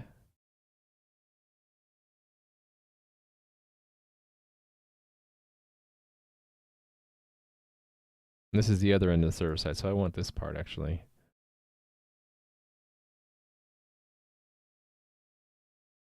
But not that, right. So I want just these lines. Cool. I need that. But not that. And not that. Okay. Here in forms. Follower in forms. Okay, so this much of the diff here. Those lines, and then the start moving and the stop moving are the rest of the check-in, right? Player input handling. Actually, that's its own concern. Yes. Okay, I think I got it. Okay. So this is integrate ACS feedback with coordinator. All right, did that. And then that, this only, and then these two are handling player input. Right. Coordinator. Handle player inputs. And then this one was invoke game systems every worker thread update. And it's just using the current time. So this is sort of a hack. This is sort of a hack just to get things up and running. The game time, the true game time, is not being computed. Instead, we're using real time. I'll probably want to fix that before I deploy the game, though, because then people could get on input cooldown forever. But then if they log out, their entities are destroyed anyway, so maybe it's not such a problem. Why don't I use VS Code for staging? Because I have multiple repositories, and the way I use that, yeah, so that command explains it. It doesn't really work.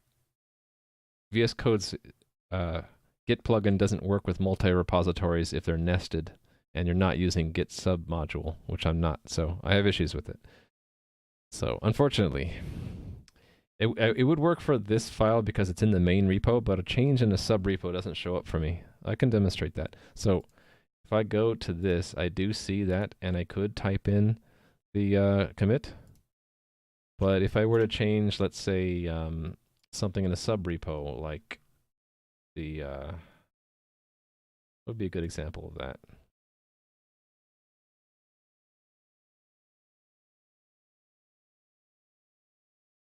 Like, let's say I fixed a bug in my JSON class. Bug. That change doesn't show up in my Git stuff at all. I have to actually go and find it on the command line. So, the way I see that, it won't show up in Git status, but I have the tool I use, which will see it.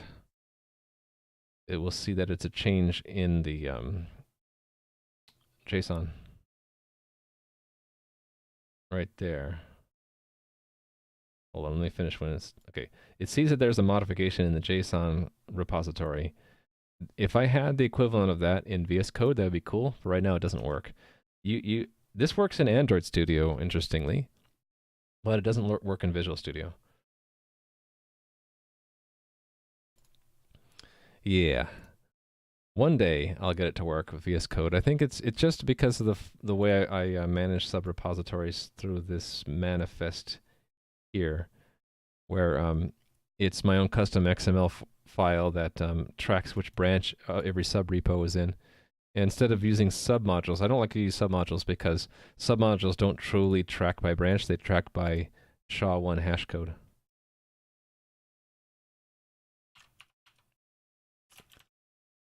All right.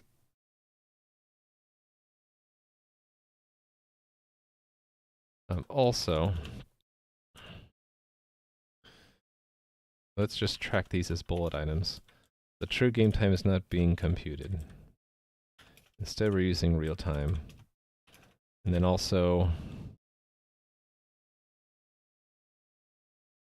the thread being used to run game systems is also used for some operations which can block for significant amounts of time.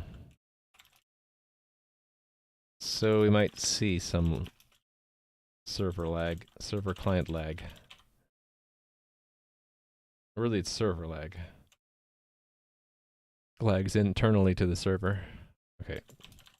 Switching to front-end stuff. So the front end of the game is a combination of React and Redux and Phaser.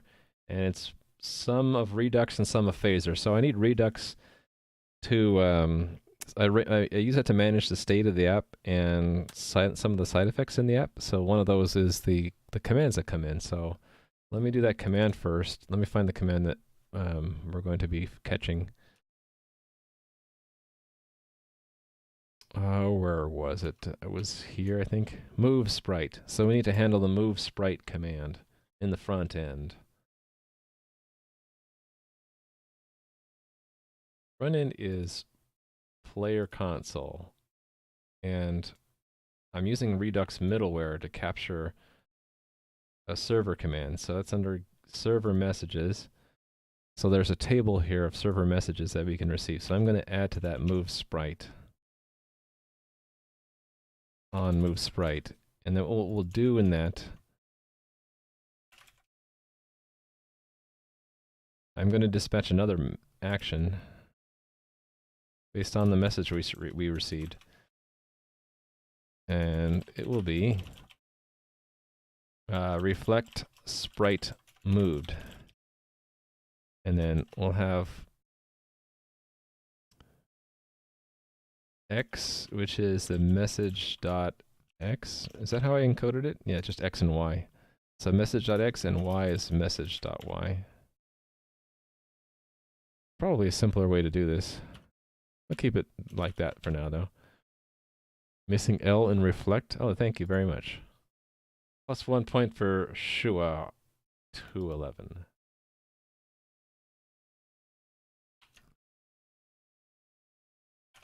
Thank you for that. Yay, exactly. If we were a month in the future, I'd probably have a bot integrated to the game that would just award you some kind of in-game currency for that. That's one of my goals. Okay, so that action doesn't exist yet. So let me know if you guys have any questions about Redux, but the way I use Redux is things that are side effects are handled by Redux middleware, and then usually I redispatch them back through Redux as actions, interpreting the side effects like the messages being received. I interpret them and reflect them back as actions, and the actions can then affect state or cause other middleware to be triggered. In this case, it's going to be other middleware because the stage which controls Phaser is also middleware. But if it was normal Redux state, it would be a reducer that would catch that action and change something. What's a Redux middleware? It's extra code that you want to run when an action is dispatched through Redux. So without middleware, what you're limited to are you can describe an action in terms of just data, and reducers which take a previous state and then that pure data and then return the new state. So there's really no room in actions and reducers for side effects like sending messages to WebSockets or controlling the phaser graphics, right? So a middleware is just something you can inject, like the name implies. It goes in the middle between the actions and the state.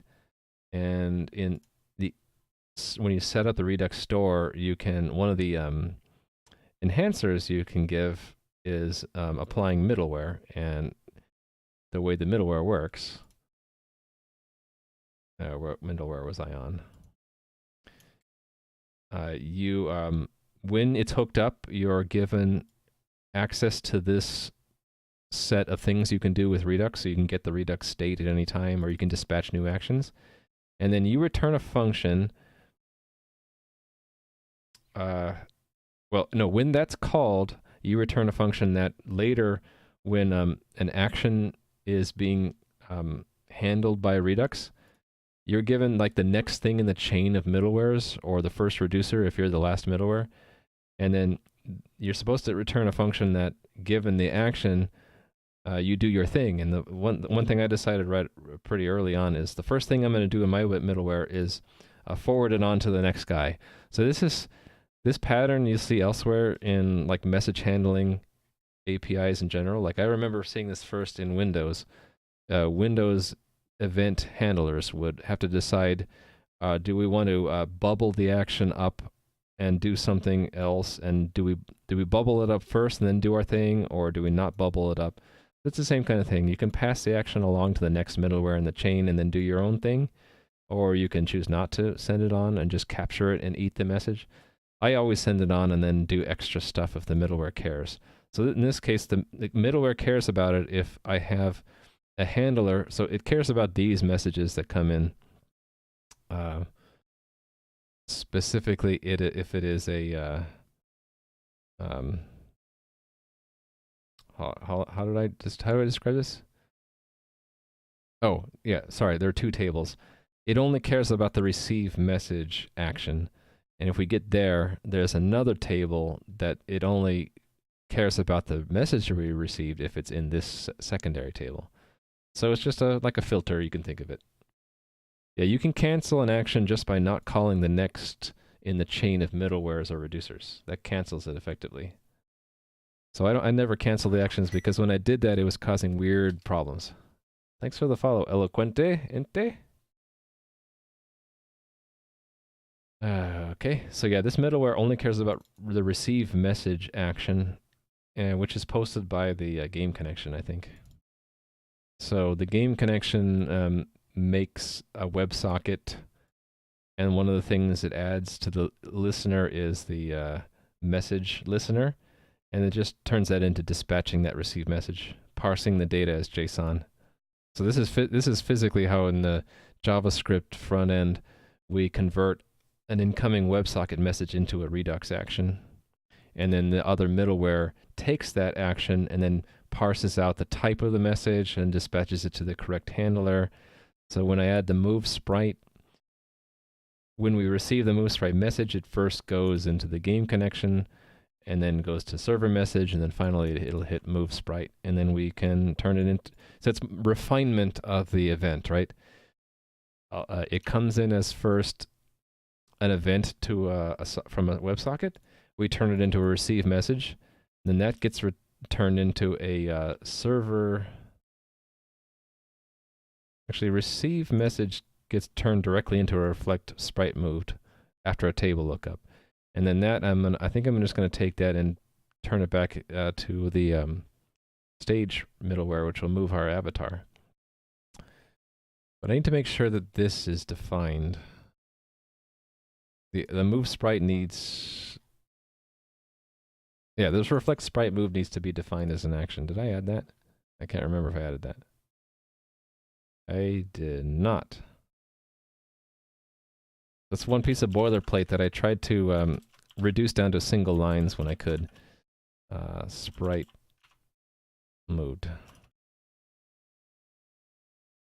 And why you say it twice is you need some string to be stored in the action.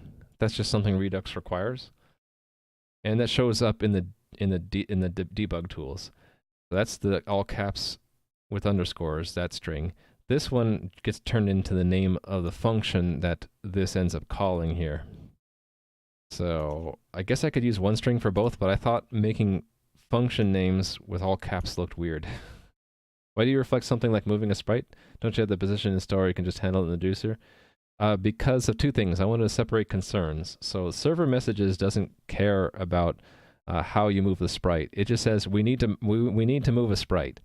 So we're dispatching this action to reflect that the sprite's been moved to something else, and server messages doesn't care who it is. But something in the app is going to care about that action, and it could be a reducer, but in this case I'm going to have middleware do it, because the reducer only holds simple data. phaser sprites are not simple, so I elected to have that handled by a middleware.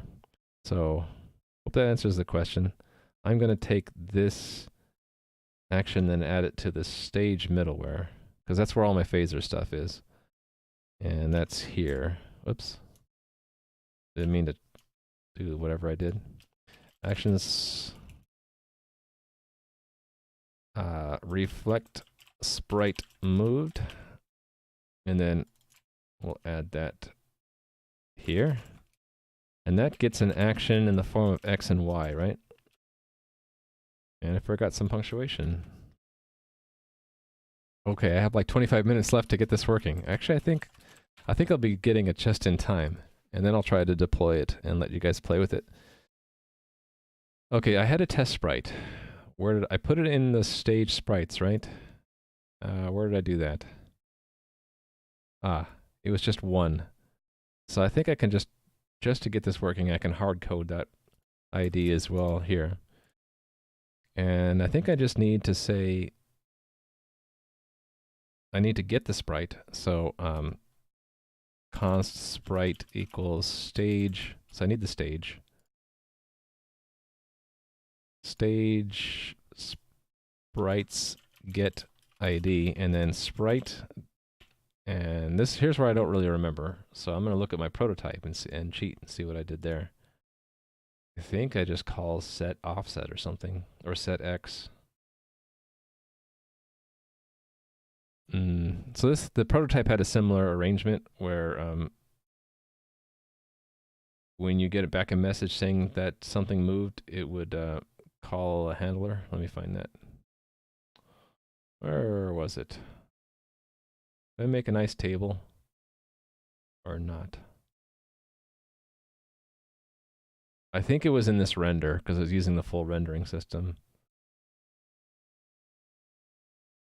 Yeah, so if the sprite exists, then yeah, we just set the x, and I did the I'll do the same math actually. We'll do the same math.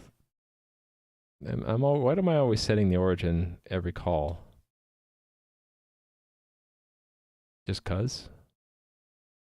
Doesn't that mean that your front end is actually a presentation component that's controlled by the back end? Yes, exactly. That's exactly what it is. The server sends data and the front end would decide how it's displayed. Well, yes and no. The back end only cares about telling the front end where the sprite is. The front end still gets to decide how it's drawn, like where on the screen, and then what pixels to show. So the I don't want to let the client have the final say about where an avatar is. That's the server's job, because the client you could hack and then you'd be able to move through walls, right? Or be able to see through walls. So the server has got to retain some ownership and control over the data, but then the client needs only the minimum amount of data so that it says, okay, the server says draw it at 0, 0, and draw the guy with the X. I know how to do the rest. So yeah, it's not complete. You can't completely separate the concerns because then there's no coordination. But they're somewhat separated. All right, so it's sprite. And then sprite data, that's just X. And is it 16? Are these 16 pixel wide? Oh, then times 2 because it's scaled, right? Let me just build that in. These are all hacked in there anyway. And then I had something in here to set the origin. But I can do that when I create it, right? I can do that here.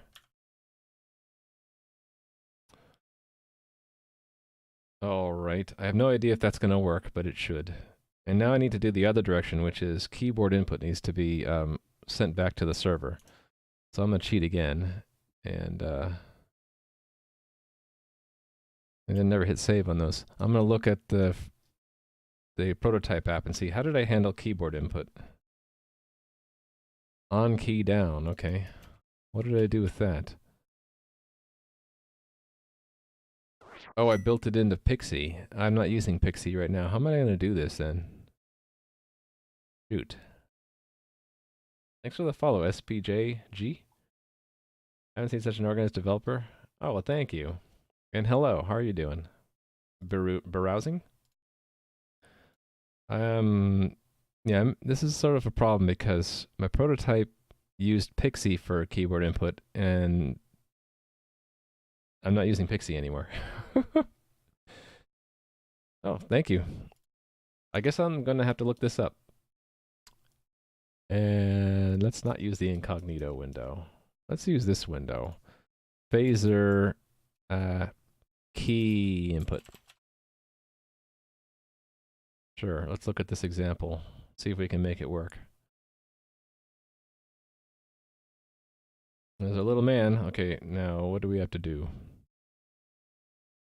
Where's the code? Okay, that didn't quite work out. Let me see if I can find it here. Is it under input? This just not loading correctly?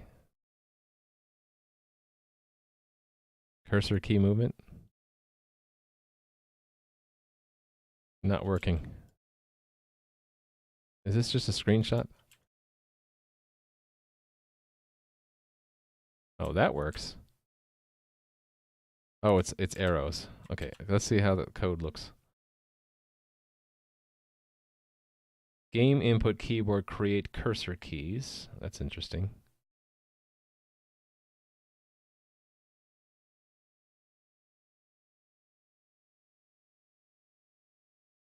Also, in our update loop, we can check if things are held down or not. It's actually not exactly what I want. I want to know when it gets held down and then when it's released. Should I just do straight up DOM then and not go through phaser? Maybe that'd be simpler for now.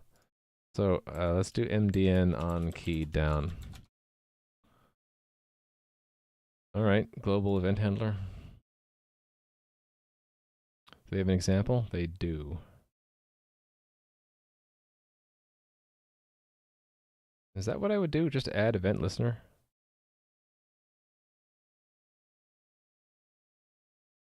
Okay, let's try that. Where would I put that? In my DOM, which means it's on the React side, right? Yeah, so we can play around with this. I can go to the React part, which is, I call it views. Like model view controller or model view view model. That kind of a view. And I guess it's on the index, right? Or maybe on the app. Oh, it did? I thought I had it going through oh, you're right. I'm stupid. I thought it was Pixie because it was on the div used for Pixie. But you're right, it's just using that. Okay, sorry, I'm just being dumb. I don't need to look it up because I have a copy here. So we'll put it on the I guess I'll put it on the stage then. That makes more sense. So the stage is under activities, playing activity, right? There's a stage. Where is the stage? Here it is. So here's where I would add it. And there are no thises. I'm using all functional React now. This was using a class-based React component.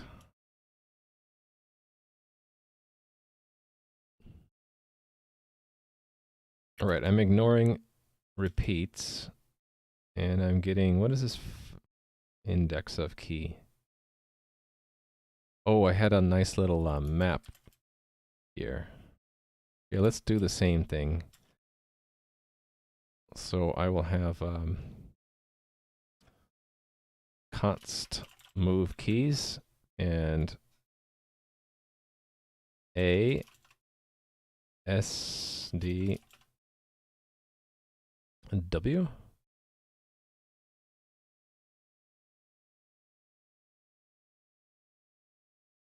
All right, I guess I'll just copy this whole thing. We'll fix it up. So these become consts, and it's just fire. It's move. There's no firing yet. There's no violence in this game yet. It's just movement. Move index, move keys index of.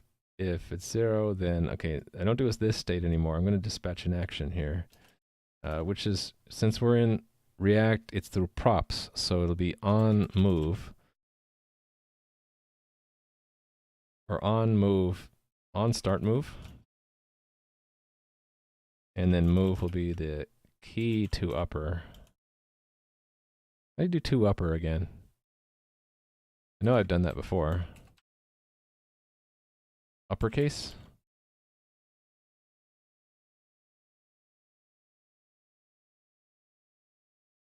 I know I've done something like this before.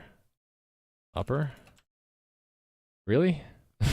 Okay, guess I'll look it up. MDN uppercase. To uppercase, okay, fine. Well, that's close. It's, yeah, just that. Okay. And yeah, so in the prototype, I was just directly translating it into, for some reason I was recording what we were pressing and then sending the key to the server directly. So I'm going to do something like that, but it's being handled by another module instead. And that's for the potion, so that's it. And then key up. Oh, that's why I remembered it. Right, if you release that movement key, then, so yeah, I will want to remember. So I'll make that just part of, maybe I just make the reducers handle this. Or the middleware and the reducers. So I'll have to remember what key you last hit, so that when it lifts up, you'll stop moving.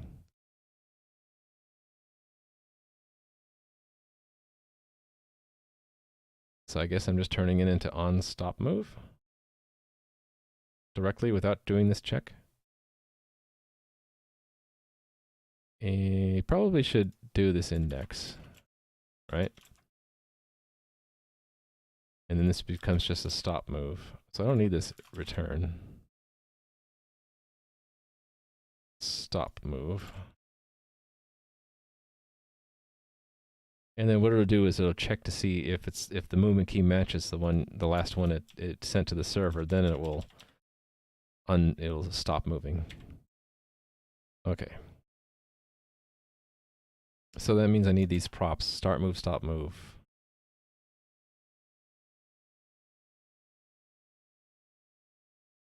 Why is that not sorted right? Fixed. Okay, so the props are mapped to dispatch calls on start move. So that is there's argument. How did I handle this before?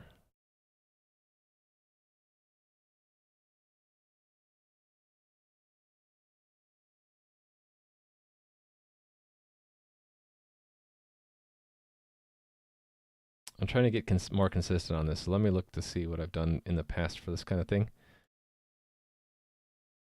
Nope. Actually, maybe. Ah, I see. So this would actually just give the key. And then this would take the key, and then dispatch actions start move key, and then stop move. And T comes after H.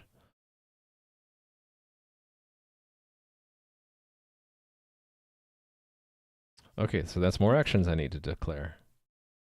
We're out of the React land and back to Redux land. Start move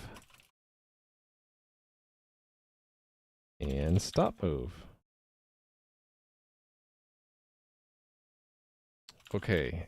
Which reducer is going to hold on to the key, the current movement key? Stage reducer sounds good to me. Okay, so current move. No. So then I'll handle start and stop like so. So actions, case actions, start move, return. Only thing that the state changes is current move. Changes to action.key. And then stop move. This is the one that's a little bit more complicated because you could start holding down A and then start holding down a D, and then release A. And you don't want the release of A to stop moving. So this should be only null if the key matches the state key. So it should be this.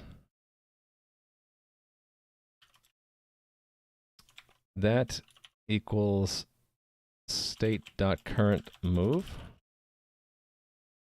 If yes, then null. Otherwise, keep it the same. So in other words, if the current move is the same key you just released, then then the movement key goes back to null. Otherwise, it stays the same. You ignore a key up if the last one you hit down was different. Okay, Gel Mega, have a good rest of your day.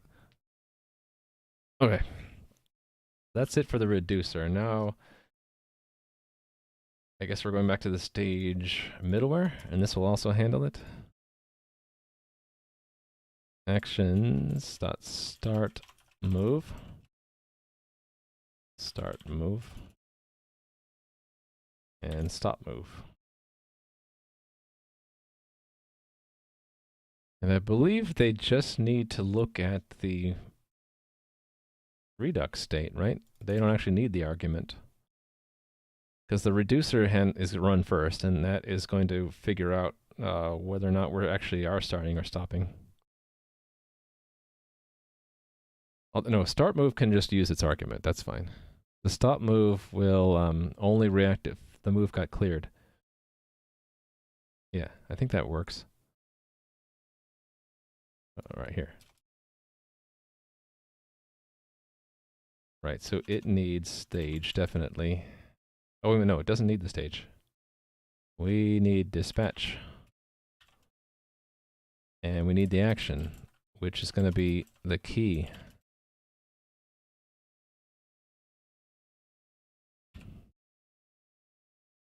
Right, so that's start and stop. Does not need the key, so we don't need the action at all. Stop move just will dispatch actions. What do I call it? Send to game or something? Send to game. Yeah, one of these. And it will send what? And this goes back to the back end. What did the back end want to see? That was ECS, right? Player input. And then the move is empty string for a stop move. All right, so the start, and this is only if, okay, so it needs to know get state too. If get state stage, what do I call it? Stage reducer, what did I call you? Current move. If that is not null, so if it's truthy, no, if it's falsy. If it's falsy, there's no more move anymore, then we're dispatching the stop. All right, this always dispatches the key here, right? I think that's it, so I can test it now. I am running the front end, so it should have updated. Where did I put it though? I'm not even running it. I'll run it here. So that is localhost 3000. All right, log in. I think I just used chickens for the local one. Awesome password. Oh, it's not running. Yeah, I forgot to run it. Got to run the backend in order to connect to it, right? Okay, now we're running. Hopefully it doesn't crash. Watch it crash and I'll be really unhappy. Cool, it worked, and we're logged in. And now let me look at the debug tools. So I should be able to, whenever I hit a key, I should see it. No, not happening.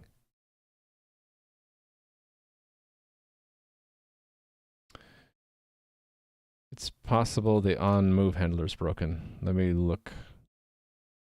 That is where? Playing activity? On key down.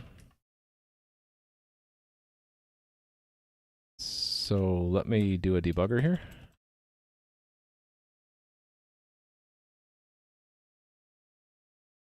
Yeah, it's not getting hit. So, oh, didn't I have to do something fancy like change the focus, the test app? No. What did I have to do? I wonder if it has to do with the fact that it's on a different div now. What if I move it from that div to the parent div? Actually, let's just move it all the way out to the outer div. Let's put it here.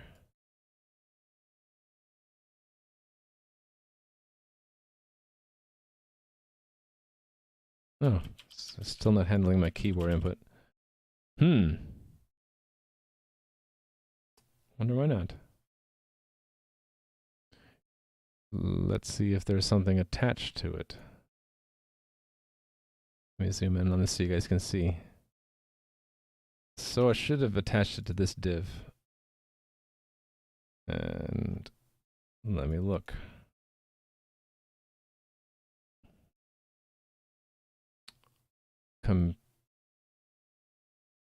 Computed? Yeah. On key down. Oh. Come on. Oh, it's not going to be a computed property. Shoot. Event listeners. Input. No, key down.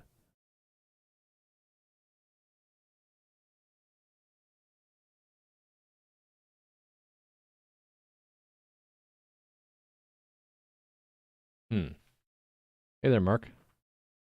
Okay, I screwed this up somehow.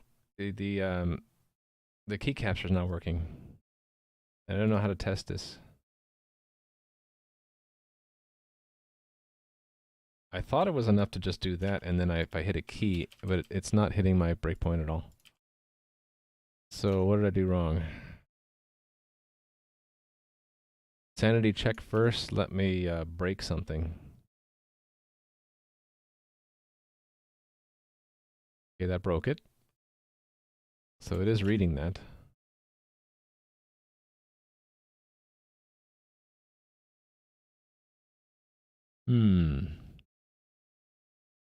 Let's look it up on Google. Or Bing.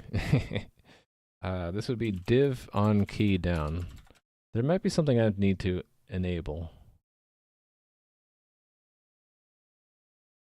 Aha! I did not do that. And I should probably do that too, right? Oh yeah, okay, the problem is probably that's not a tab index. There, now it's a tab index. Let's see if my breakpoint gets hit. I did keep the breakpoint in there, right? Yes.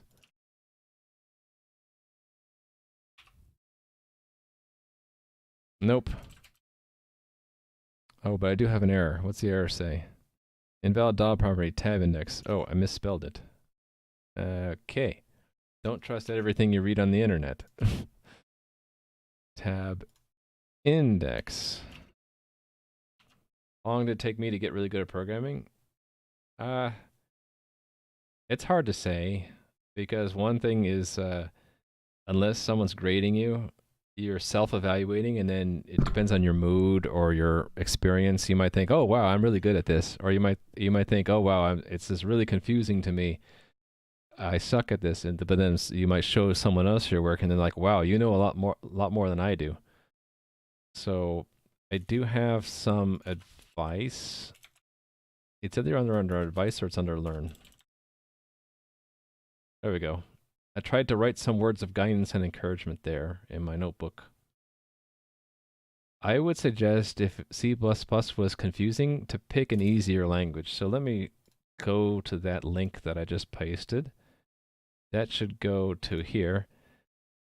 I generally steer people towards Python or JavaScript or C# or Java, depending on what they want to do.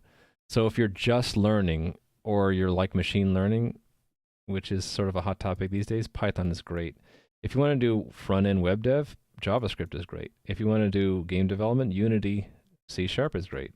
Android, Java. C, C++, I don't encourage because they got lots of weird old quirks in the language because they're so old, and it's not always clean to express the same program in that language. So try out one of these other languages. And we have some book recommendations that I've been trying to archive. So JavaScript, look for the series You Don't Know JS or JavaScript The Good Parts. If you're really dedicated to learning C++, definitely recommend Effective Modern C++ by Scott Myers. Issues that I copied an HTML attribute but used it as a JSX attribute. React uses camel case. Oh, I see. Okay, I won't blame the internet then. Yeah, so Zetopop. I wish you luck in learning. It probably would help to pick a slightly different language and try something that is simpler to start with. Because in general, when you find something really confusing, it's because you are diving too deeply into something and you don't have the foundations down yet. So I would back up, pick a slightly newer, more modern, easier to understand language. Try some simple exercises or tutorials, and then probably after a while you'll go back to that what you had for that class and think, oh, it makes more sense now. Because a lot of what experience is giving is just examples burning into your mind that you can associate with when you see things that are different. You'll draw comparisons to what you've seen in the past. So if you're just starting, you have not much to draw on. It's going to be pretty confusing. Yeah. So there you go. Python, JavaScript, a lot easier than C. Okay, I'm still not getting my breakpoint to be hit, which is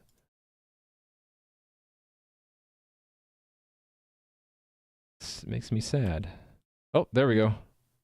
Now, what did I have to do? Did I have to hit tab?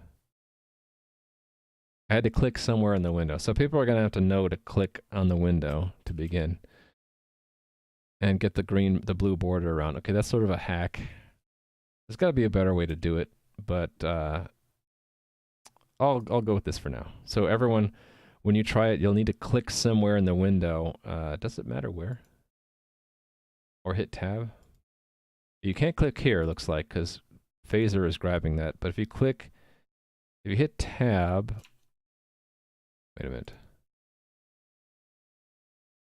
Yeah, it doesn't have the focus by default, but if you click in anywhere in the window, it'll grab the focus and then you can do it. So let me remove the debugger line. What I want to see is dispatch those Redux actions. Actually, it should send it all the way to the server if I do this right. There we go. Oh my goodness. Look at that. It all works. Oh ho ho ho. I can move my little man around.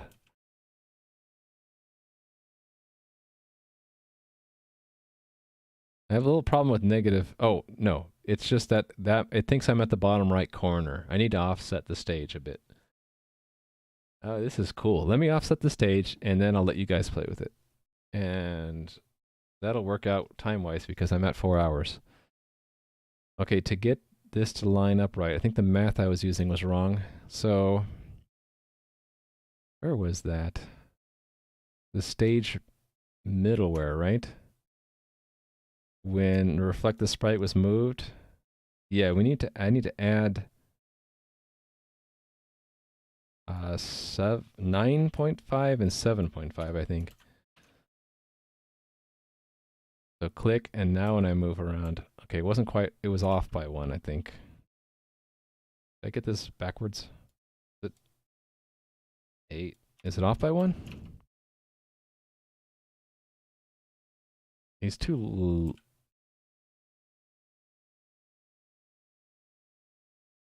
Actually, I was right. It's just the initial position's wrong. So that was 9.5, and so the 0.5 is to center him. It's the initial position I have calculated wrong. So let me take this math, and sorry if we're being hacked, but we're just going to go with it for now. It's these numbers here. So this is X and Y. Let me compute them here. We'll just turn that into lets. And 0, so it's just these numbers. There we go. All right, so I start in the middle, and so I'm holding down D. So every time I do that, it's updating the game state, which should be interesting to see in the journal. All right, I can move my little man around. I wonder how expensive that is in the server. Let me check. So all 3 servers would have recorded every single change to every component there. So that's probably going to be a lot of state. What am I getting into here when I put this live? Let's see what happens. Yeah, so you can see changes to the ECS. Okay, they aren't too expensive. But they're every quarter second, there's a change to 2 things, the position and the cooldown on the movement, right? Where's the cooldown? Right, the movement cooldown updates, and then when I release the key, it goes to null, and then, yeah, so here's where I was playing with it before. There's going to be a lot of data. I hope my servers are ready to handle it. Looks like it snapshotted a few times. Just from that little bit of time I was playing around with it. So the snapshot interval I should probably increase. All right. Time to build this on, time to check this in and build it on Linux and then deploy it. I can't deploy it. What would happen if I deployed it now? The server will get unrecognized messages and then just ignore them, which is fine. So I can do the client side first. Let me check this in. Let's bump the version number of the front end.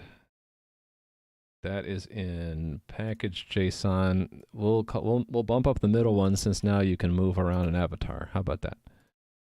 So go to here, do npm run build, and then I'll run my little deploy script. Thanks, Shua. Yeah, skyrockets to multiple cents a day. You could try to give the focus on load. Let me write that down. Or more correctly speaking, let me copy paste that into my notes. There you go, I got a point for that suggestion. I should actually also give you another point for the other suggestion. I should start being more diligent about that. Anyone who corrects me or gives me a good suggestion on stream should get some game cred, right? All right, how we are with the build. Still going? While that's going, maybe I'll go prepare a check-in. It does that. So we connected the sprite movement and the inputs in the input controls. So player console, connect player input and sprite. Connect player key input to movement messages to the server. Or it's not connect, it's interpret player key input as movement messages to the server. And then the other part of it is move the test sprite around in response to server messages telling us where it should go. So this is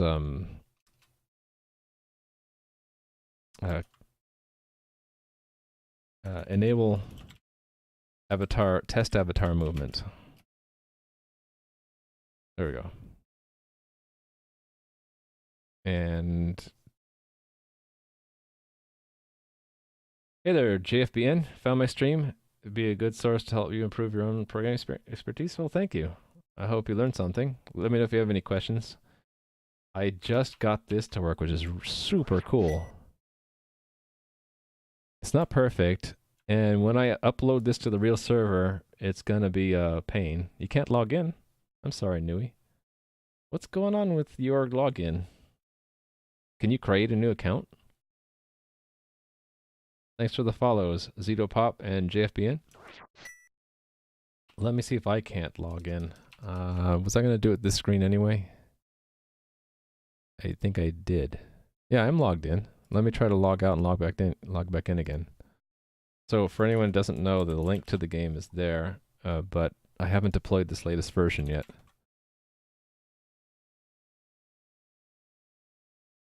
Copying my password. Oh, I can get in. I'm sorry you can't, Nui. I'm not sure what's wrong. It's a bummer too. When you do log in, I'll have to compensate for that by giving you lots and lots of points. All right. We're clean. It made a build, so let me tag that build as front 110 and get push tags. You can register, so you can start a new account, but you can't log in with your old. So what's wrong with your old account? Does it just say bad password? Maybe the password got destroyed. Wrong window. So you created a new account, I'm guessing, right? Oh, we had 5 people create accounts. So you're probably 62. Oh, you get a connection loop. Weird. Yeah, the connection loop, it keeps making, I keep coming back to thinking it's 2 different tabs competing over who should log in. Okay. We'll allow that name, I guess.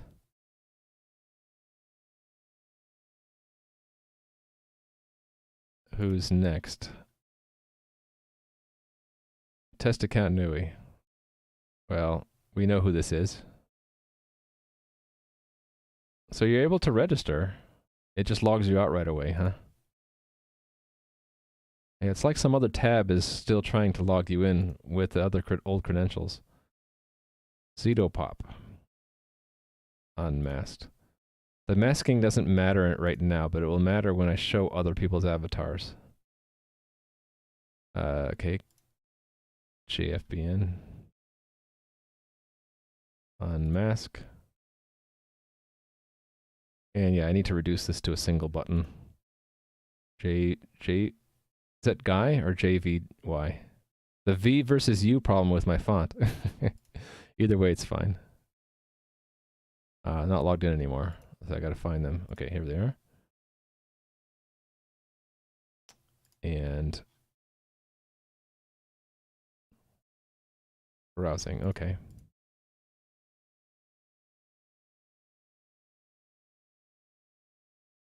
All right, any new tickets otherwise open? No, okay. Yeah, sorry, Nui. I don't know what's going on. Let me deploy the front end. So I have a script that should work. Deploy.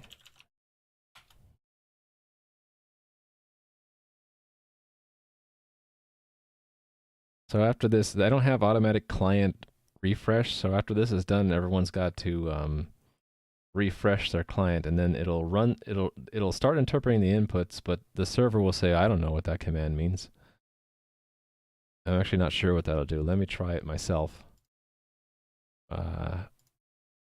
Refresh, here we go. So when I move, nothing happens, but it shouldn't disconnect me. I should just see something on the back end if I were to look at it that someone's pressing keys. All right. So then deploying the front end is a little bit more involved. I mean the back end. To do the back end, I have to build this on Linux. So I have my Linux machine booted up and ready to go. I just need to X Windows into it. Hold on.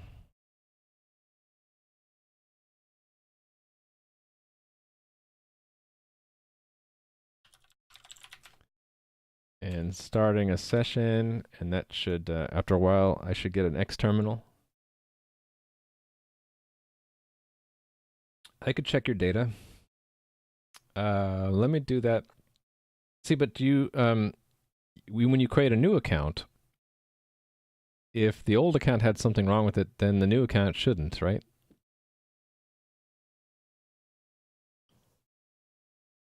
So I wouldn't think there'd be anything in the data. I'll check it later, though. But yeah, you should be able to create... What happens if you create a new account in an incognito window? Here's my Xterm. Projects, and then we will pull... Oh, wait a minute. That won't work until I add my key, will it? And then pull.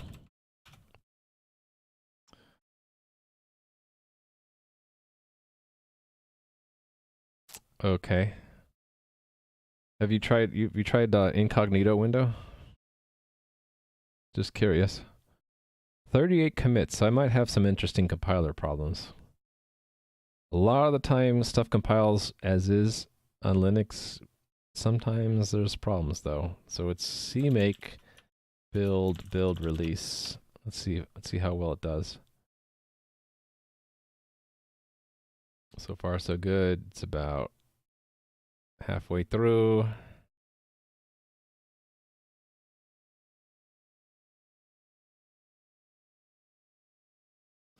Okay. So I haven't actually thought this completely through. On the back end, okay, so there's a package thing. It will, but right now it's using the test certificate. I don't want to use that.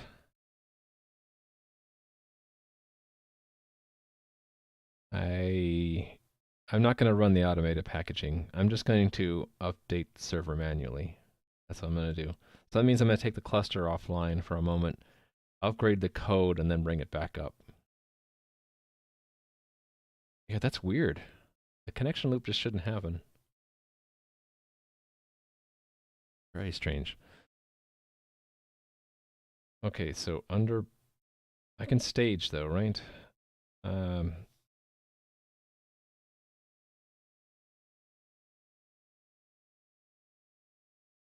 Really only care about what does stage do? It calls update.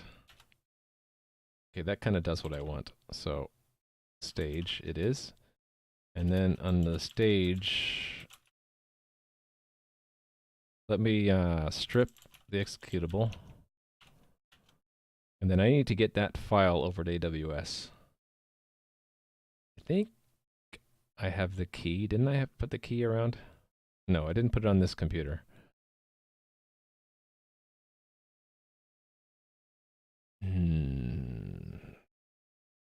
How did I do this before? I don't remember what I did before. Did I put the key on this computer somewhere? Oh, it looks like I might have. I did put the key there. All right. So I can do SFTP with that key. EC2 user at servers on the Iranian. I don't mind showing this on stream because you guys don't have my key. You shouldn't be able to get in. I'm in. Adam Hack. We'll put Realm server host up there. I should probably back up the old one, right? In case things go horribly wrong. Yeah. Bye. Okay, now I'm going to go off screen for a second. Onto the AWS EC2 instance. I see the file there. Let me back up the old one. Actually, I can name it, right? It's 100. And what am I going to call this new one? 110? Because the last one was 100? And we added new functionality to it? That makes sense to me, so 110. And then make a copy of 110. Okay, here we go. So I'm gonna take the cluster completely down offline. It's offline, so everyone should have been logged out at that point. And then I start it back up and pray. Here we go. It's back up with the new game. And I see people are all logging in now, including me. Let's see if it worked. Can I move? Oh, look at that. I'm moving in the real game. Oh, and I see Nui got disconnected. I see the connection loop problem. Your password is succeeding, Nui, but then you're getting disconnected right away for some reason. Okay, everybody able to move? Okay, you got to click somewhere so that you see the blue border, and then WASD. Moving as well? Okay, we have one person confirming that it's working. So the question is, do I want to keep working and get it to where it's showing everyone else's avatars too? You're in game, but you can't move. Make sure you got the blue border. Like, got to click somewhere here and then WASD. You're moving? Okay. Just keep in mind your character gets destroyed the moment you log out. So, like, if I refresh, I'll go back to the center. And then I got to click somewhere. So there's some bugs I got to work out. Moving in 4 directions? Nice.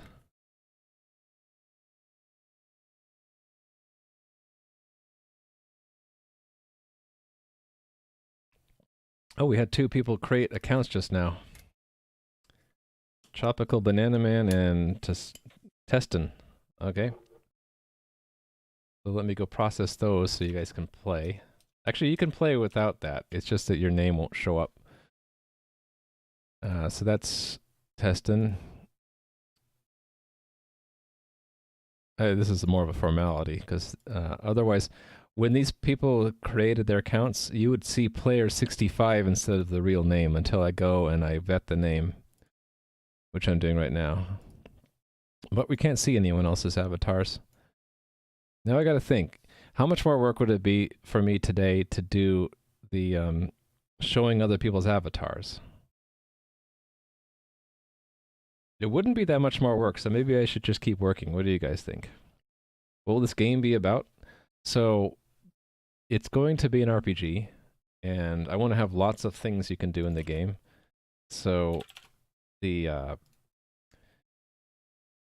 ideas I have listed here. Just the normal stuff you'd have in RPGs. I'm inspired by the old Ultima games. So, moving around in the game world, interacting with NPCs and maybe even players, and collecting resources and doing all kinds of things.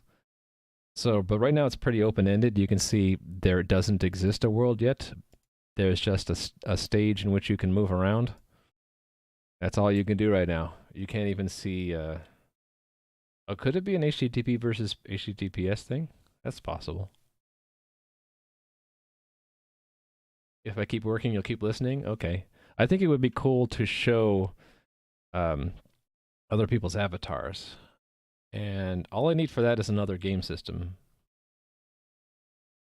that will regularly tell you if someone moved. Yeah, I feel bad, Nui, that you can't get in. We'll figure it out, though.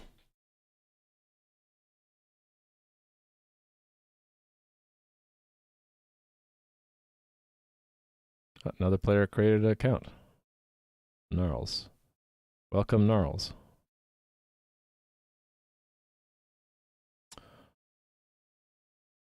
You could add a note. Wait a minute. You added a note? Which ticket did you add? Oh. Hey, how am I? I am doing great. Thanks. Thank you for testing the note system. I'll leave it open in case you want to comment more. One thing that I need to do, I'm pretty sure, is these open notes, I have no way to flag it for myself to see if someone has come back and updated it. I have to go and check to see, oh, did someone get to these things, right? And I don't have that yet. Oh, there's where it overflowed. See, I fixed the overflow stuff last night so that the buttons are always on screen. Okay, so what note did you add? Oh, 53, okay. If you got that far...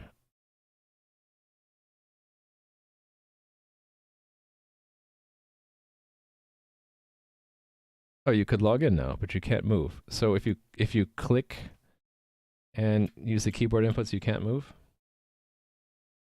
Yeah, I spent some time last night. I was up way too late last night fixing the CSS for this. Well, I'm glad you got in the game. So that's one problem down. The other problem is movement. WASD. Let's see. Could it be shift bar related? Oh, try not holding. It might be caps. Yeah, there's some problem with caps lock. It has to be lowercase ASDF. It might be caps. So try turning off caps. Gotta be lowercase. I should fix that. Shouldn't matter if you hold down uppercase or lowercase, right?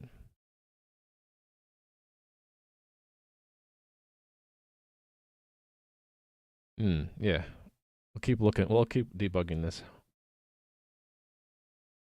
Oh yeah, it's not arrow keys. It's WASD. I could fix that real quick.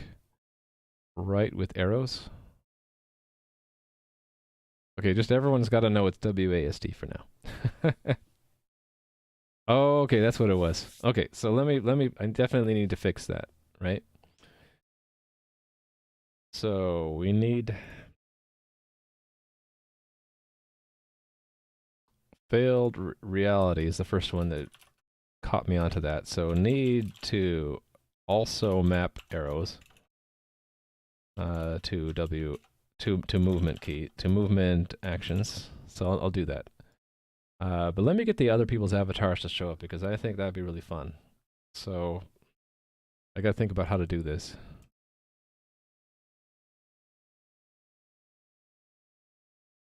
I'm having too much fun moving my little guy around. Anyway. Oh, I should tag that.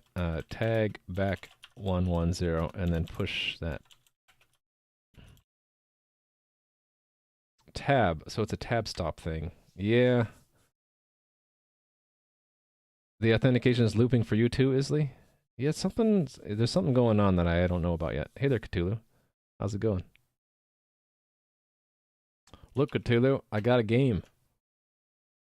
Not that window. This window. Look, I can move the little man around now. I'm going to work on next the bonus credit for today, which is getting other people's little mans to show up too. We'll let the backend sit there. I'm going to have to update the backend again once more today.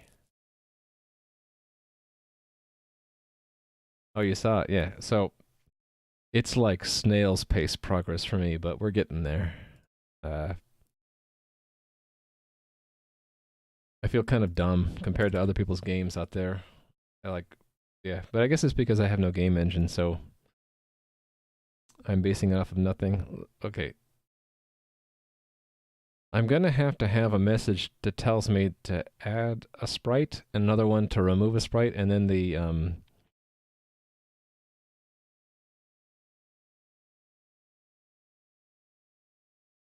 there will be another one for when someone else's sprite moves.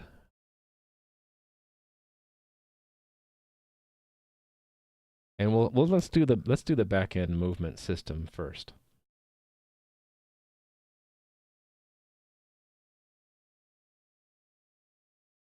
It's delayed? Huh.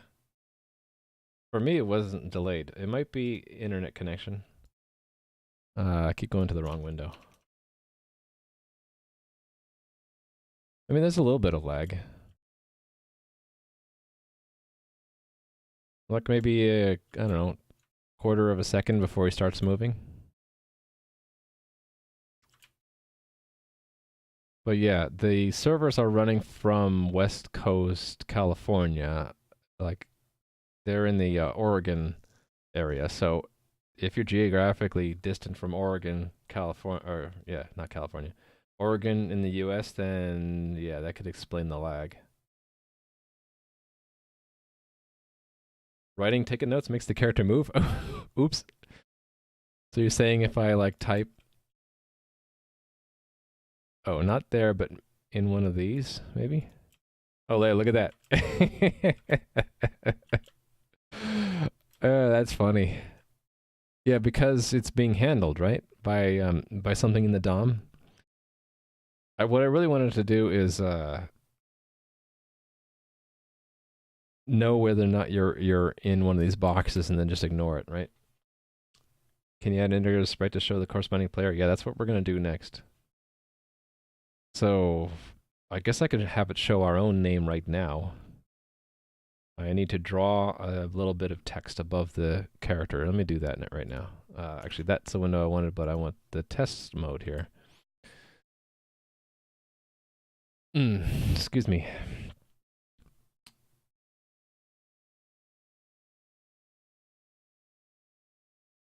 Player console. Middleware stage. Yeah. Yeah, I'm going to add mouse clicks too. I was thinking of three things. Keyboard, mouse, if you click around, it would move, and also just have some fixed position buttons, which would be useful for mobile, or maybe even put them overlaying the world somewhere, so you can tap on some area and it would move you around. In the real game, you'll always be centered, and the world will move around you, because that's how the old games did it.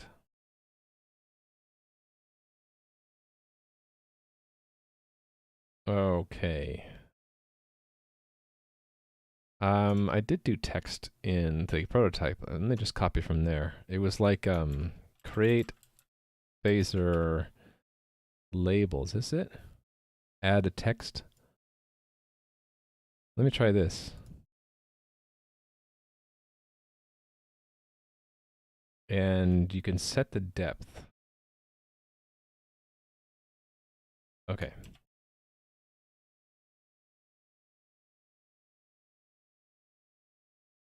All right, let me try to add that when we create the sprite. So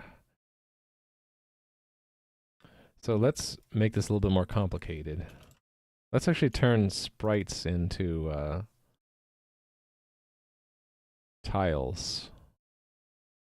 Tiles. Stage sprites into stage tiles.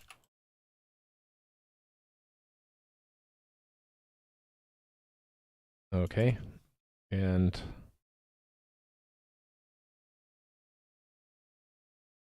so the tile will have some information in here. The sprite and the label, which I'm copying from here.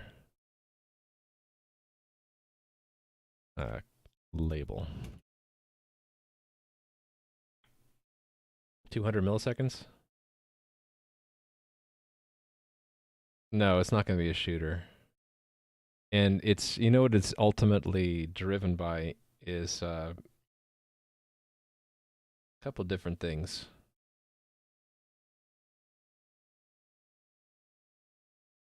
I could have a bug in the cooldown where it doesn't actually move for one cooldown period, which is 250 milliseconds. That's actually probably not it, right? Yeah, when I study the performance, I'll have to track down like where the time is spent and everything. It could be I'm just doing something silly. It shouldn't be 200 milliseconds. It could be the delay in relaying things to the cluster leader and back. It could be that it's just doing a lot of JSON parsing. And that gets optimized away if I move to protocol buffers, right? So it's scene instead of this phaser, which makes more sense. And then I'm going to add it slightly above. So it's minus, I don't know, I'll just make a guess, 8. Font size, how about 8? What's this weight stuff? Aha. Normal. Do I need to set any of this stuff, or is this default? Color, yeah, let's pick white.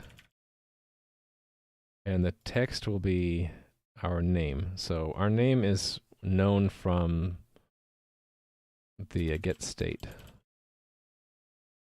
Get state. Where do we know our name from? You gotta look in the reducers. Is it session?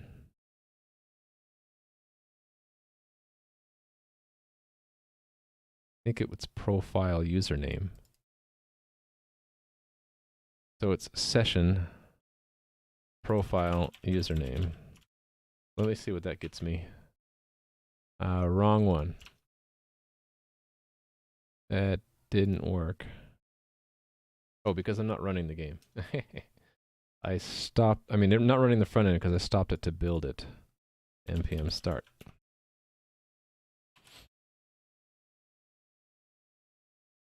Yeah, we could do that too. Predictive motion on the client side, and then you wouldn't really notice the delay.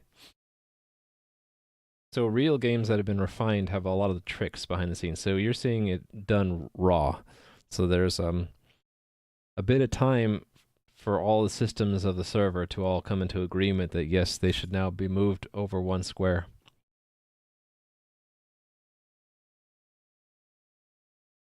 Okay, I see my name, but it's really small and it's not moved correctly, so let me fix that.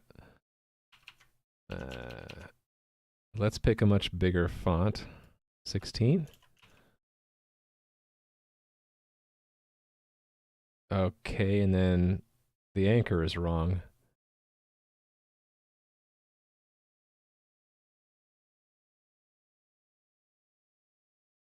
Because I'm not setting the origin on it, right? I need to do label set origin 0.5. And then I need to move it vertically up half. 16. And I think I actually need to change the vertical anchor. So that would be, I think this takes 2 arguments, right? So it would be 1 instead of a half. And then let's shift it up a little bit more. So like a slightly higher. Even higher. And possibly, well, I don't know how it's going to collide with other tiles.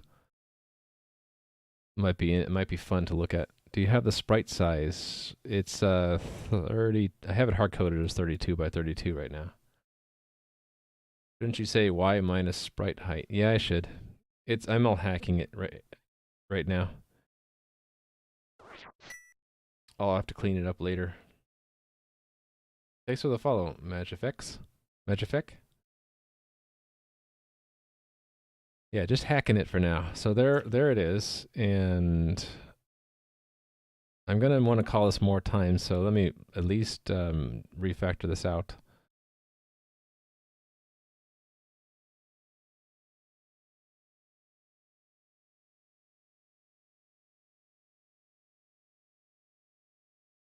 When is this called?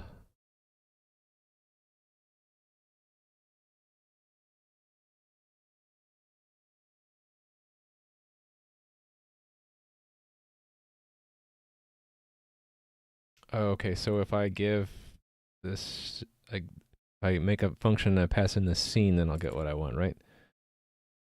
So let's do this.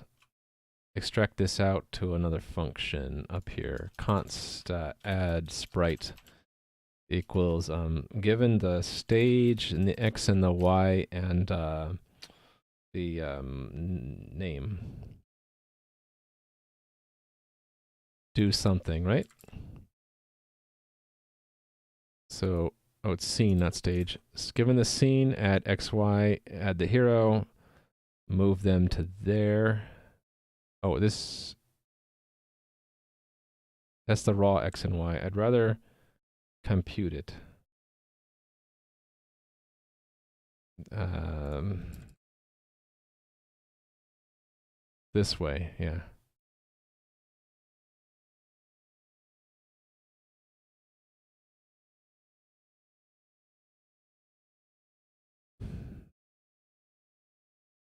Actually, I can leave. I can do the math elsewhere. Is it intentional the open is visible in new tickets? Yeah, but you shouldn't be able to press it. Yeah. Okay, that is a bug. I should gray it out. That's +1 to Nui. Finding all these bugs.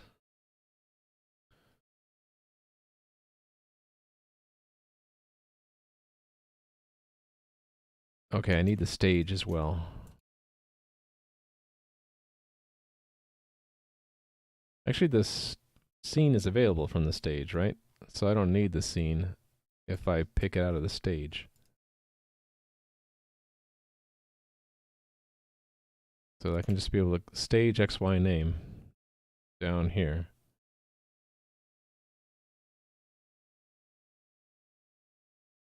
Stage XY and then my username.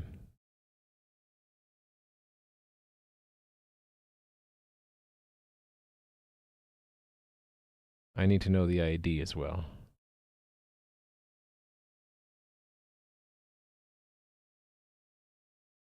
This name is here. Did I get it right? There we go. Oh, that's right. They're not bugs. They're undocumented features. Yeah, you're right. Thanks, Cthulhu. You can move. Yay. I'm adding name placeholder now. I broke something though. You're not moving. You're not moving. Why is he not moving?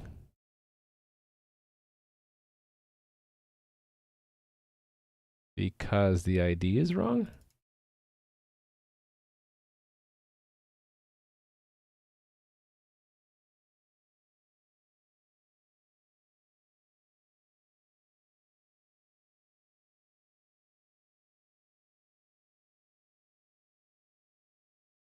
Yeah, okay, it's telling me that I'm moving.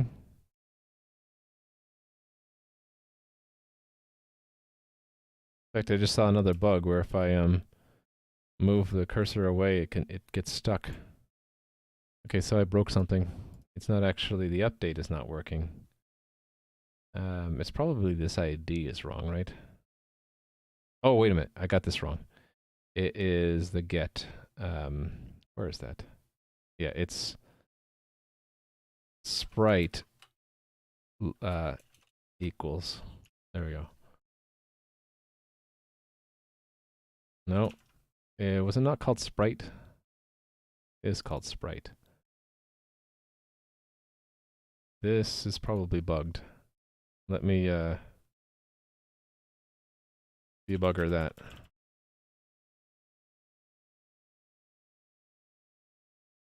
I have this window up for the debugger to work. Why is it not working?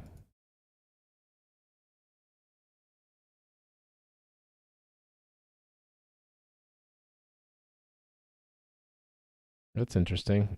The reflect isn't working.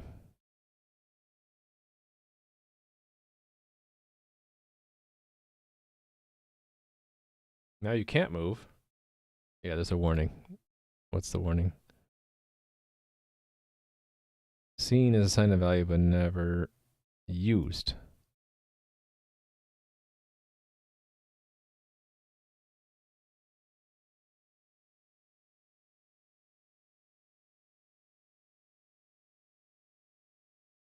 The init happens first, so I capture it, so I shouldn't need that scene anymore.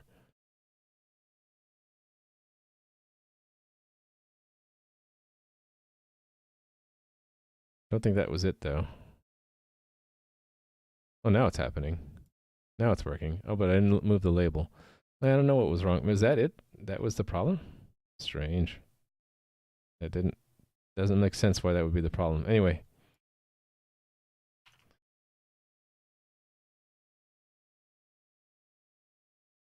Now my label's not moving with me. I need to move the label too.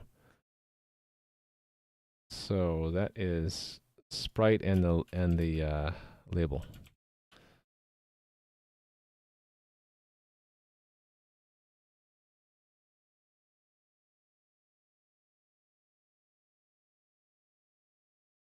I hate to have to repeat this math, but I'll clean it up later. The math was down here, right? Up here where I created it. It was minus, actually, it's just the minus 16 I have to hack in there. So that's minus a half, so that means it's 7. There we go.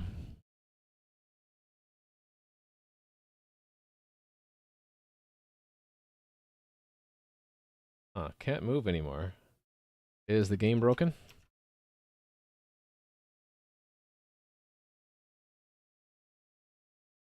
No, I can move. Let me reconnect to the game and try again. Yeah, I can still move. Nothing special about my user account. Oh yeah, we should have a counter for how many times I say I'll do it later. 30 seconds? Really? I wonder if something's going on where our server gets stuck. Huh. All these things that usually playtesters don't see because this is like pre-alpha. Can't log in. Oh, we could be hitting the IP ban problem. Let me clear the bans away. So that is secrets and then Python tools bans purge. And let me do that off screen in case it prints anything. Hold on.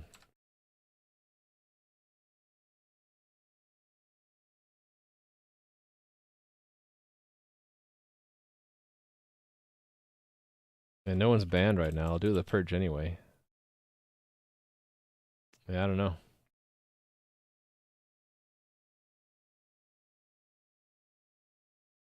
But without a 30-second delay.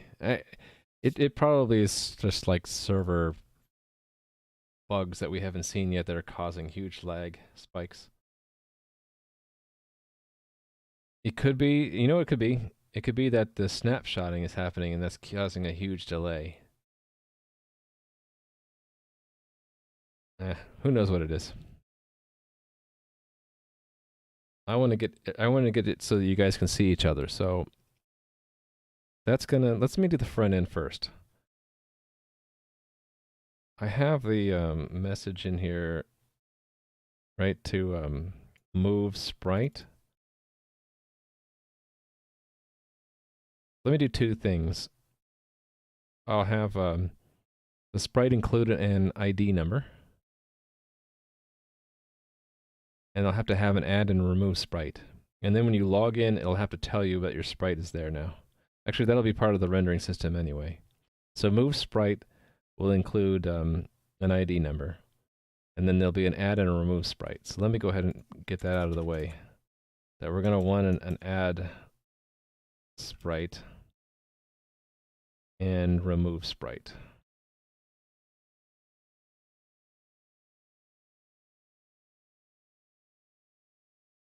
These are like funky because they're mixed case.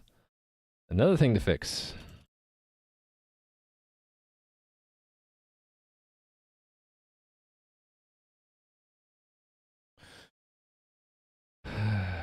Okay.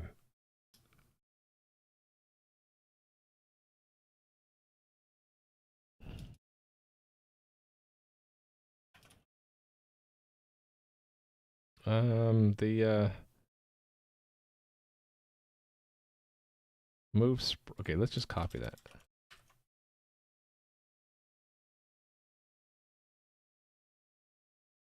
Let's break this up.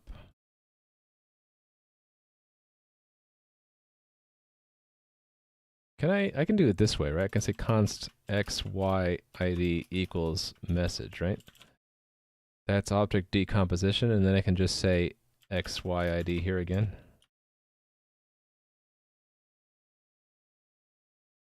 And then I can do the same thing for the remove and then the move, right?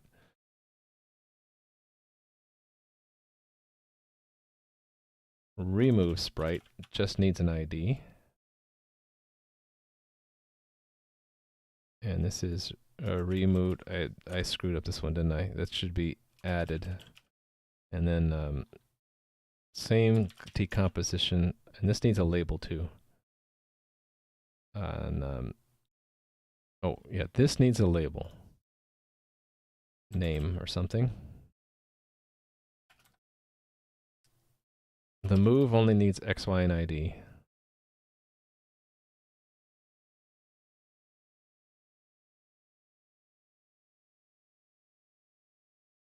All right, and then reflect sprite added and removed. Add to actions.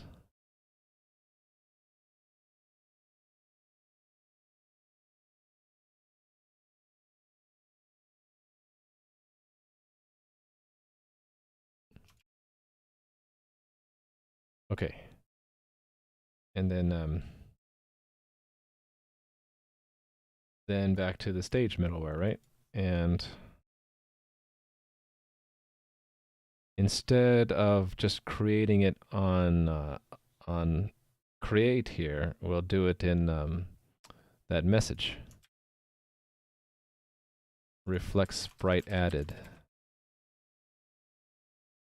And then remove. And I'll hack it for now to make sure it works by just manually dispatching the sprite added from that initialization point.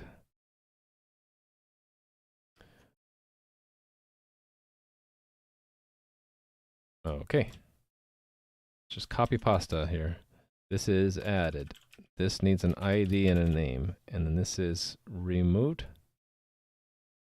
And this just has an ID in it. And then moved has an ID in it. So we don't have to hard code that anymore. And it's stage tiles. Okay, we still get it. But I don't really, actually I do care about both of them, because after that we're going to, what is it? I don't know, I have to look it up.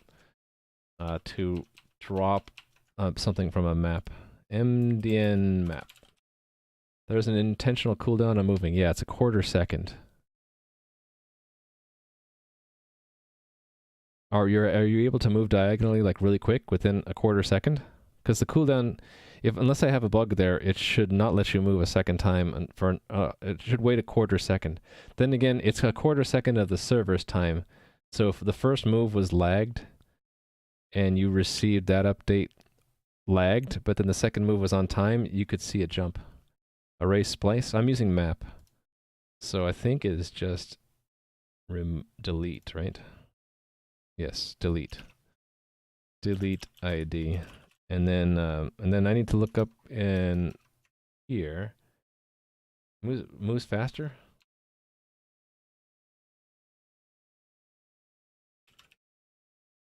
Oh, I did see that jump. At least I think I saw it.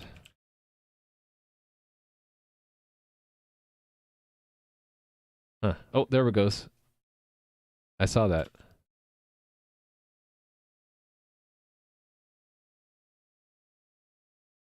Oh, yeah, there it was again. Yeah, so there might be a cooldown bug. Yeah, if it's in an array, yeah, either filter or splice, yeah.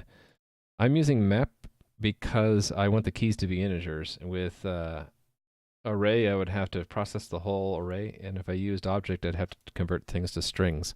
So I've gotten into the habit now of using map for things that are keyed by an object like an integer. Okay, how do I remove? It's called destroy. There we go. So then it's just sprite.destroy, label.destroy, and then we're done. Okay, and then moved. That's fine. And then added. The code for added comes from the create here. This much of it.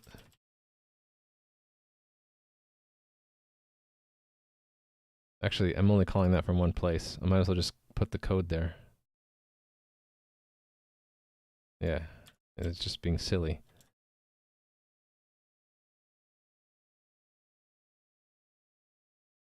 So just do that. And the name is the name. And I'm going to hack here to do this thing. So let's get dispatch. For now, I'll hack it and I'll say dispatch actions dot reflect sprite added, and then I have to say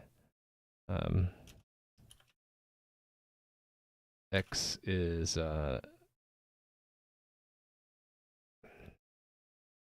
0, y is 0, right? ID is 1, and name is this. This is just a backwards compatibility check. So the backend doesn't support it yet. So furthermore, that ID will be missing. So I'll have to hack the ID.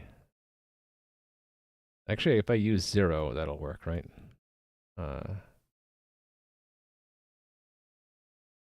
Because it'll be 0 if it's not present. So that's not... Let's see if that worked. I have a bug. Duplicate declaration, line 21. Yeah, that's wrong. Oh, but I want to convert the coordinates, don't I? It'll be x plus... I need to give it a new name. So how about x pixel? Pixels. Y plus that. And then that goes there, and that goes there.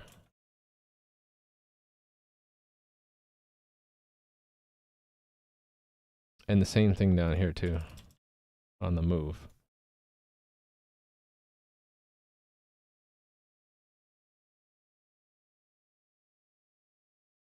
Oh, yeah. Actually, I don't need, it's already done there. There we go. Fixed. Line 23, I have a bug.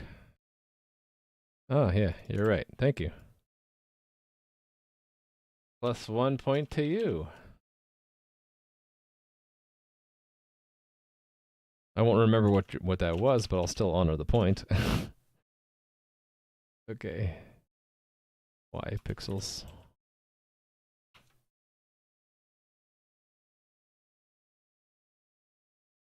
Oh, sprite is undefined because...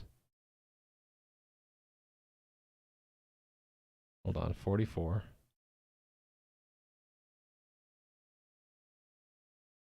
Oh, yeah, that ID is probably wrong. How do I hack it for now? I guess the sprite moved. I need to just hack that in the server messages because there won't be an ID. So just hack it for now and make that match. Actually, no, 0, right? Didn't compile. Why not? Oh, because that's ID.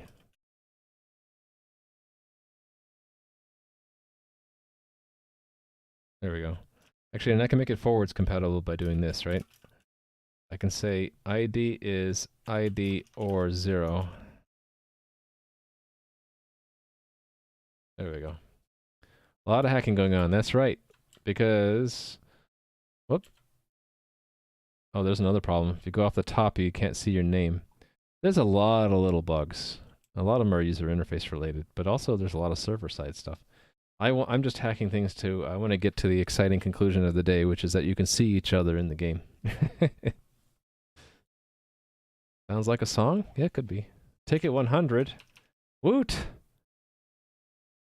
That's like some kind of milestone. I don't know if it's like if that's a good milestone or not. Oh, we have a new player. SPJG. That name okay? Sure. Unmask. Just occurred to me, I think I might know why sometimes there is lag, or sometimes why you might get disconnected. If the message frequency rate limit gets hit. If writing something in the notes field makes the character move, yes. You are correct. Thanks for the feedback. Add note and leave it open.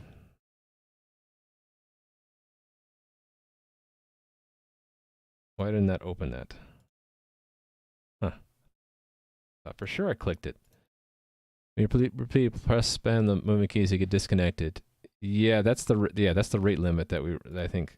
So I think this is due to the message rate limit. I'll need to debounce on the client side, I think. Let me actually copy that to my notes so I don't forget and give Nui a point for that.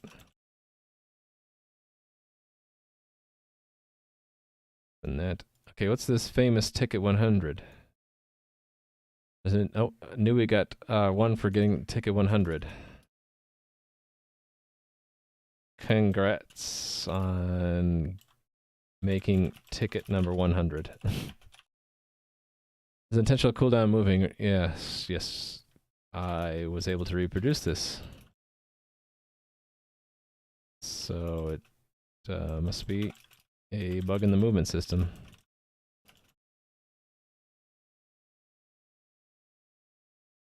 Thanks for finding it.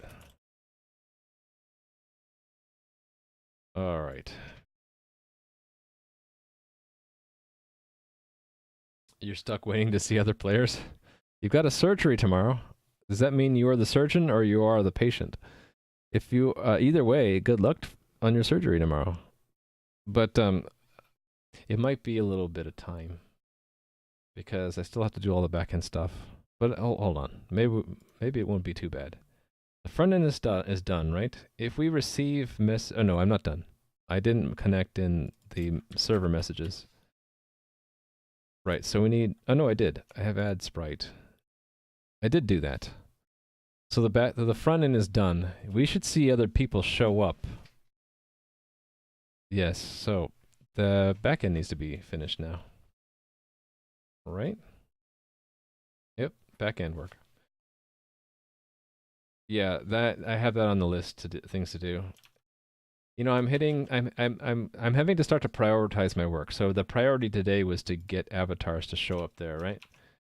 And so things like the filter on these tickets is much lower priority for me.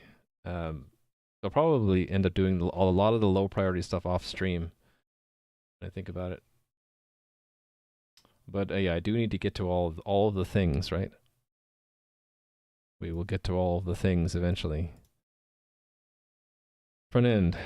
I should check in the back end first, though. Let me remove the hack that I put in. Where would I put that? I put it under stage, right? It was when the stage is created, we simulate an ad. Where was that? This one.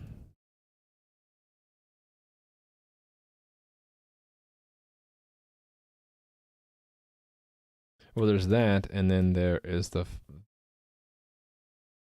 Where does it go? Server messages?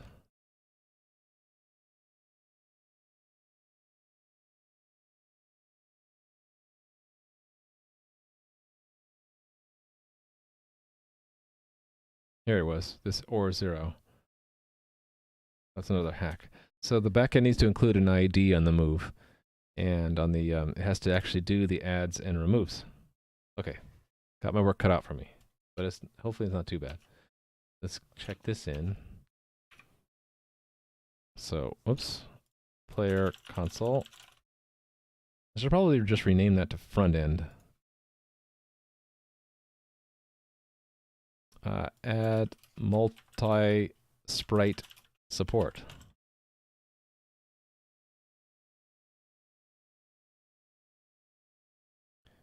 Okay, there we go. Back end work. Back to C++ land we go. I need to have that rendering system, don't I? And how am I gonna... I don't want to constantly be saying, oh, these guys all moved. I need to know when a move happens. Oh, the way I did that in the prototype was I had a dirty flag on a positional component, right? Let me look back at what I did.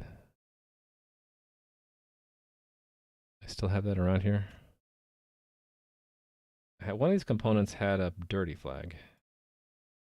Oh, and it was tile. Right, it had a dirty flag. And a destroyed tag. A destroyed flag. To make sure that every player is told to remove it. And then what causes an add?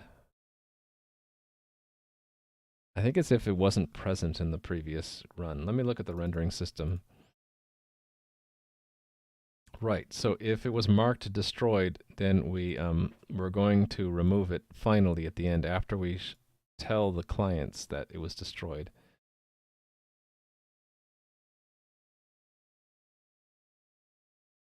What about the new ones? I think a new one is declared... Okay, this didn't distinguish between new and old.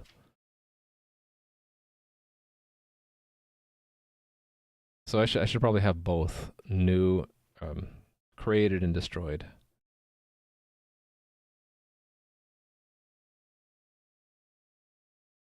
Yeah.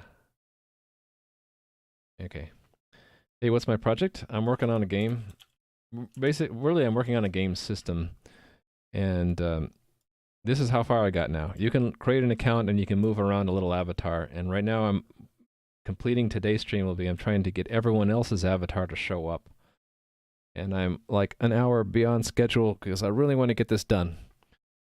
But probably 3 or 4 months from now, there'll be actual game content here. But right now, I'm just getting the fundamental system set up. So there are a cluster of game servers. They all track everyone's position in the game and tell the web front end what to show, and interpret movement keys back to the server to move your little guy around. And I'm just building off of that. So this is all done from scratch mostly, and that's what I do here. Let me know if you guys have any questions. Yeah, you should be able to move. Well, the label is not there yet because I didn't deploy that update. You have to, the focus is still a problem, so you might have to click. So if I refresh here and I try to move, nothing happens. I have to click somewhere. You get the blue border and then it moves.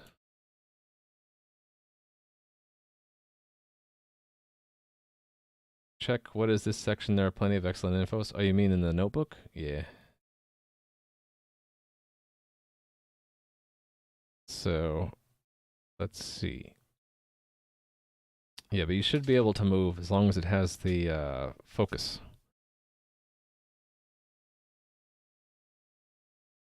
Cool. Yeah, add that to my list of things to fix, is the focus. Did I not put that on my list here? It's probably on this list. In case it's not, remember to fix or refine or improve the key input focus for moving the character around. All right.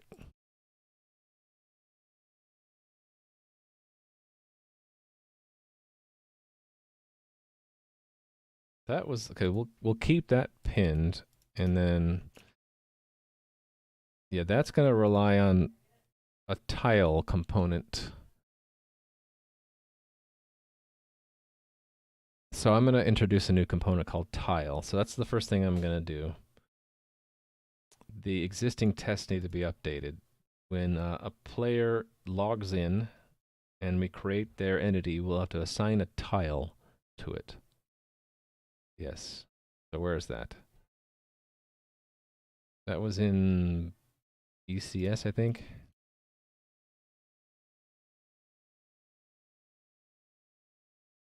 Yeah, here we go. Character created on login. So we'll expect another component to be added called the tile. Let's keep it 4 characters is short enough. And the tile has to have... I won't put the name in there yet. I don't need this stuff. I just need dirty and destroyed for now. Short names for that would be moved,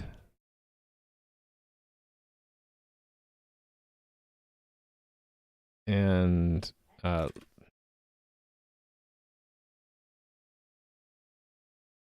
actually there are 3 of them, right? New, which should be true, moved, and gone. That's what I'm going to go with. So I updated the unit test, and now I'm going to make it pass again.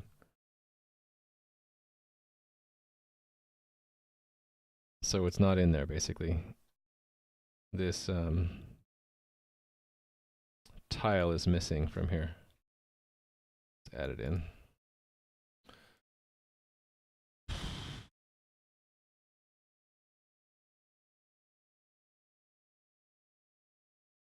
I forget where I did this. Let's just search for create entity.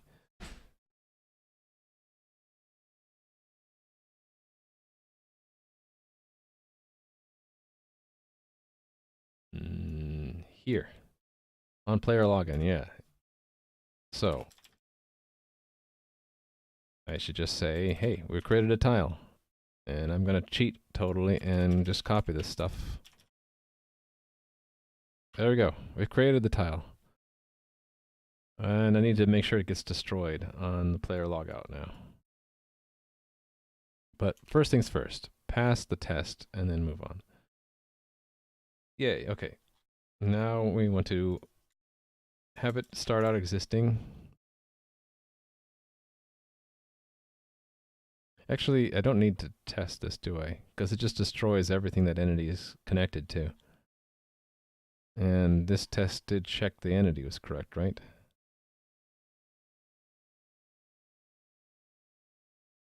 Well, it depends on this creating it for the correct entity. Okay, that's good enough. So now a tile will be included. So I want move to update the tile as well as the position, don't I? Don't have the code for the game's backend open source? No, but I have a lot of the reusable components open sourced. For example, my implementation of WebSockets, that's the communication between client and server, the transport layer, is checked in there. And how I use transport layer security, so the wrappers around OpenSSL, I have that here. I implemented my own backend email client, and that's open source. The algorithm I used for consensus between servers to replicate state, that's open source. That's called Raft. So yeah, a bunch of stuff is open source. A lot of the low-level stuff, including the mock-up app, the Iron Glove and its backend, that's all open source. The web server, web client, hash functions. Yeah, basically the pieces that you might want to make your own program out of are all open source, but the game itself is not. Okay, this... I want this changed on movement now.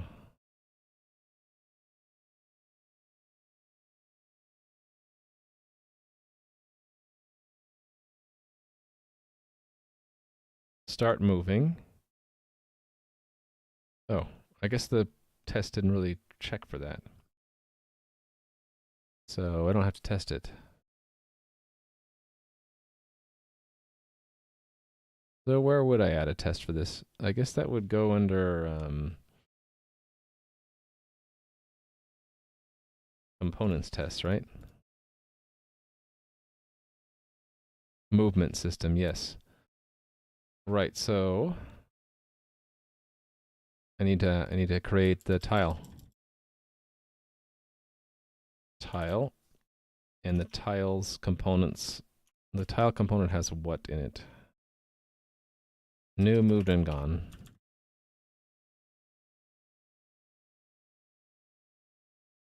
So the movement system only really cares about the moved flag, so I won't mess with the new flag. Right, we'll expect another modify component to happen. And really, I want to combine these three pretty quickly, because it's causing 3 different log entries where I could just do it in one. That's tile, and then this should flip to moved. True. Another thing I should do is only transmit the deltas and not the entire object. Yeah, refinement. Not step one. Step one is get it to work and see our little men. Then refine. So the movement system will do that, and that'll be picked up by the rendering system, which doesn't exist yet. So, but let me make sure the movement system does the correct thing.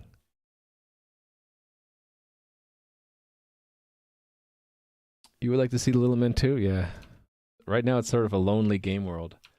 You can only see yourself. You can't see your friends. I mean, they exist in the same world. It's just we can't see them. All right. The movement system, yes. Components, movement system, here we go.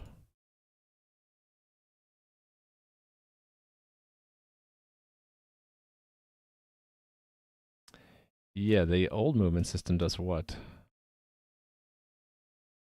I think it just marks the tile. Yeah, this stuff. If we find a tile, then we mark it dirty. It used to be called dirty, but I'll call it moved. So down here somewhere. Where is it?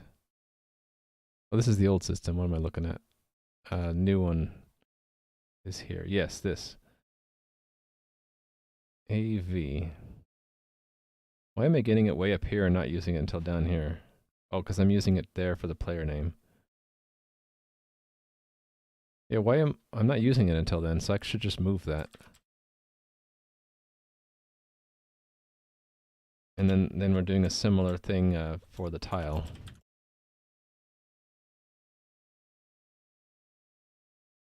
And I want to do the tile first, actually. And this one is going to go away because the rendering system will do this for us. So this is tile. You know, one trick I need to do is make sure the rendering system runs last. Otherwise, you'll see it one tick delayed. If tile is not invalid, then feedback ECS, modify component.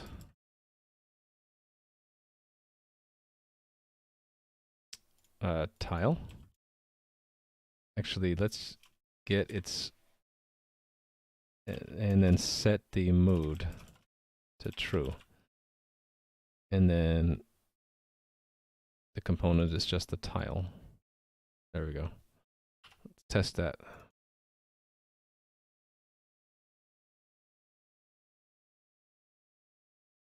Yay. All right. Ready for the rendering system? Rendering system, here we come. Rendering system. So I need to arrange for something to exist to render.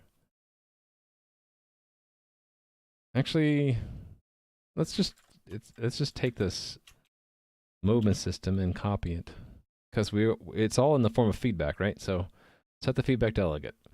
Then, you know, actually I could probably move this into a common framework while I'm at it, the fixture. This setup is exactly the same for every test, so why don't I just do that? I'll take this and I move it into the fixture right here as some part of the setup, and then the feedbacks is just a property. Right? And then I just capture this instead of feedbacks. So then every test benefits from that. Okay, create a character, create some components. What components do I care about? I really only care about the tile component. These other ones are irrelevant, aren't they? The tile should also have a name in it. I actually just realized that. That's important because the labels won't show up if that's not true. So that should be when I hear a beep somewhere. What is that beep? Where was what? That was here, right? Yeah. When a player is created. Here it is. So the tile should include the name. And what name would it be? It's whatever it's Alex. Of course it's Alex. All right, so that will give us the nameplate. And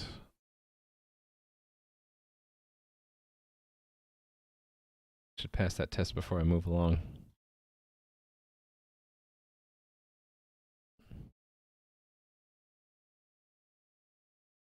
That is again where here name. And then there was a helper function to look this up. I can't remember what it was though, but it's in the subsystem. Masked. There was a way to get someone's masked name.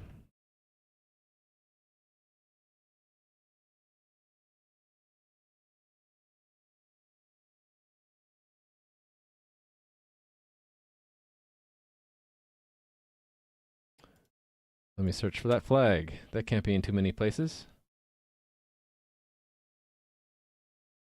Get name considering mask. That's what it is. And I have to have a player record for that. Do I have a player record here? I don't, but I can get it. So let's get it. Const auto player equals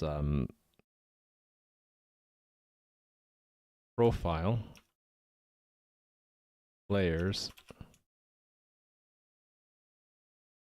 get player ID, and then I have to do a check here because it's possible that player might not exist anymore, and we might not be able to assign a label. I think in that case we just won't create the entity in the first place. But given that we have a player, then I can use this helper function under profile. Profile get name considering mask player. There we go. And that should pass my test.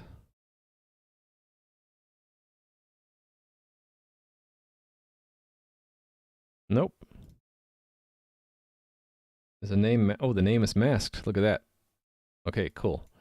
So I need to I guess when we add them, they're initially masked. So we'll just say player 1. Not worry about showing the mask thing. The mask thing is tested elsewhere. Yay. Okay. Okay.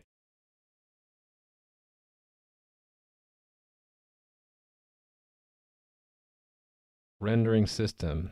Create a tile, and then here's the name goes here now. Fred. Actually, Pepe. Right? Sounds like a good name. And do I want to do this in stages? So rendering system like add sprite. And then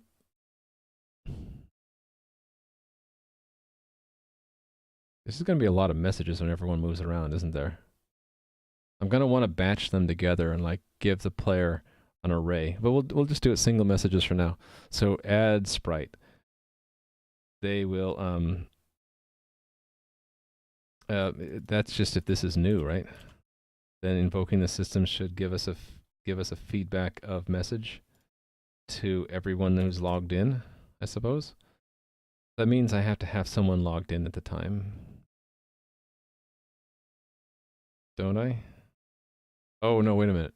This is not a message to any specific player. This is a message to all players. So what if I make that indicated by a 0? That means send a message to everyone. And that's add sprite. And what did add sprite have in it? The back end? That was in the stage middleware.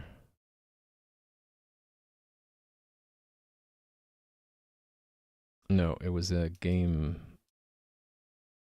server messages. Add sprite. XY ID name. Okay. XY. So ID is the character. No, it's the player, isn't it? No, it doesn't matter. I can use the entity ID. Yeah, it doesn't matter.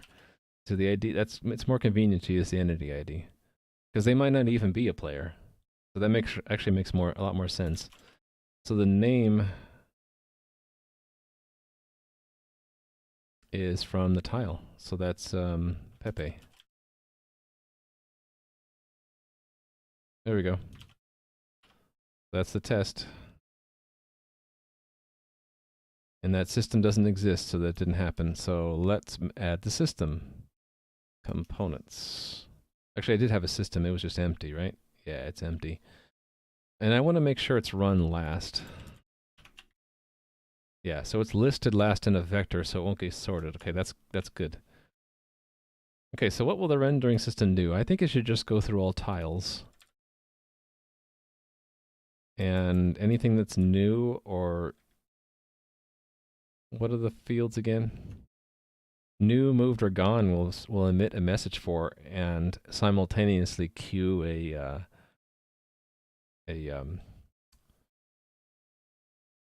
feedback to remove it. Actually, that should be included here then, right? Yeah. We should be modifying the tile to clear those flags when we see that. Modify component tile, so these should all go back to false. And the name should be Pepe. Should not change the name.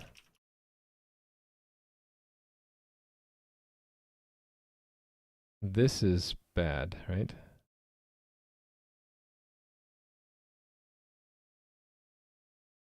I didn't include the name here. That should have included the name in the tile. All right.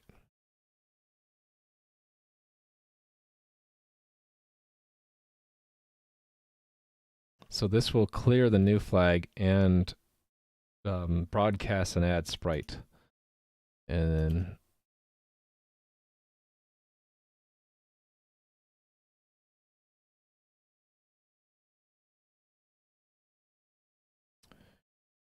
we're going to want to know the position.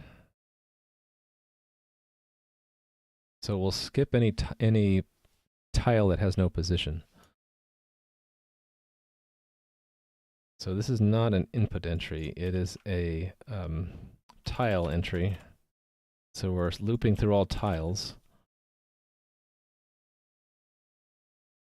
If there's no position to it, continue. And also if... Actually, I guess at this point we just check all the flags, right? Const auto new. I can't use new. Is new. Bool tile new. Might as well read all of them, right? Is moved, is gone.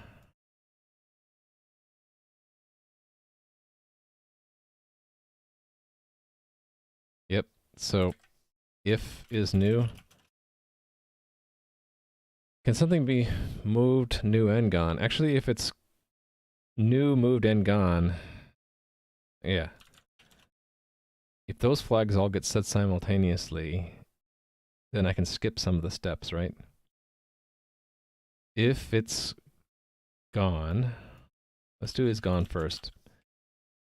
Then if it's new, then they never knew about it in the first place, so I can continue. Otherwise, we need to give feedback that it is gone. Actually, I can't just continue. at the end I have to update the component. So actually, the order in which these are done doesn't matter, right? So it's actually more convenient to do this that order. Here is the message feedback. So this is a remove sprite, right? And it just needs the ID, which is the entity. And there, what is this? Oh, player is 0. Yes. That might be ambiguous. Integer 0. Actually, that's not ambiguous, right? 0 is an integer.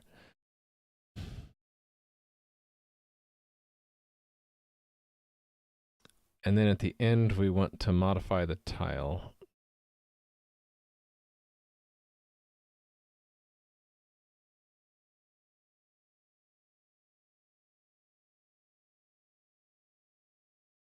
So I'm going to want a copy. So not const reference. And at the end, we feed back that it is whatever it is. Because here, we're going to say tile new equals false.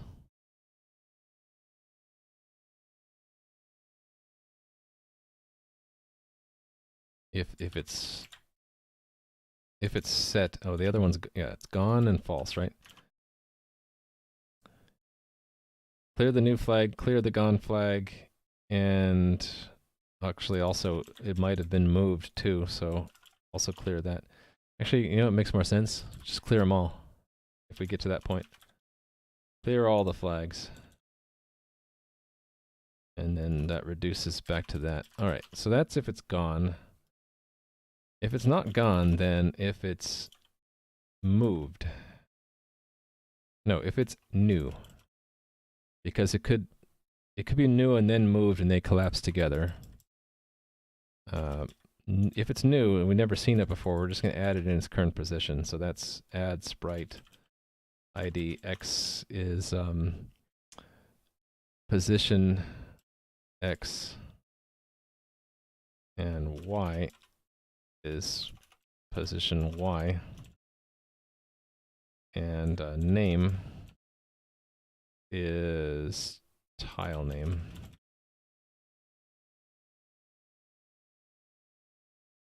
And then else if is moved.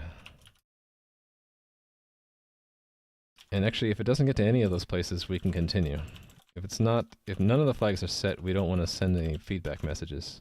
That would be important because otherwise we'd constantly be churning the server with messages saying nothing happened. Thanks for the follow, Mirex. Okay, finally, the move sprite just has the ID and position, right?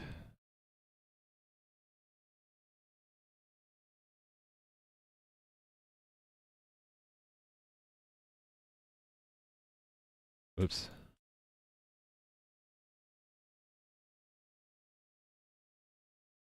That's the same as that only has an entity ID, so I can remove this now. There's no move sprite on move. Instead, we are modifying the tile to mark that it's been moved. And we're letting the rendering system do the actual feedback of the fact that it's added or removed. Okay, that's good. So, run that test. Didn't work. How about this one? I screwed up the movement system somehow.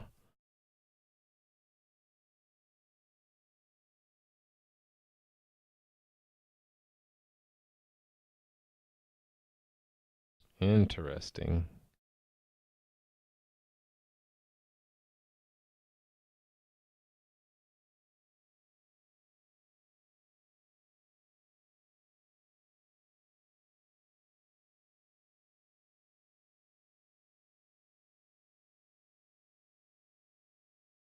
Trying to interpret this. Okay, yeah, I should be scanning that versus that. So what's different here? It starts to be different. Okay, there's an extra message. No, the message is missing. The move sprite isn't happening. Oh, yeah, because it's not supposed to anymore, so the test is wrong. Yeah, this is not, it's not supposed to do that anymore. There we go. Just modifies the tile and let the rendering system do the reflect the movement. Okay, good. So what's wrong with the movement, with the add sprite? No feedback at all. Okay. Let's step through the rendering system then.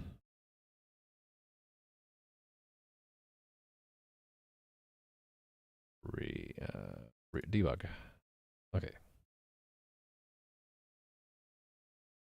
There's no position for the tile. Is that the test didn't set one? Oh, yeah. Duh. We have to have a position. It's just being stupid. So we need a position and a tile. For it to be a visible tile, of course, of course.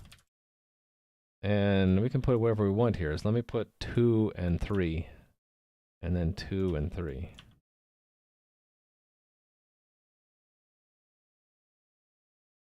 Alright. So that add works. Let's do remove next. Remove sprite. So that will be that it was now gone, right?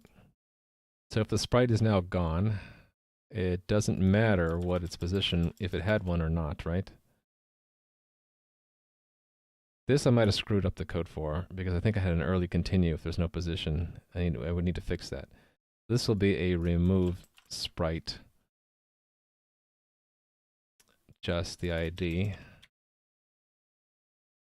and reset that, right? I bet this will fail. I bet I screwed it up. Yep. Actually didn't feedback anything. Oh, because of the requirement that it have a position. So it only needs to have a position down here in new and moved. So in either of these places, we just ignore the component if it doesn't have a position anymore. That makes sense, right?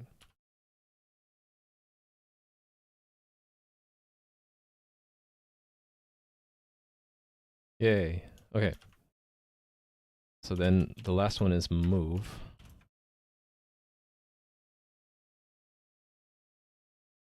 So that's this flag. And we should get a move sprite. And with the new position, copy this up here. And again, modify. Hopefully this just works, and then I'm almost done. No, of course it didn't. It didn't work. Why didn't it? Oh, because it didn't add a position. It has to have it has to have the position. There we go.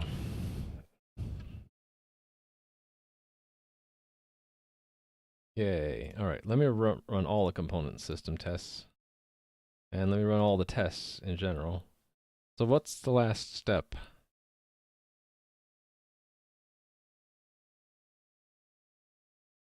Actually, that should be it. This should just work. And how can I test it locally without pushing it? I'd have to have 2 accounts simultaneously logged in. I can do that. Or should I let you guys test it? I'd rather test it myself the first run. Let's do that. So reset the server. And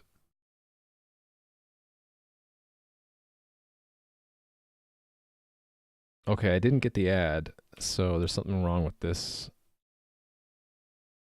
Why did I see that? Let's reset. I expected to see a ad sprite, but I didn't. Oh, because, yeah, I forgot to, yeah, I did forget one piece. One important piece. we're requesting. Hold on, I'll show you.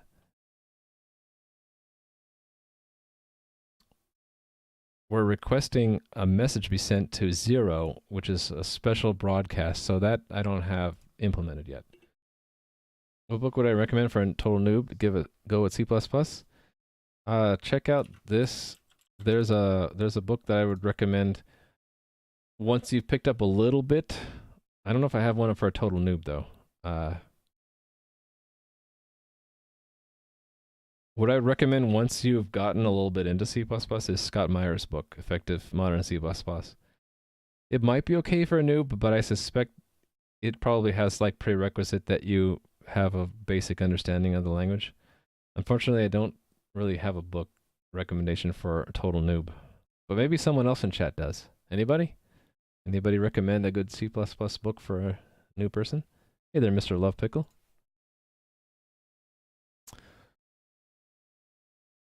Yeah, I need to implement that broadcast a message. So that is something the coordinator does. Action script. Who uses action script? I don't use action script. I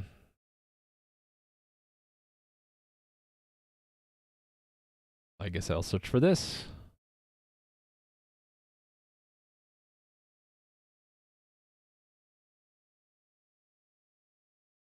No, not going to be there. ECS maybe. Yes, that's exactly what I want. I want an ECS broadcast. So I don't need to go through all the tests. I just need one of them. Yeah, this is exactly what I want. ECS feedback to all players logged into leader. Actually, let's make a combined test to all players. So here I'll pull in a peer, and I'll pretend that someone's logged into that peer, which is through this elaborate thing here. So we start as a leader, and we have a local player logged in, but let's also create a well, pretend. Okay, we have 2 test users, right? So we have Alex and Bob. Alex will log in locally, and Bob will appear to be logged into the other server. Right?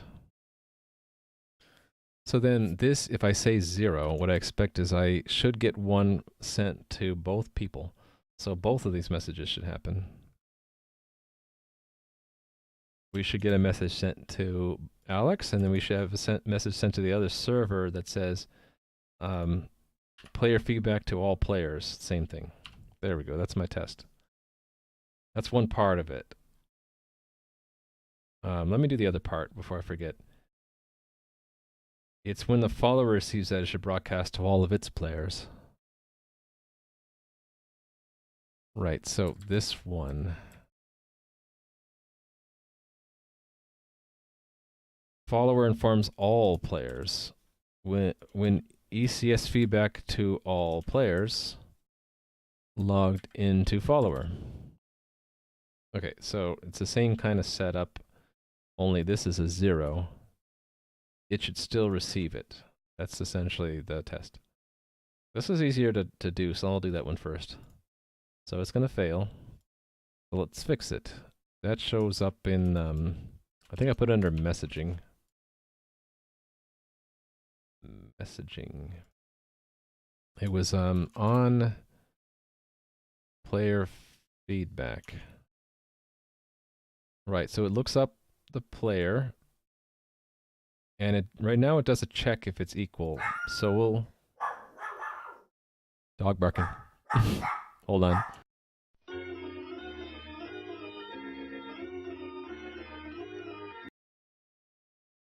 Sometimes the dog barks because people come home and dog is very happy to see them. Yep, doggo. Hey there, a bad idea. Do you know how to do Ivan's bot? Can you do my pep? I don't know what that means. I'm sorry.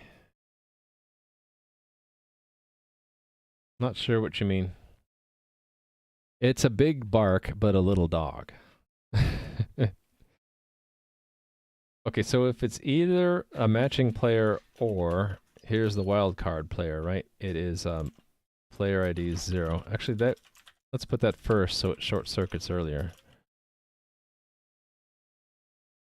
Then we send it to any. Oh, hold on. There's actually two things to this. It's a broadcast and someone's logged in here. We don't want someone who's connected but not yet authenticated to get this message. So it's a broadcast message, but someone is logged in here, or it's a unicast message sent to that player, then we send the message. And we don't want to return. And let me have a flag here. I suppose makes sense to encode this once, right?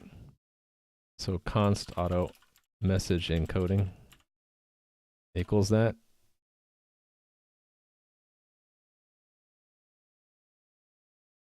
And let me record the fact whether or not it was sent to someone. Message sent is false. So that instead of returning, I can say that is true, and then if we get to here, if not message sent and it's not 0, that means it didn't get to the intended recipient. There we go. So that should make this test pass. Yay! Okay, now the other one. All login players. Here we go. This will fail. So this is the leader end. This is the feedback delegate. And where did I put that? I think I put it here. Feedback? On player feedback? No, that's the one I was just in. I might have put it here. On ECS feedback? Yeah. Here it is. So again, same thing. We're going to first encode the message. So const auto message encoded is that, and then that way we don't have to re-encode it for everyone. So it's the same kind of logic.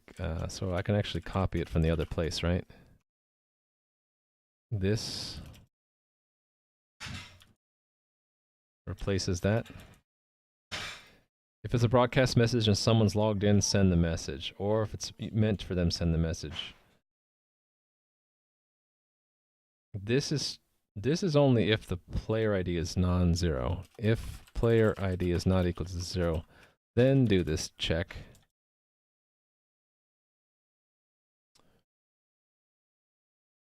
And it's the same thing here.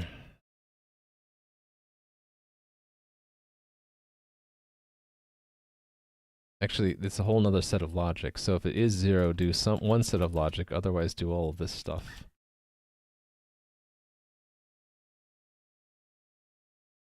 All right. So actually, either way, I'm going to want to encode. I'm going to want to pre-calculate this. So message to servers equals this. And then I don't have to keep recalculating this.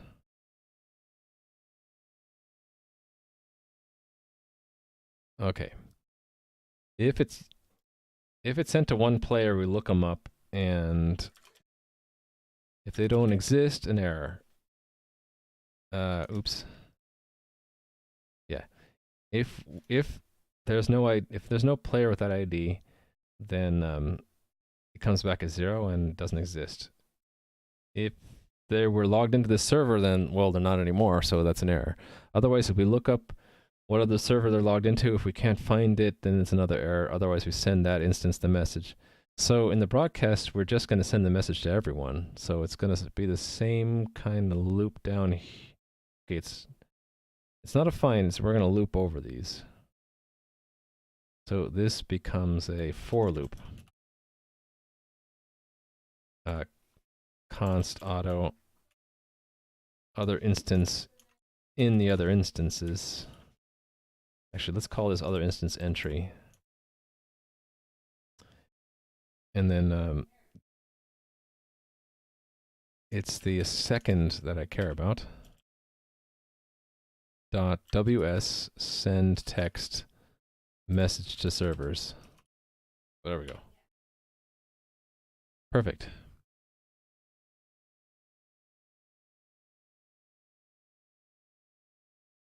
Yeah, all right.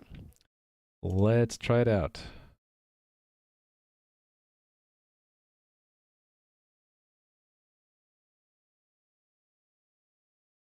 It didn't work. Where did it fail? The peer never got a message. Okay. Well, did I have it early exit? Is that what happened?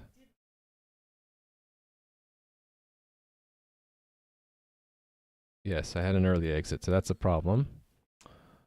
I guess I just don't early exit, right?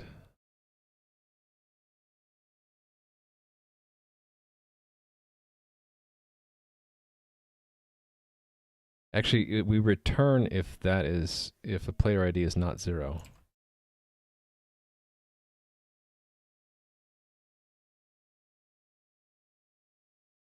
Guess we're done at that point.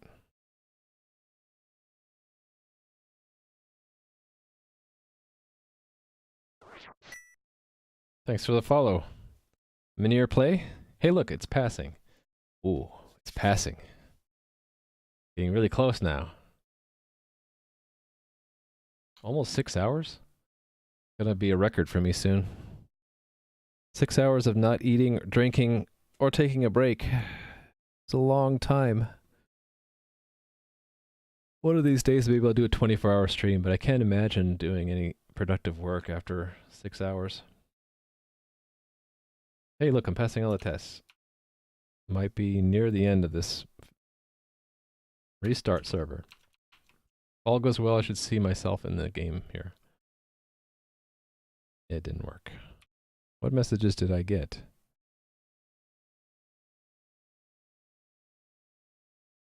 Oh, wait a minute. I would have seen something. Why is it not showing an avatar, though?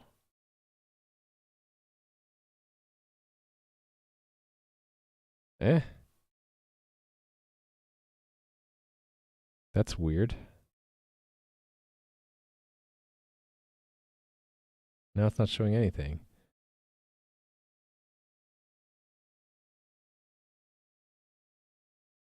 Huh.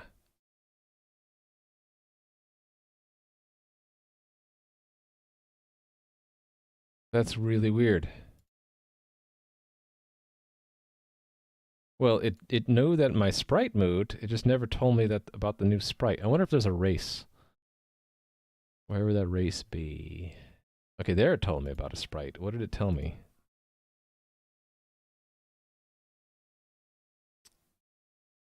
Player one. Okay, I am masked out. But why is it showing the broken image? That's a front end issue, isn't it? That would be in the stage. Huh.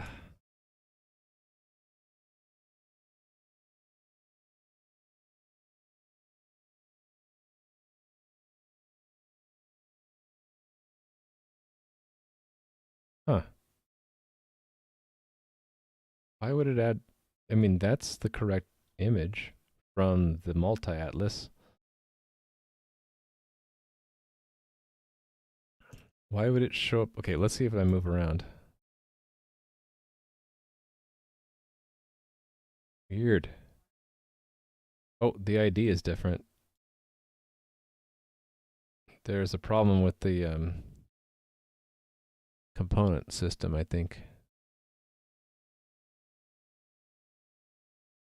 Let me see if I can get it to happen again. Every time it should make a new component. No, it's reusing the old entity. It's like not destroying the entity correctly. Let me look at I wonder if the game journal is screwed up. Let me tell the server to snapshot, and then we'll take a look at it. And I closed that window. So I need the key. Hold on a second. Get that old test key out. All right, and then snapshot, and then I'm going to look at the state of the game.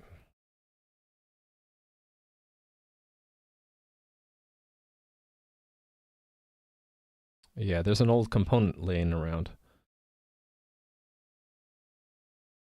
I can see where it is. It's not moving, and it's at 1, 0.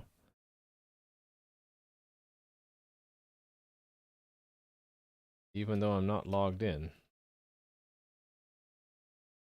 Oh, wait a minute. It might think I'm still logged in. What if I log out? Then snapshot. Okay, now it's gone. That's weird. So let me log in.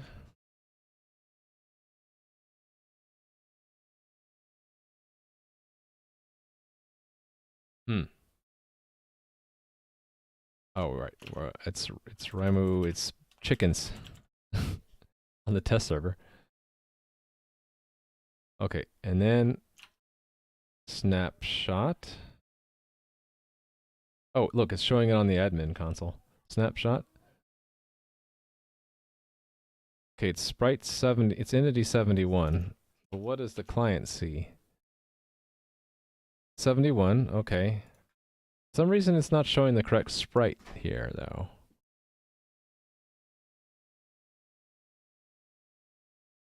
Oh, I wonder if it's happening before we even initialize phaser. That could be.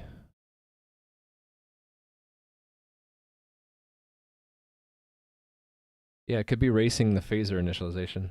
So I would see that in the console, right?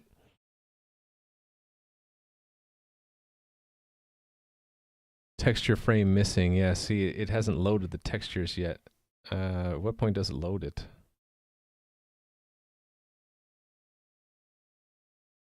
Okay, so there's a chicken and the egg problem. Because phaser is asynchronously loaded.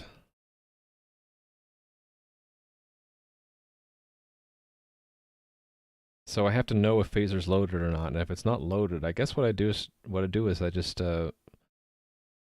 queue up those things to be done later. Anyway, it should still support moving them, right? Network. Okay, so the sprite didn't load, but it's actually moving. If the sprite had loaded, it would have worked. And then when I log out and log back in again, it should create sprite in entity 72. Yeah. Okay. You know what it probably was the old state of the game was messed up. Because I added, yeah, there were entities that didn't have tiles. And I was still logged in. So yeah. I wonder if I'll run into that in production. If I have everyone log out first, then it won't be a problem. Okay, the cool thing is I should see that on the admin console. Only there are a whole bunch of copies.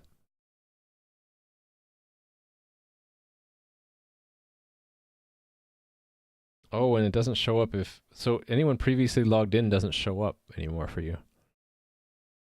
I didn't think about that.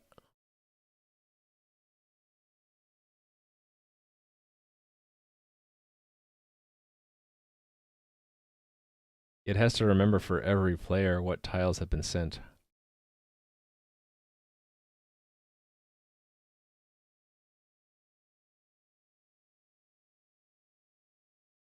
Okay, I can work around that for now, but fixing it for real, I need to think about. I'm gonna work around it for now, but when we get to here where a sprite was moved and it doesn't exist, we'll just create it. And we'll say unknown or something. It'll be a crude workaround.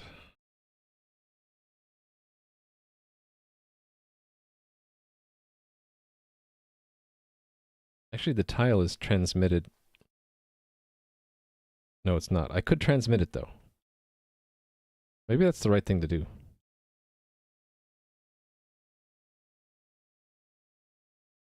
Oh yeah, I gotta think about this. Okay, let's just hack it for now.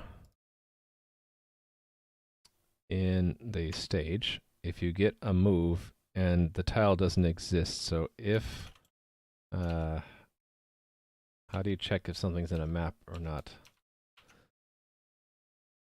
Has.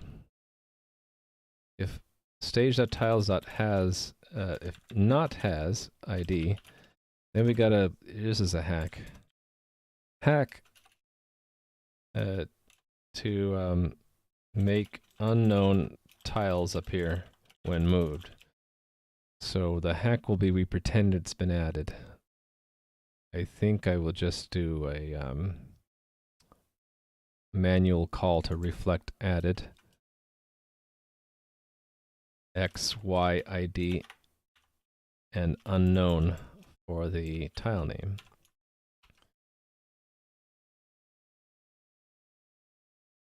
That's a name.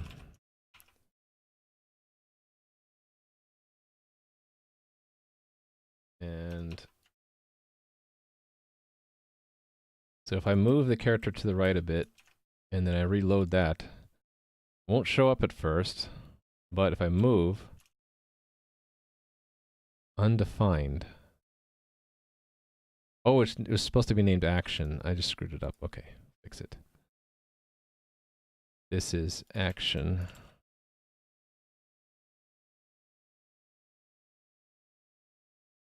I can't do it that way, can I? Oh, I can if I do that, which is what I should have done. And then, that needs a stage as well. Okay.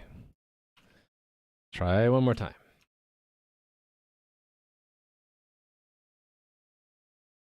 So if I reload, this is the bug right now that it's going to be difficult to work around. When you connect to the game, you won't see anyone until they move. The moment they move, though, it'll show up as unknown player. And then if they log in again, they'll show up.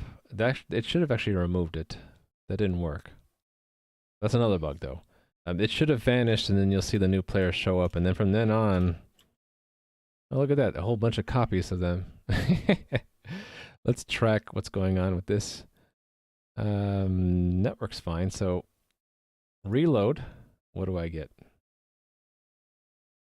Oh, because it's coming in from 3 servers. Okay, yeah. It doesn't matter which server we hear it from, so the fix for that would be ignore it if we already know about that sprite. If stage tiles has ID, then just return. Yeah, we're getting 3 copies of the player.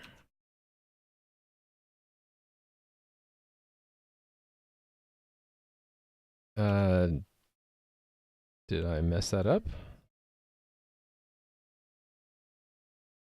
What?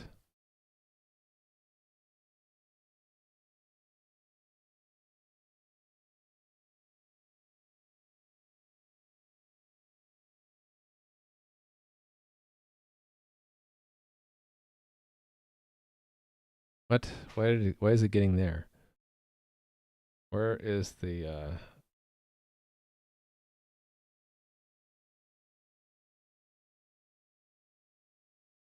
huh.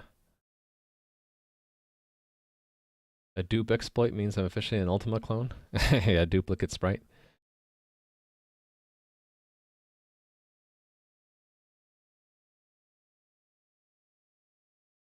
Oops.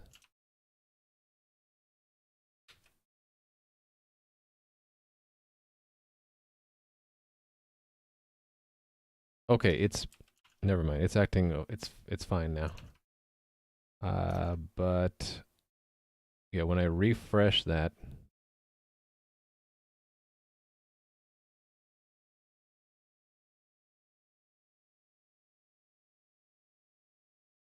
oh, I'm looking at the wrong window. Hold on.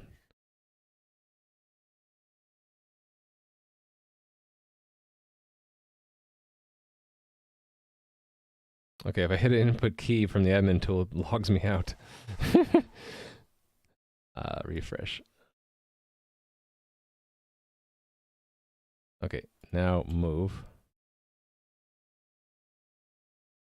It's actually not telling me about why my entity doesn't exist or something? What's going on? Okay, that's... I don't need that anymore.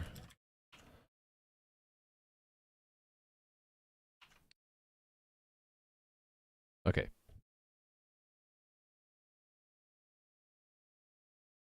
Right, unknown, and then I reload this. That should have erased that incarnation. This one is tracking correctly now. Now I need to find out what happened. Why is that one not being removed? That should have come in here as a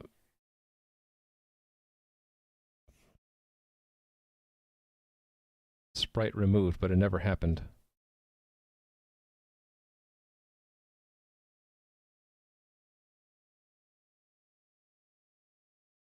Yes, sprite 78 never got removed. Why not?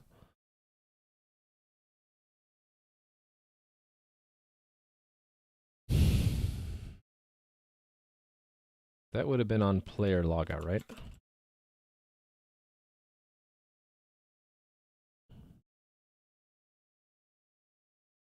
Oh, yeah. That's a problem.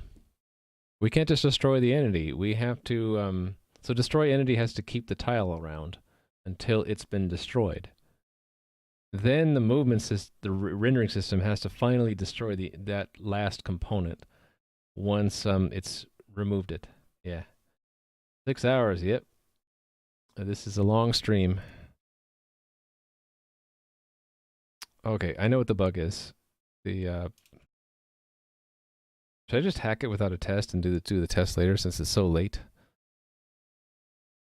The thing is, we want to do more than one action. No, we want to not destroy the. So we want destroy entity to not destroy tile components. That's going to be a special. There's going to be a special thing to do that, and so the executor needs to not. No, not the executor. The components needs to not destroy the tile. So here, if components of type arrow first equals tile, continue. It's the destroy component of type that's done, and actually this is actually there's more than one change. Don't destroy tile components. In addition to destroying the entity, it's actually it shouldn't be called destroy entity. I really should just have it destroy all components except the tile for an entity. Anyway, there's going to be another action I need to do, which is to mark that the tile has been removed. So I need to get the tile. Actually, what I can do is after I form that array, I can see if there is a tile. So const auto tile equals components get entity component of type tile from the same entity. What's the entity's number? That is this number.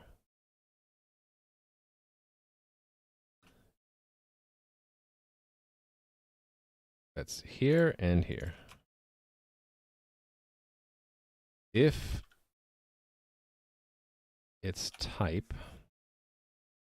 is not equal to JSON value type invalid, that means there's a tile and I want to add to the actions add an object, which is to mark that it's been gone. Mark that it's gone. So where did I do that? Gone. Yeah. Well, actually, basically, it's auto that, and then the tile gone equals true, and then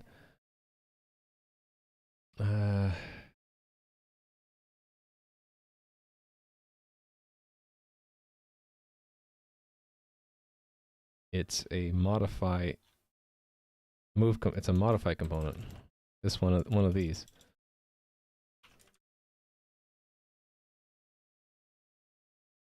Component type, tile. Entity, entity. Component is tile. Okay, and then finally, in the rendering system has the last say for tiles that are gone. If it's gone, then we're also feeding back a change to remove the tile. So that is ECS. Find where example. Okay, it's close enough.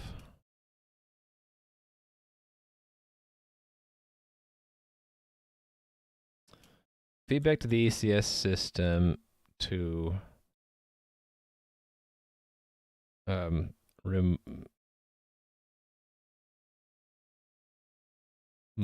it's not modify component. Oh, I don't have one yet.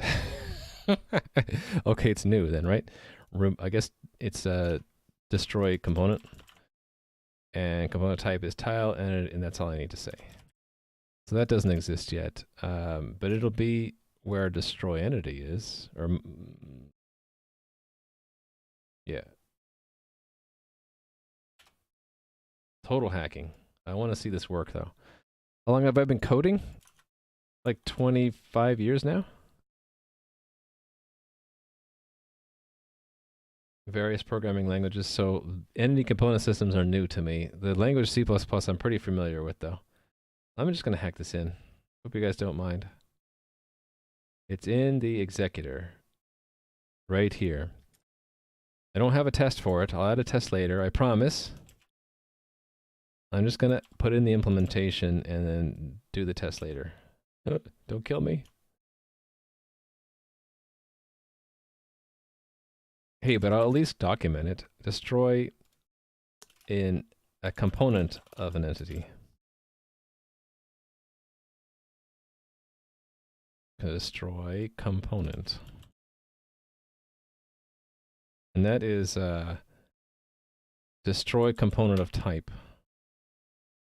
And it needs the type and the entity. So the type is interpreted as a string action component type. There we go. Write the test later. I promise. I just want to get this done. I'm at 6 hours 12 minutes. I'd normally end the stream at 4 hours, but I wanted to get the avatars to show up. So I'm just going to go straight to testing live. We'll do it live. But in the dev, at least I'm doing it in the dev environment, not production. All right.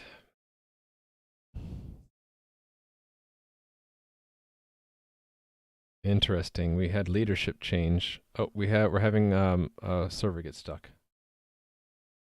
Why is that?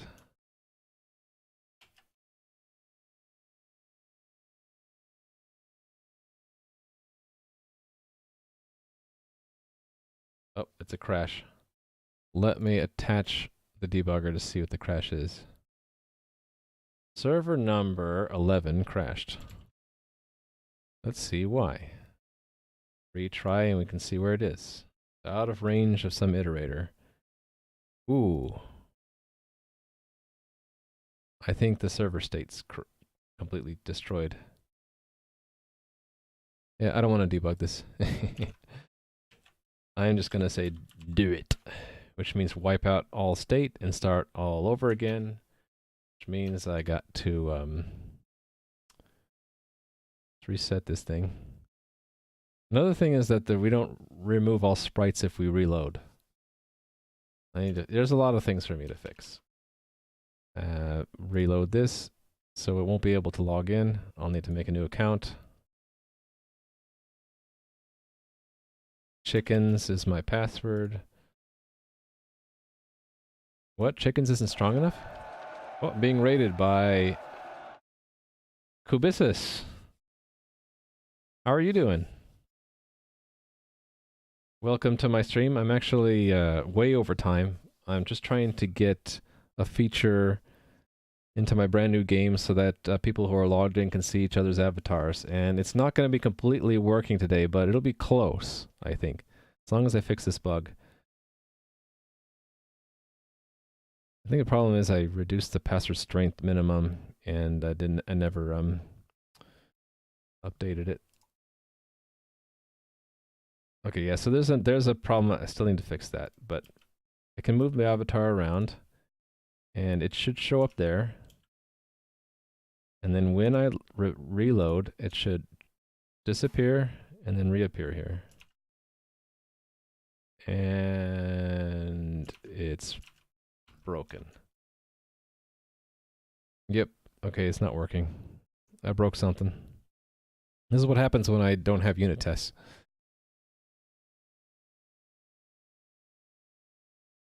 Okay, let me see if I can figure out what it is. Otherwise, I'm going to have to give up and do a unit test. Okay, so if you've never been here before, you want to see what I'm up to, well, you can check out the platform that I'm building. It's online here, but there's also more information about it here in my notes. But the production environment is not broken. You can see yourself in this game world, which doesn't exist yet. I'm building this up from piece to piece. So the only thing that exists in the game right now is a character for your player account that exists as long as you're logged in, and it remembers where you are in this little screen here, and it translates keyboard input into moving your character around. So it's WASD. There are a few caveats, like you have to click here somewhere to get the focus window on the app in order for it to work, because I just did this today and I have no idea what I'm doing as far as JavaScript input, keyboard input work goes. But if you click anywhere in the window and then WASD, your little man should move around. And that's all done on the server side and sort of relayed to your client in real time. So there's some lag. I'm working right now on I wanted this to show everyone else's avatar along with their names on top, and there's a couple of things broken here. One very seriously. I'm hoping I just did something wrong in this here. Okay, let me look for destroy component.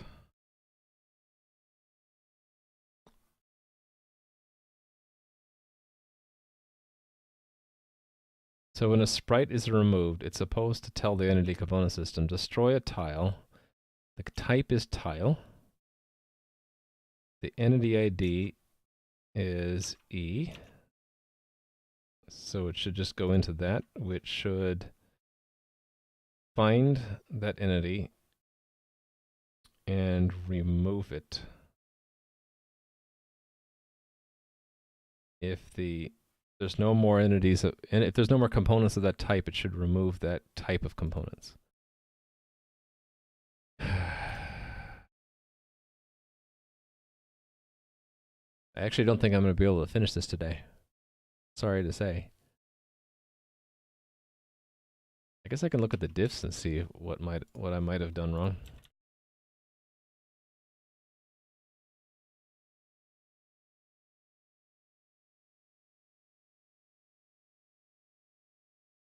Before I started hacking,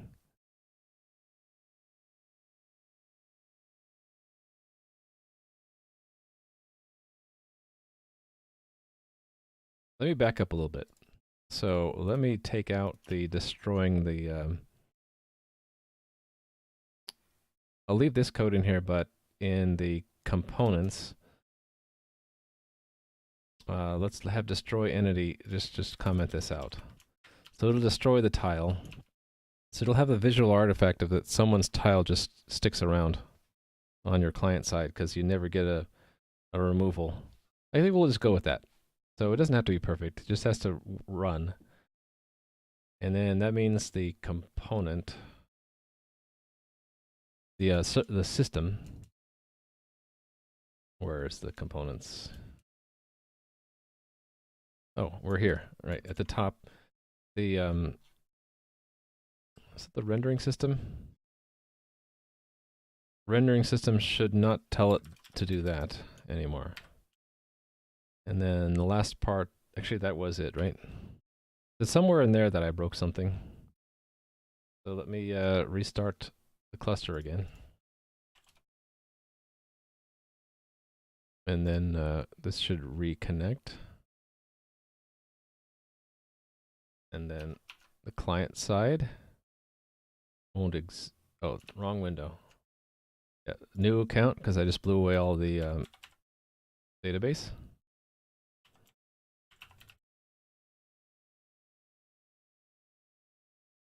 Okay, there's this initial load problem.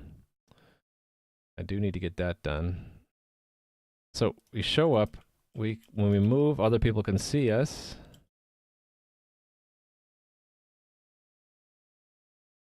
And the problem is if I reload, this guy doesn't know that to remove him unless I refresh. And then the other problem is we won't see him appear until I move. And then when I move, it shows up as unknown. So the only thing I want to fix before I deploy this is I want to fix the loading issue. Okay. Have a good evening, Nui. I'm almost done too. I think the last thing I want to fix right now is showing the right tile here. So that is in the loading of the assets in the stage middleware. Okay. So right, all of this stuff that works on the stage has to be delayed until after we've until after preload is complete, basically. I guess that's create. Hold on, let me see the order of these. So console.log phaser create. Console.log phaser preload. And init. I just want to see these. Console.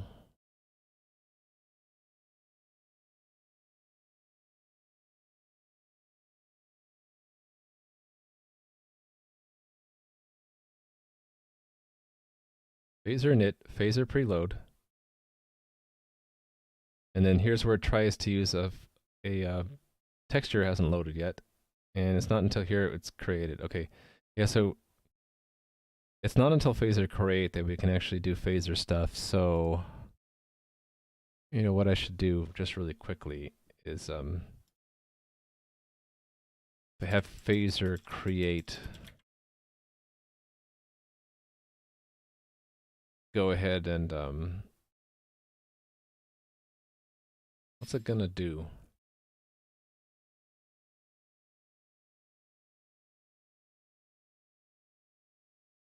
Call like deferred procedures. So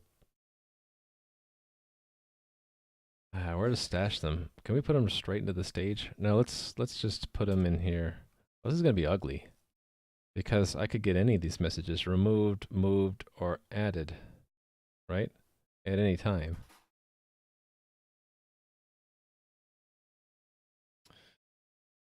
Is there an easy way to solve this?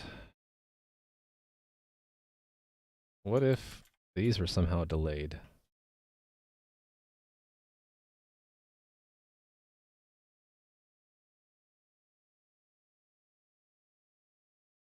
What if I bundle it up into an arrow function? And then if we're ready to do it, we do it. If not, we put it into a queue and do it later.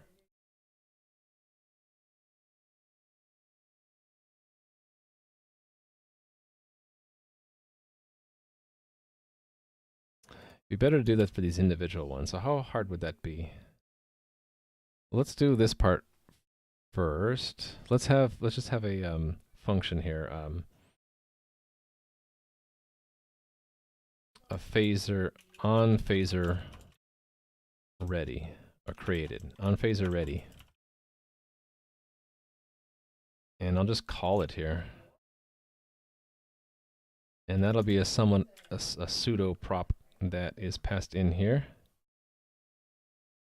And we just have to make it so up here const on phaser ready equals some logic, and then we'll have an array of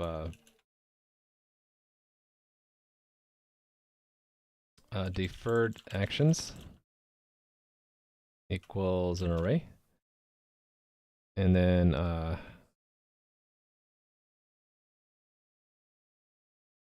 Let's have a boolean phaser ready. It's initially false. Actually, when we hide the stage, it becomes false again. So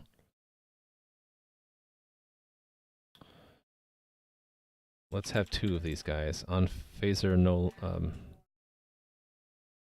No, not ready. And then hide stage, we'll call that.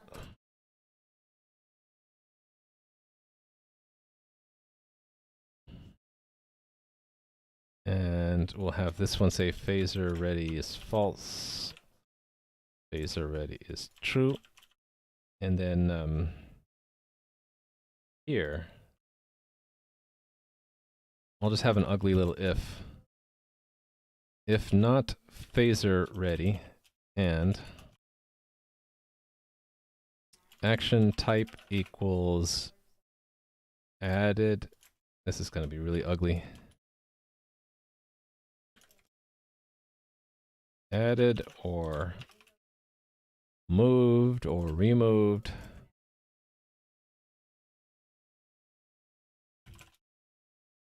Then do one thing, otherwise do the handler normally. So what we do here is, wait a minute, what am I doing? That's not right. Here is we'll deferred actions push, make an arrow function that does the call for us.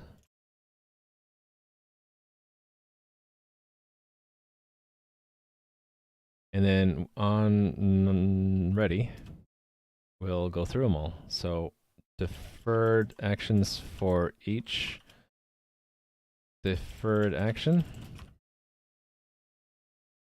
Deferred action. And then deferred actions equals, and can I just do, how do you clear an array? MDN array prototypes. Is there a clear or reset or something? Or do I just or splice? JavaScript clear array. See, someone else has looked up before. 2 ways to empty an array. Just assign it.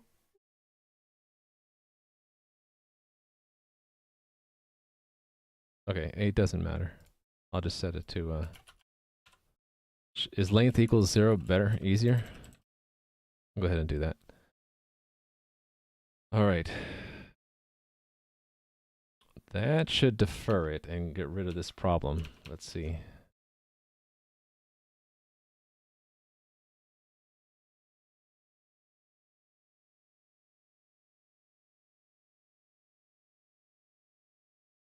It's not showing me where my sprite is, though. Let me do a couple things. Just for a minute, let me not show the Redux log, because that's getting in my way. So I will remove the logger. And then here, let's print out some stuff. Phaser not ready. Phaser ready.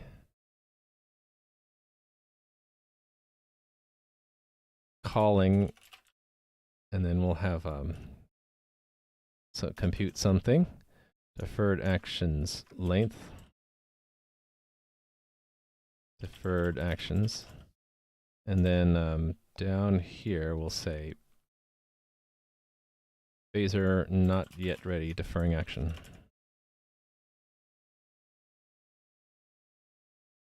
And then I can actually even put the action here if I want.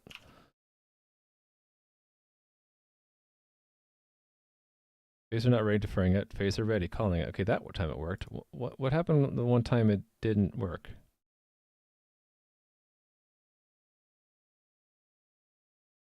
I wonder if it's one of these things that I'm running into. Equals 0, clear the existing array. Okay. Yeah, what's this 174? Oh, yeah. That's probably not it, though.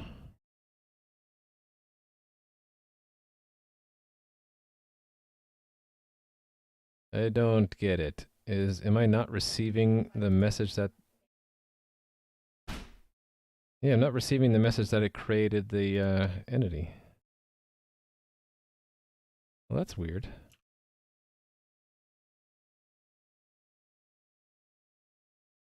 Huh. It's not creating the entities anymore.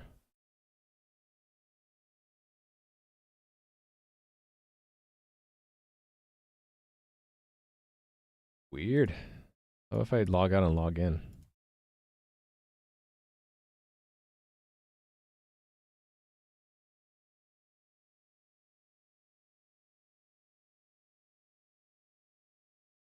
That's weird. There's another race condition somewhere. That time it created it.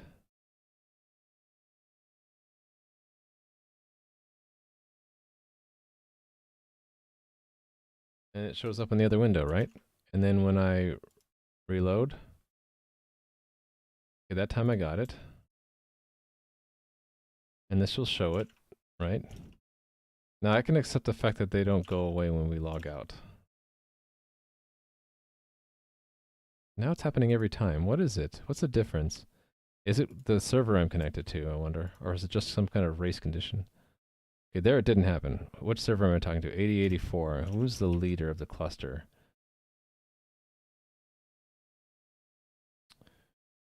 Actually, I don't have to look there. I can look here. Leader of the cluster is, yeah, so when we're talking to the leader of the cluster, maybe that's the problem. And who are we talking to? Not the leader. And this time, not the leader. Yeah, I need to see what happens when we talk to the leader. Okay, so the bug is when we're talking to the leader of the cluster.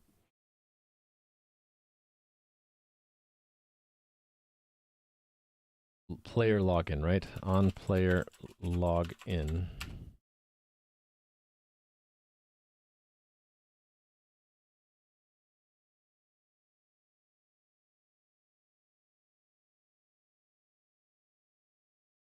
Actually, you know what it is? It's the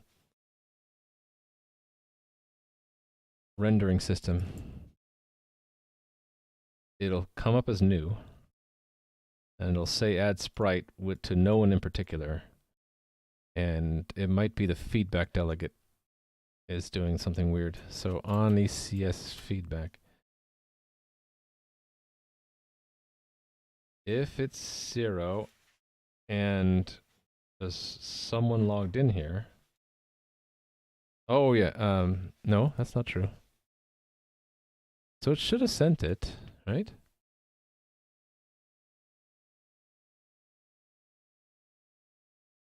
Unless it's racing again. No, but it won't have raced. So this should have worked.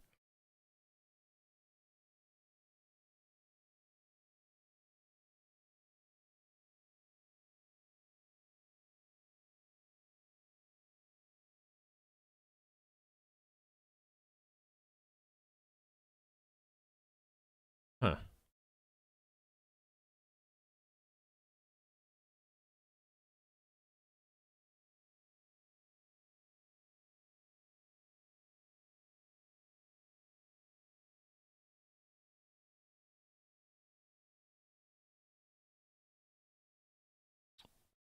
I don't see anything wrong here. I should be logged in at this point, so that should not be 0. This will be 0. So it shouldn't return. It doesn't show up on either screen, right? Well, I can't tell about this one.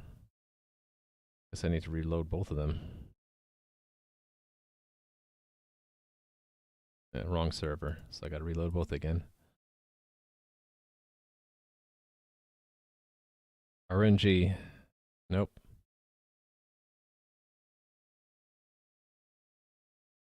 Nope.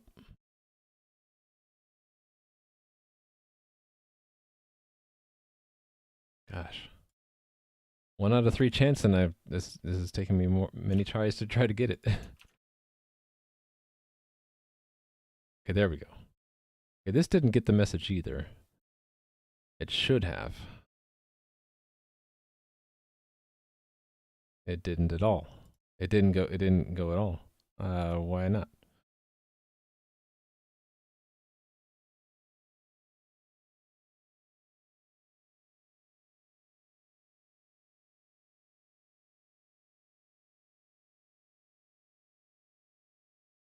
Okay, let me snapshot the game state right now to see if the entity does exist.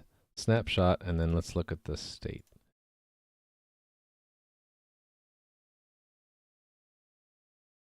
Nope, no entity exists. It didn't create the entity at all. Okay, why not?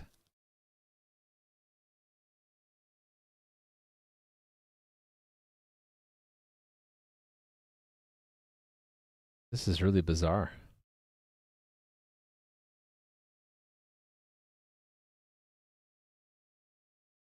Would I see that in the journal? For the last snapshot.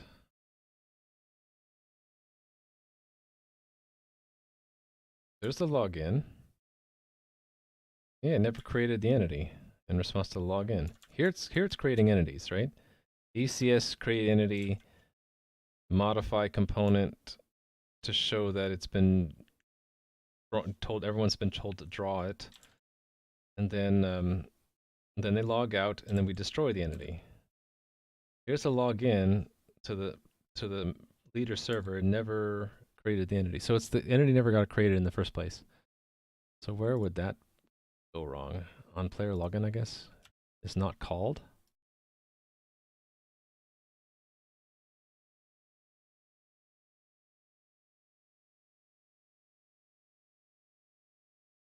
Who calls on player login?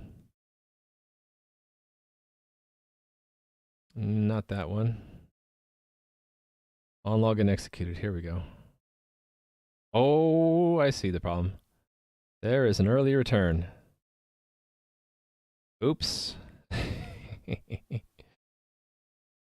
Yeah, why?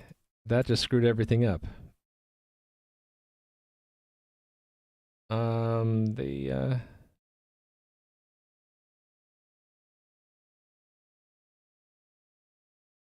this is in the totally wrong place. What the heck am I doing here? Hold on. These other places, how do I do it? This is if you reset your password.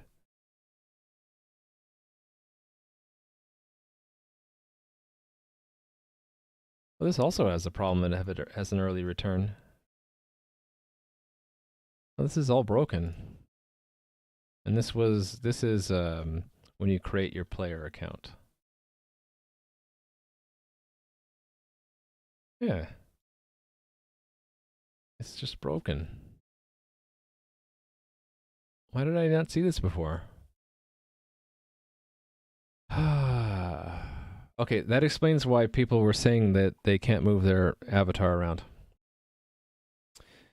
You can't move your avatar around if you're talking to the leader of the cluster. Hey there, Rally Monkey. Yeah, I just found a bunch of bugs. Let me just hack it for now, because I need to stop streaming. I just want to get this at least partially running.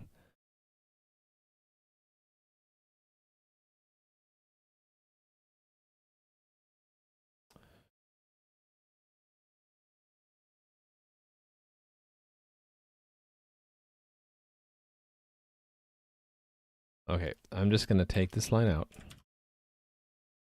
And where are all the paths of successful login? Right here.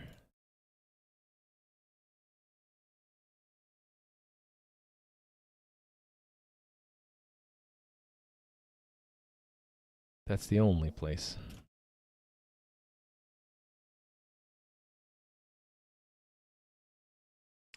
And this else here. Actually, there I don't. It doesn't matter, right? It's it only matters if I'm the leader of the cluster, which is checked here. No, it's not even checked there. So I do need to do it there. Okay.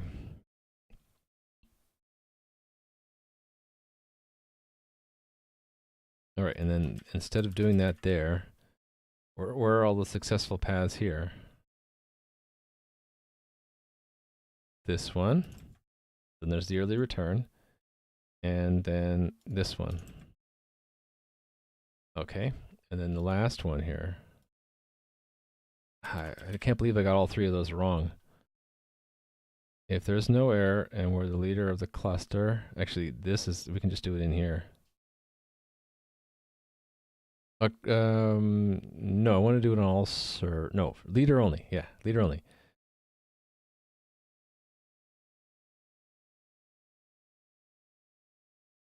Not command applied.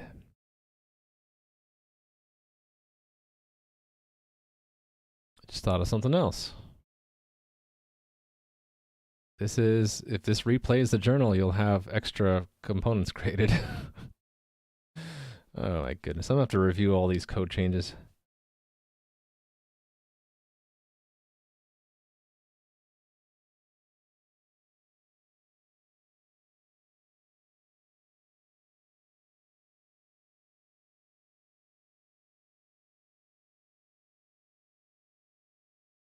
This is on crate user, a crate player, right? Yeah.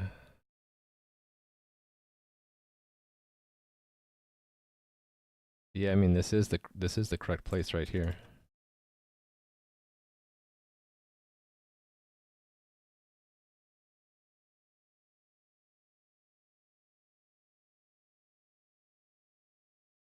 Okay, let's review. This is not correct because it's done inside of a loop. Actually, no, it's fine because this does an early return. That one's fine. That one's fine, it's not in a loop. This one in a loop, but there's an early return. That one, not in a loop. This one is not in a loop. Okay, let's just try this out. So, Riley Monkey, I'm tired. I'm beyond the point of doing unit testing today. I just want to get this working. So, I want a character to be created no matter what server you log into. Bad password, why?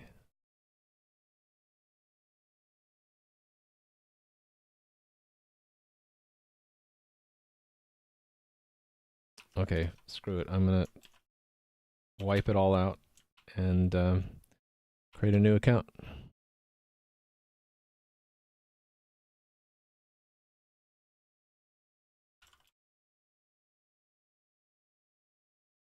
Okay, so that worked. Which server are we talking to?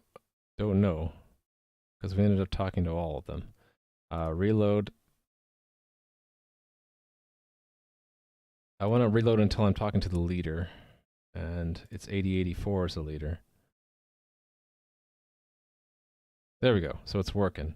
This will have a whole bunch of copies of me, because what's still broken is the removal of old character sprites. If I reload this, it won't show anything at first, but the moment someone moves, it'll say an unknown person. I can tolerate that. I'm just going to push this the way it is and fix the bugs later, because I am tired.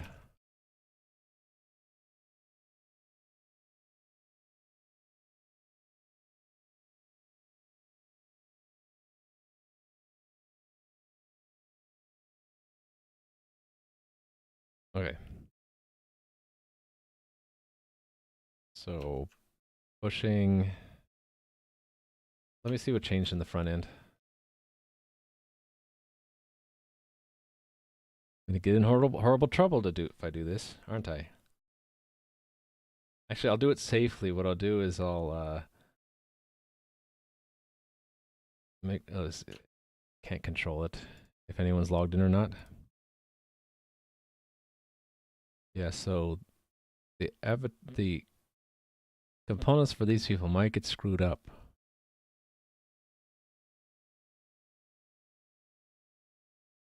I will snapshot the state right now.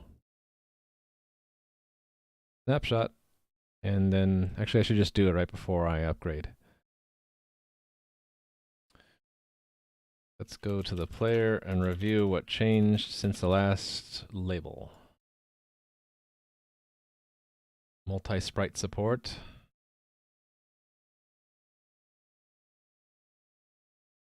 Add and remove. And is this backwards compatible with the old server?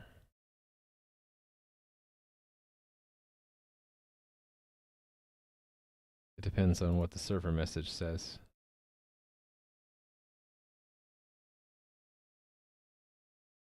It is not.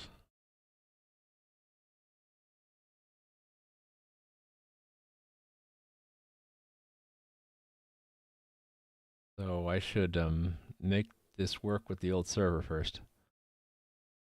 For the old server, there's no ID. And there's also no name. But name's fine. It'll be unknown. The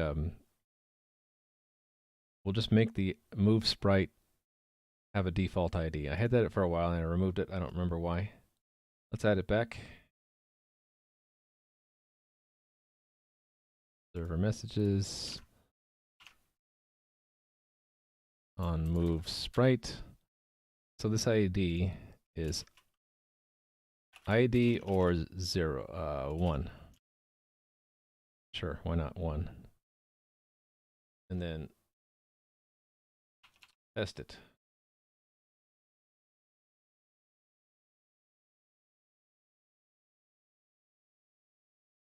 Okay, I should probably test it with the latest server. Actually, just pushing it will do the trick, right? Let me check it in.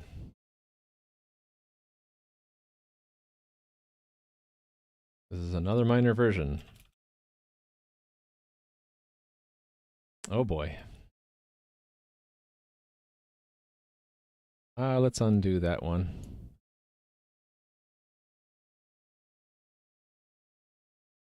This is fixing the phaser not being ready thing for now.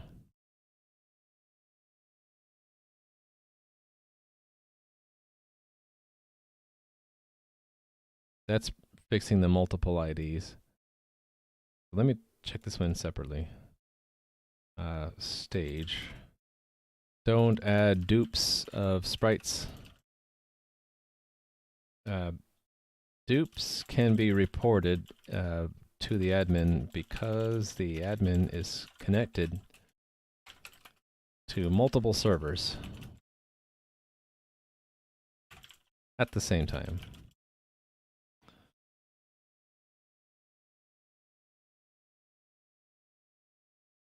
There's that hack. We'll add this in there. Stage. Temporary fix for unknown sprites. If a sprite move is reflected and we don't know about the sprite, add it with unknown label. So we'll be seeing that for a while until I fix that for real. And this is a hack to defer phaser actions until we are ready. So this is another hack. So stage. Temporary fix for phaser async start until phaser is ready. Defer handling actions that require phaser to be ready. I'll have to figure that out later. Chicken and the egg problem. Okay. This is a backwards compatible fix, right? Server messages. Work with older server versions. Older servers don't provide an ID for sprites that are moved. If no ID is given, assume 1. Okay, so that's all the front end changes. So let's make sure that that works with the current backend first. So I will deploy it. npm run build. Oh, hold on. I don't want to do that. I want to update the version number before I do that. version 1.2. Here we go. Git npm run build. Should have included that. I didn't push the last one, so I can still amend it. There. Well, hold on. It's really independent of that. We'll just say new commit bump front end to 1.2.0. Bump front end to v1.2.0. Let's go ahead and tag that. Front 1.2.0 get push tags. Okay, front end is up to date. After it's built, I'll deploy it. Okay, it's built, so deploy. And then we can test the new front end on production, make sure it doesn't break. If it breaks, I can, I guess, roll back and push the old one. All right. Reload. Here goes nothing. Okay, so now if you guys refresh, you'll show up, but no one else does yet, and you'll be unknown because the server's not telling you what label to put there. All right, so that seems to be okay. So time to update the front end. So for that, I'm going to make those commits and then build it on Linux and then deploy that. Okay.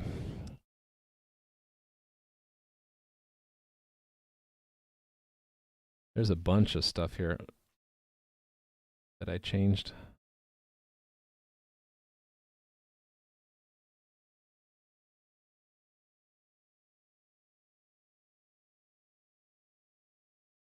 Right. This one is the movement system no longer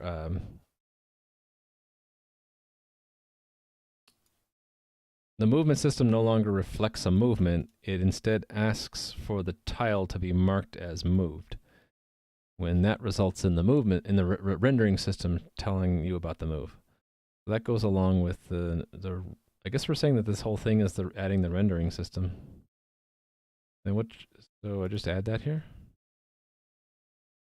along with its tests.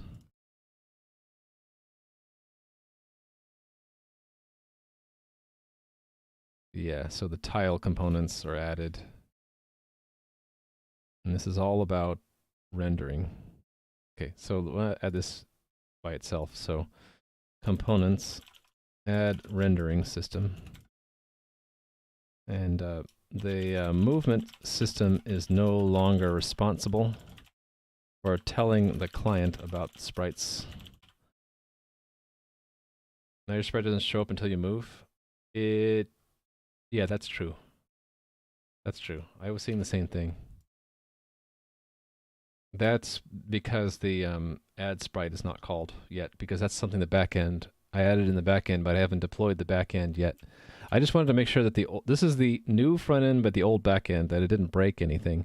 It's not broken. It's that nothing crashes.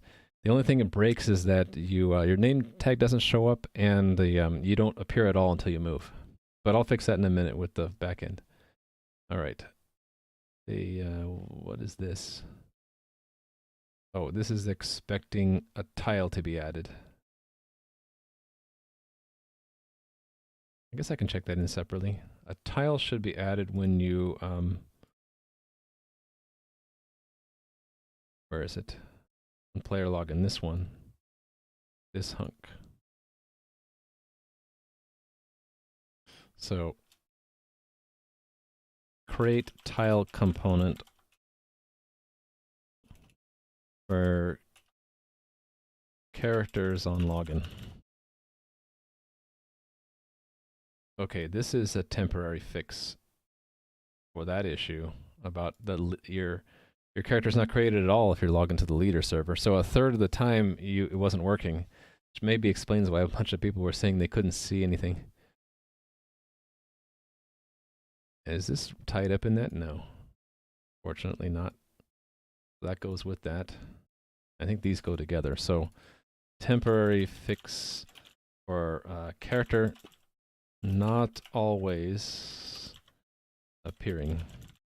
If player logs into leader server, their character wouldn't appear.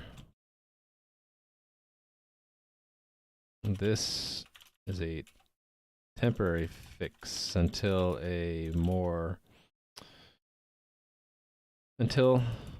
refactored to remove the redundancies. Because I'm just too tired to do it right now. Okay.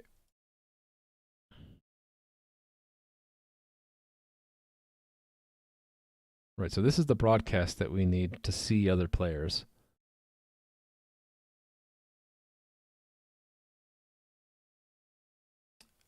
That's unrelated. That's commented out. Actually, I can add that now. That should have worked, but it doesn't have a unit test. I'll mark this commit as it needs a unit test. So needs test.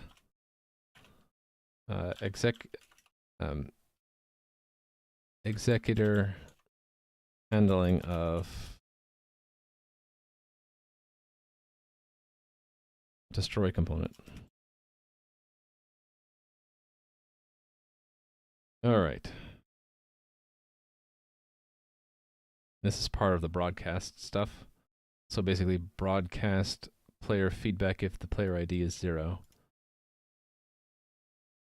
And what is this for? I don't know why I added that there. Oh, I added that because I need the player's name and to include it in the tile. Right?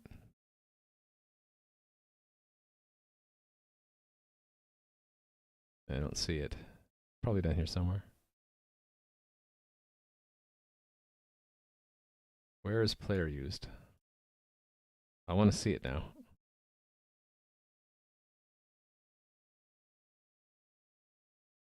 Okay, see Yeshua. Player. I'm looking for player. Maybe I didn't need it after all. Wait a minute, I'm in a different function now. So it must have been here at some point. Did I remove it? So where is this? Player on player login. Maybe it didn't need that. This field, where is it used? Not used at all. So why did I do this?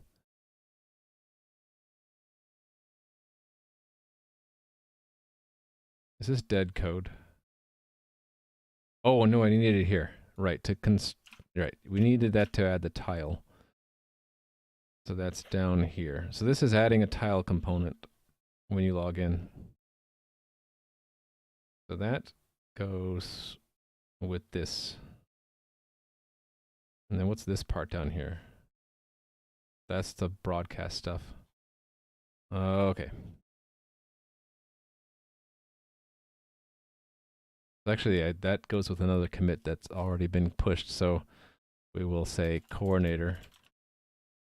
Or we'll just say create tile for characters, for character added on login.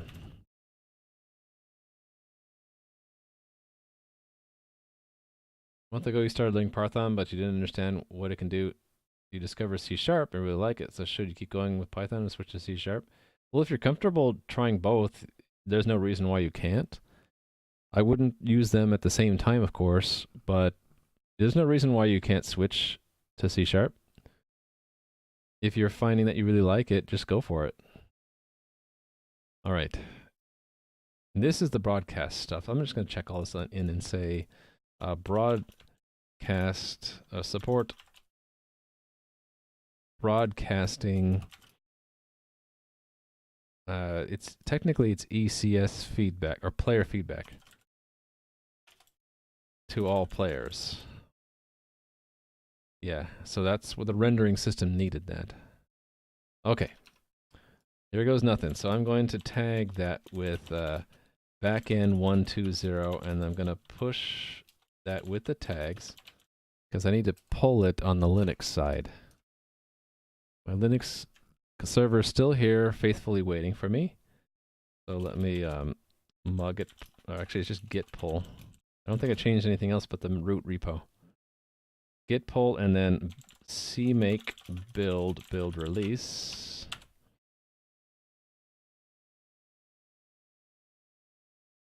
Okay, we built it. And where did I pull it from? I did stage and then went to the stage and I stripped it. Okay, so L stage, go to the stage, strip out the Realm server host, and then I'm going to FTP it up to AWS.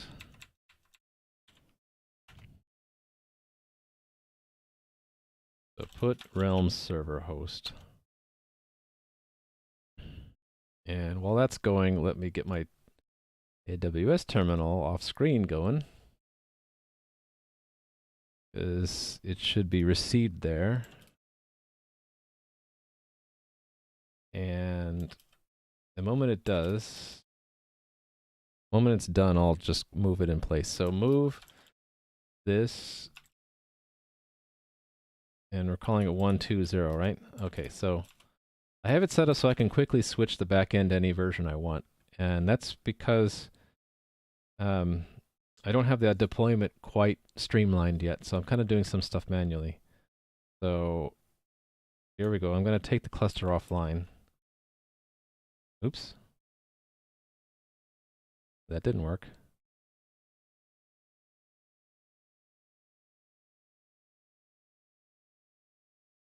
Taking the cluster offline.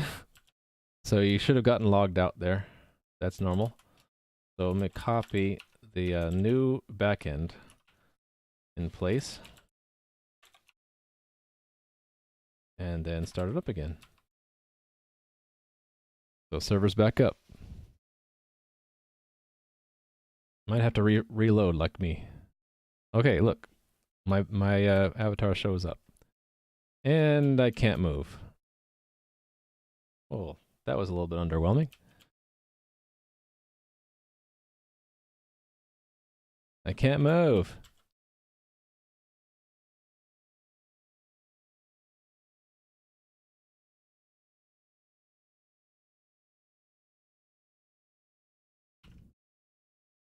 Oh, I see other people moving around. I can't move, though. That's not fair. How come you guys can move and I can't? Okay. Why can't I move?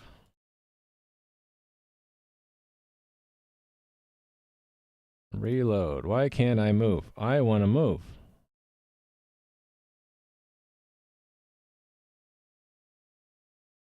I can't move my sprite. Oh, I wonder if it's because I was logged in when the server went down before. Okay, so I think I can... Yeah, I can see you guys moving around. I just can't see myself moving around.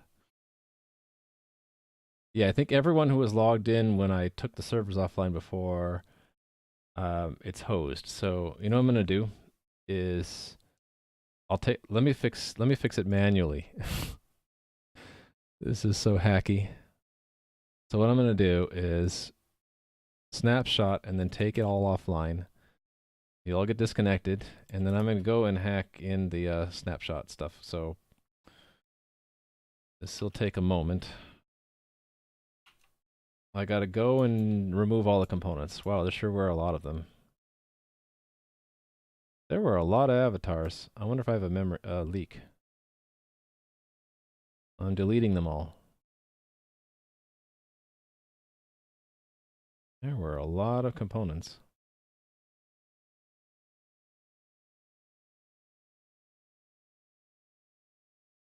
It's gonna take a little bit of time. I gotta do this on...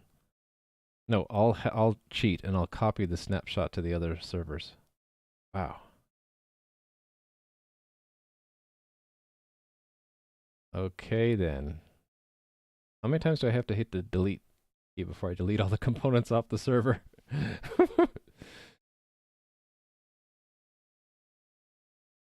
Man. Okay, so there was obviously a leak of components. There's a component leak somewhere.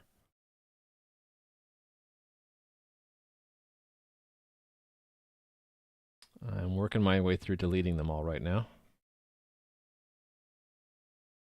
Okay, now it's getting to the position components. And now it's getting to the tiles. Okay, done. Okay. For those who want to know, I'm using VI for this. And then I'm going to remove the... Let's see, what was in the game journal right before I called it? Nothing. So, copy game snapshot to all the other two servers.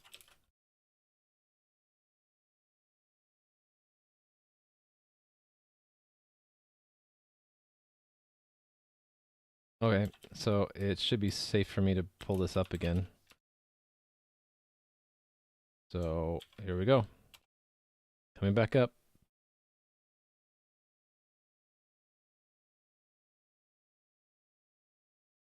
Back up. Reload. And I can move, yay! And when other people log in, I should be able to see them. Oh, there's Gnarls. Just logged in. And moving around, yay, and there's SPJ.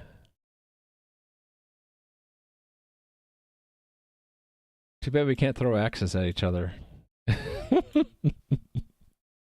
And we all look very similar. Interesting. And if you go on top, what happens if you go on top of someone else? It probably just overdraws it, right? Okay, I saw some lag there.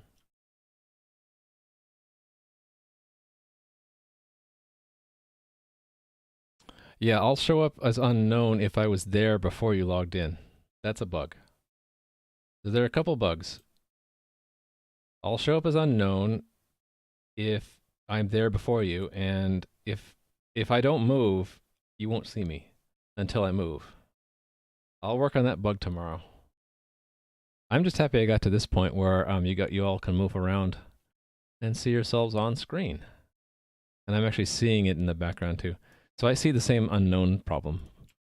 Actually, I guess that was from before. So if I reload this view from the admin, it's the same thing where I won't see anything I won't see people until they move, and when they move, they show up as unknown.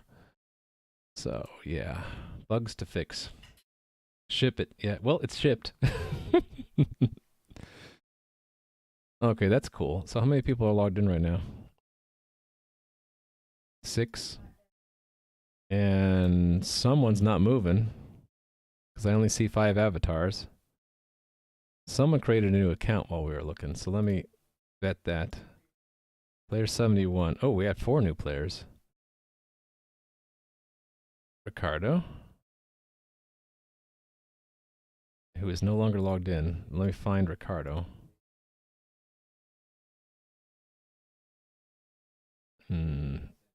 Sorting is kind of weird. And unmask. Okay. 69. Bad word. Okay, fine. We'll allow bad word.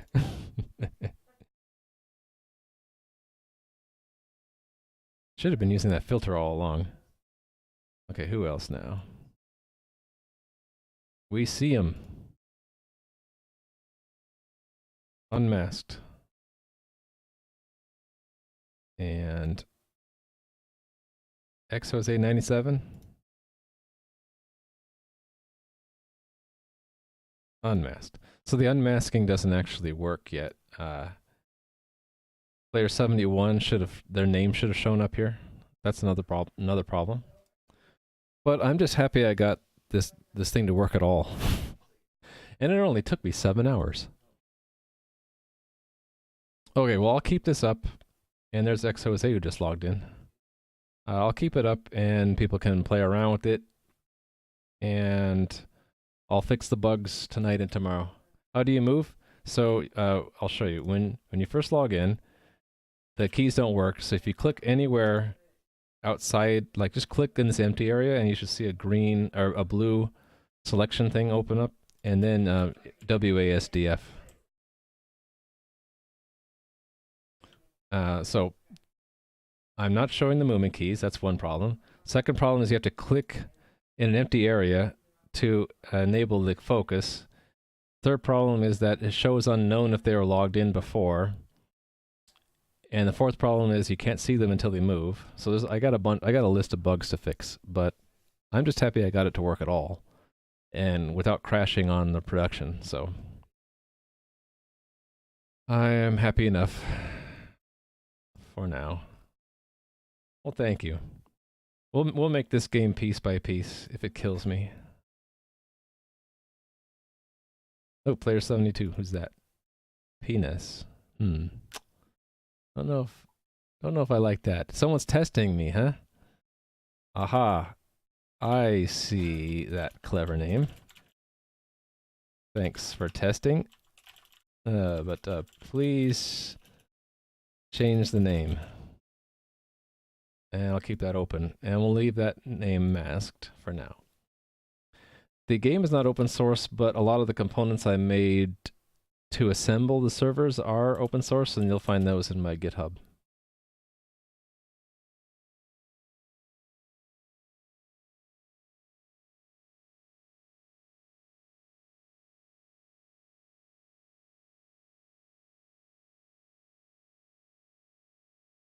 So, yeah.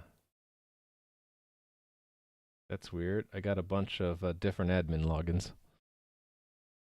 Wonder what happened there.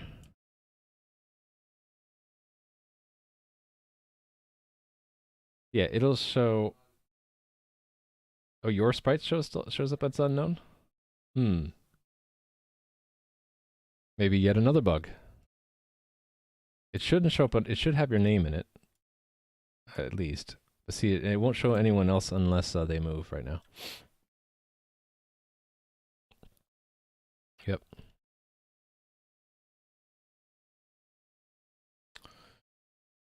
Yep. Oh, there's another bug. Another copy of me got left behind. Oh, that's because I refreshed, right? Yeah, they're old ghosts of old logins stick around for other people. Yeah. I got issues to fix. I think I'm gonna call it here though. You guys can continue playing around with that. I'll be fixing stuff probably. I'll probably call it. I probably won't work on it anymore today. I'm so tired. But thank you for watching. I will continue working on this tomorrow. I'll leave that up while I go pick someone to host. Yep, baby steps indeed. Oh, wait a minute. I think I just killed the server. Didn't mean to do that. That was totally an accident. There we go, back up and running. I gotta check for leaked components too. Yeah, I hit the wrong key in the back end and I killed the server. That happens too. Yeah, and this thing isn't reconnecting either. It just kind of goes blank when it disconnects. You have to actually refresh for it to pop up again. Oh, and this time I'm unknown and then okay, it's moving the wrong component that time. I think I might know what that bug is, but I'm out of time today for fixing bugs. Let's go raid someone. Hope you guys enjoyed the shenanigans today. Oh, Ski Dog. We should raid him. Would you guys like to see some Minecraft? Ski Dog is a excellent streamer. He streams a lot of different games, a lot of first-person stuff. And he's also a good friend of Adam13531, who I follow his stream a lot. So we're going to raid Ski Dog and say hi. And if you don't like Minecraft, my apologies. But there are tons of other things we could do. And I just feel like raiding Ski Dog, so I'm going to do it. There we go. I'm hitting the button. Prepare for some Minecraft. Okay, see ya. Bad idea. And have a great rest of your day. I'll be back tomorrow at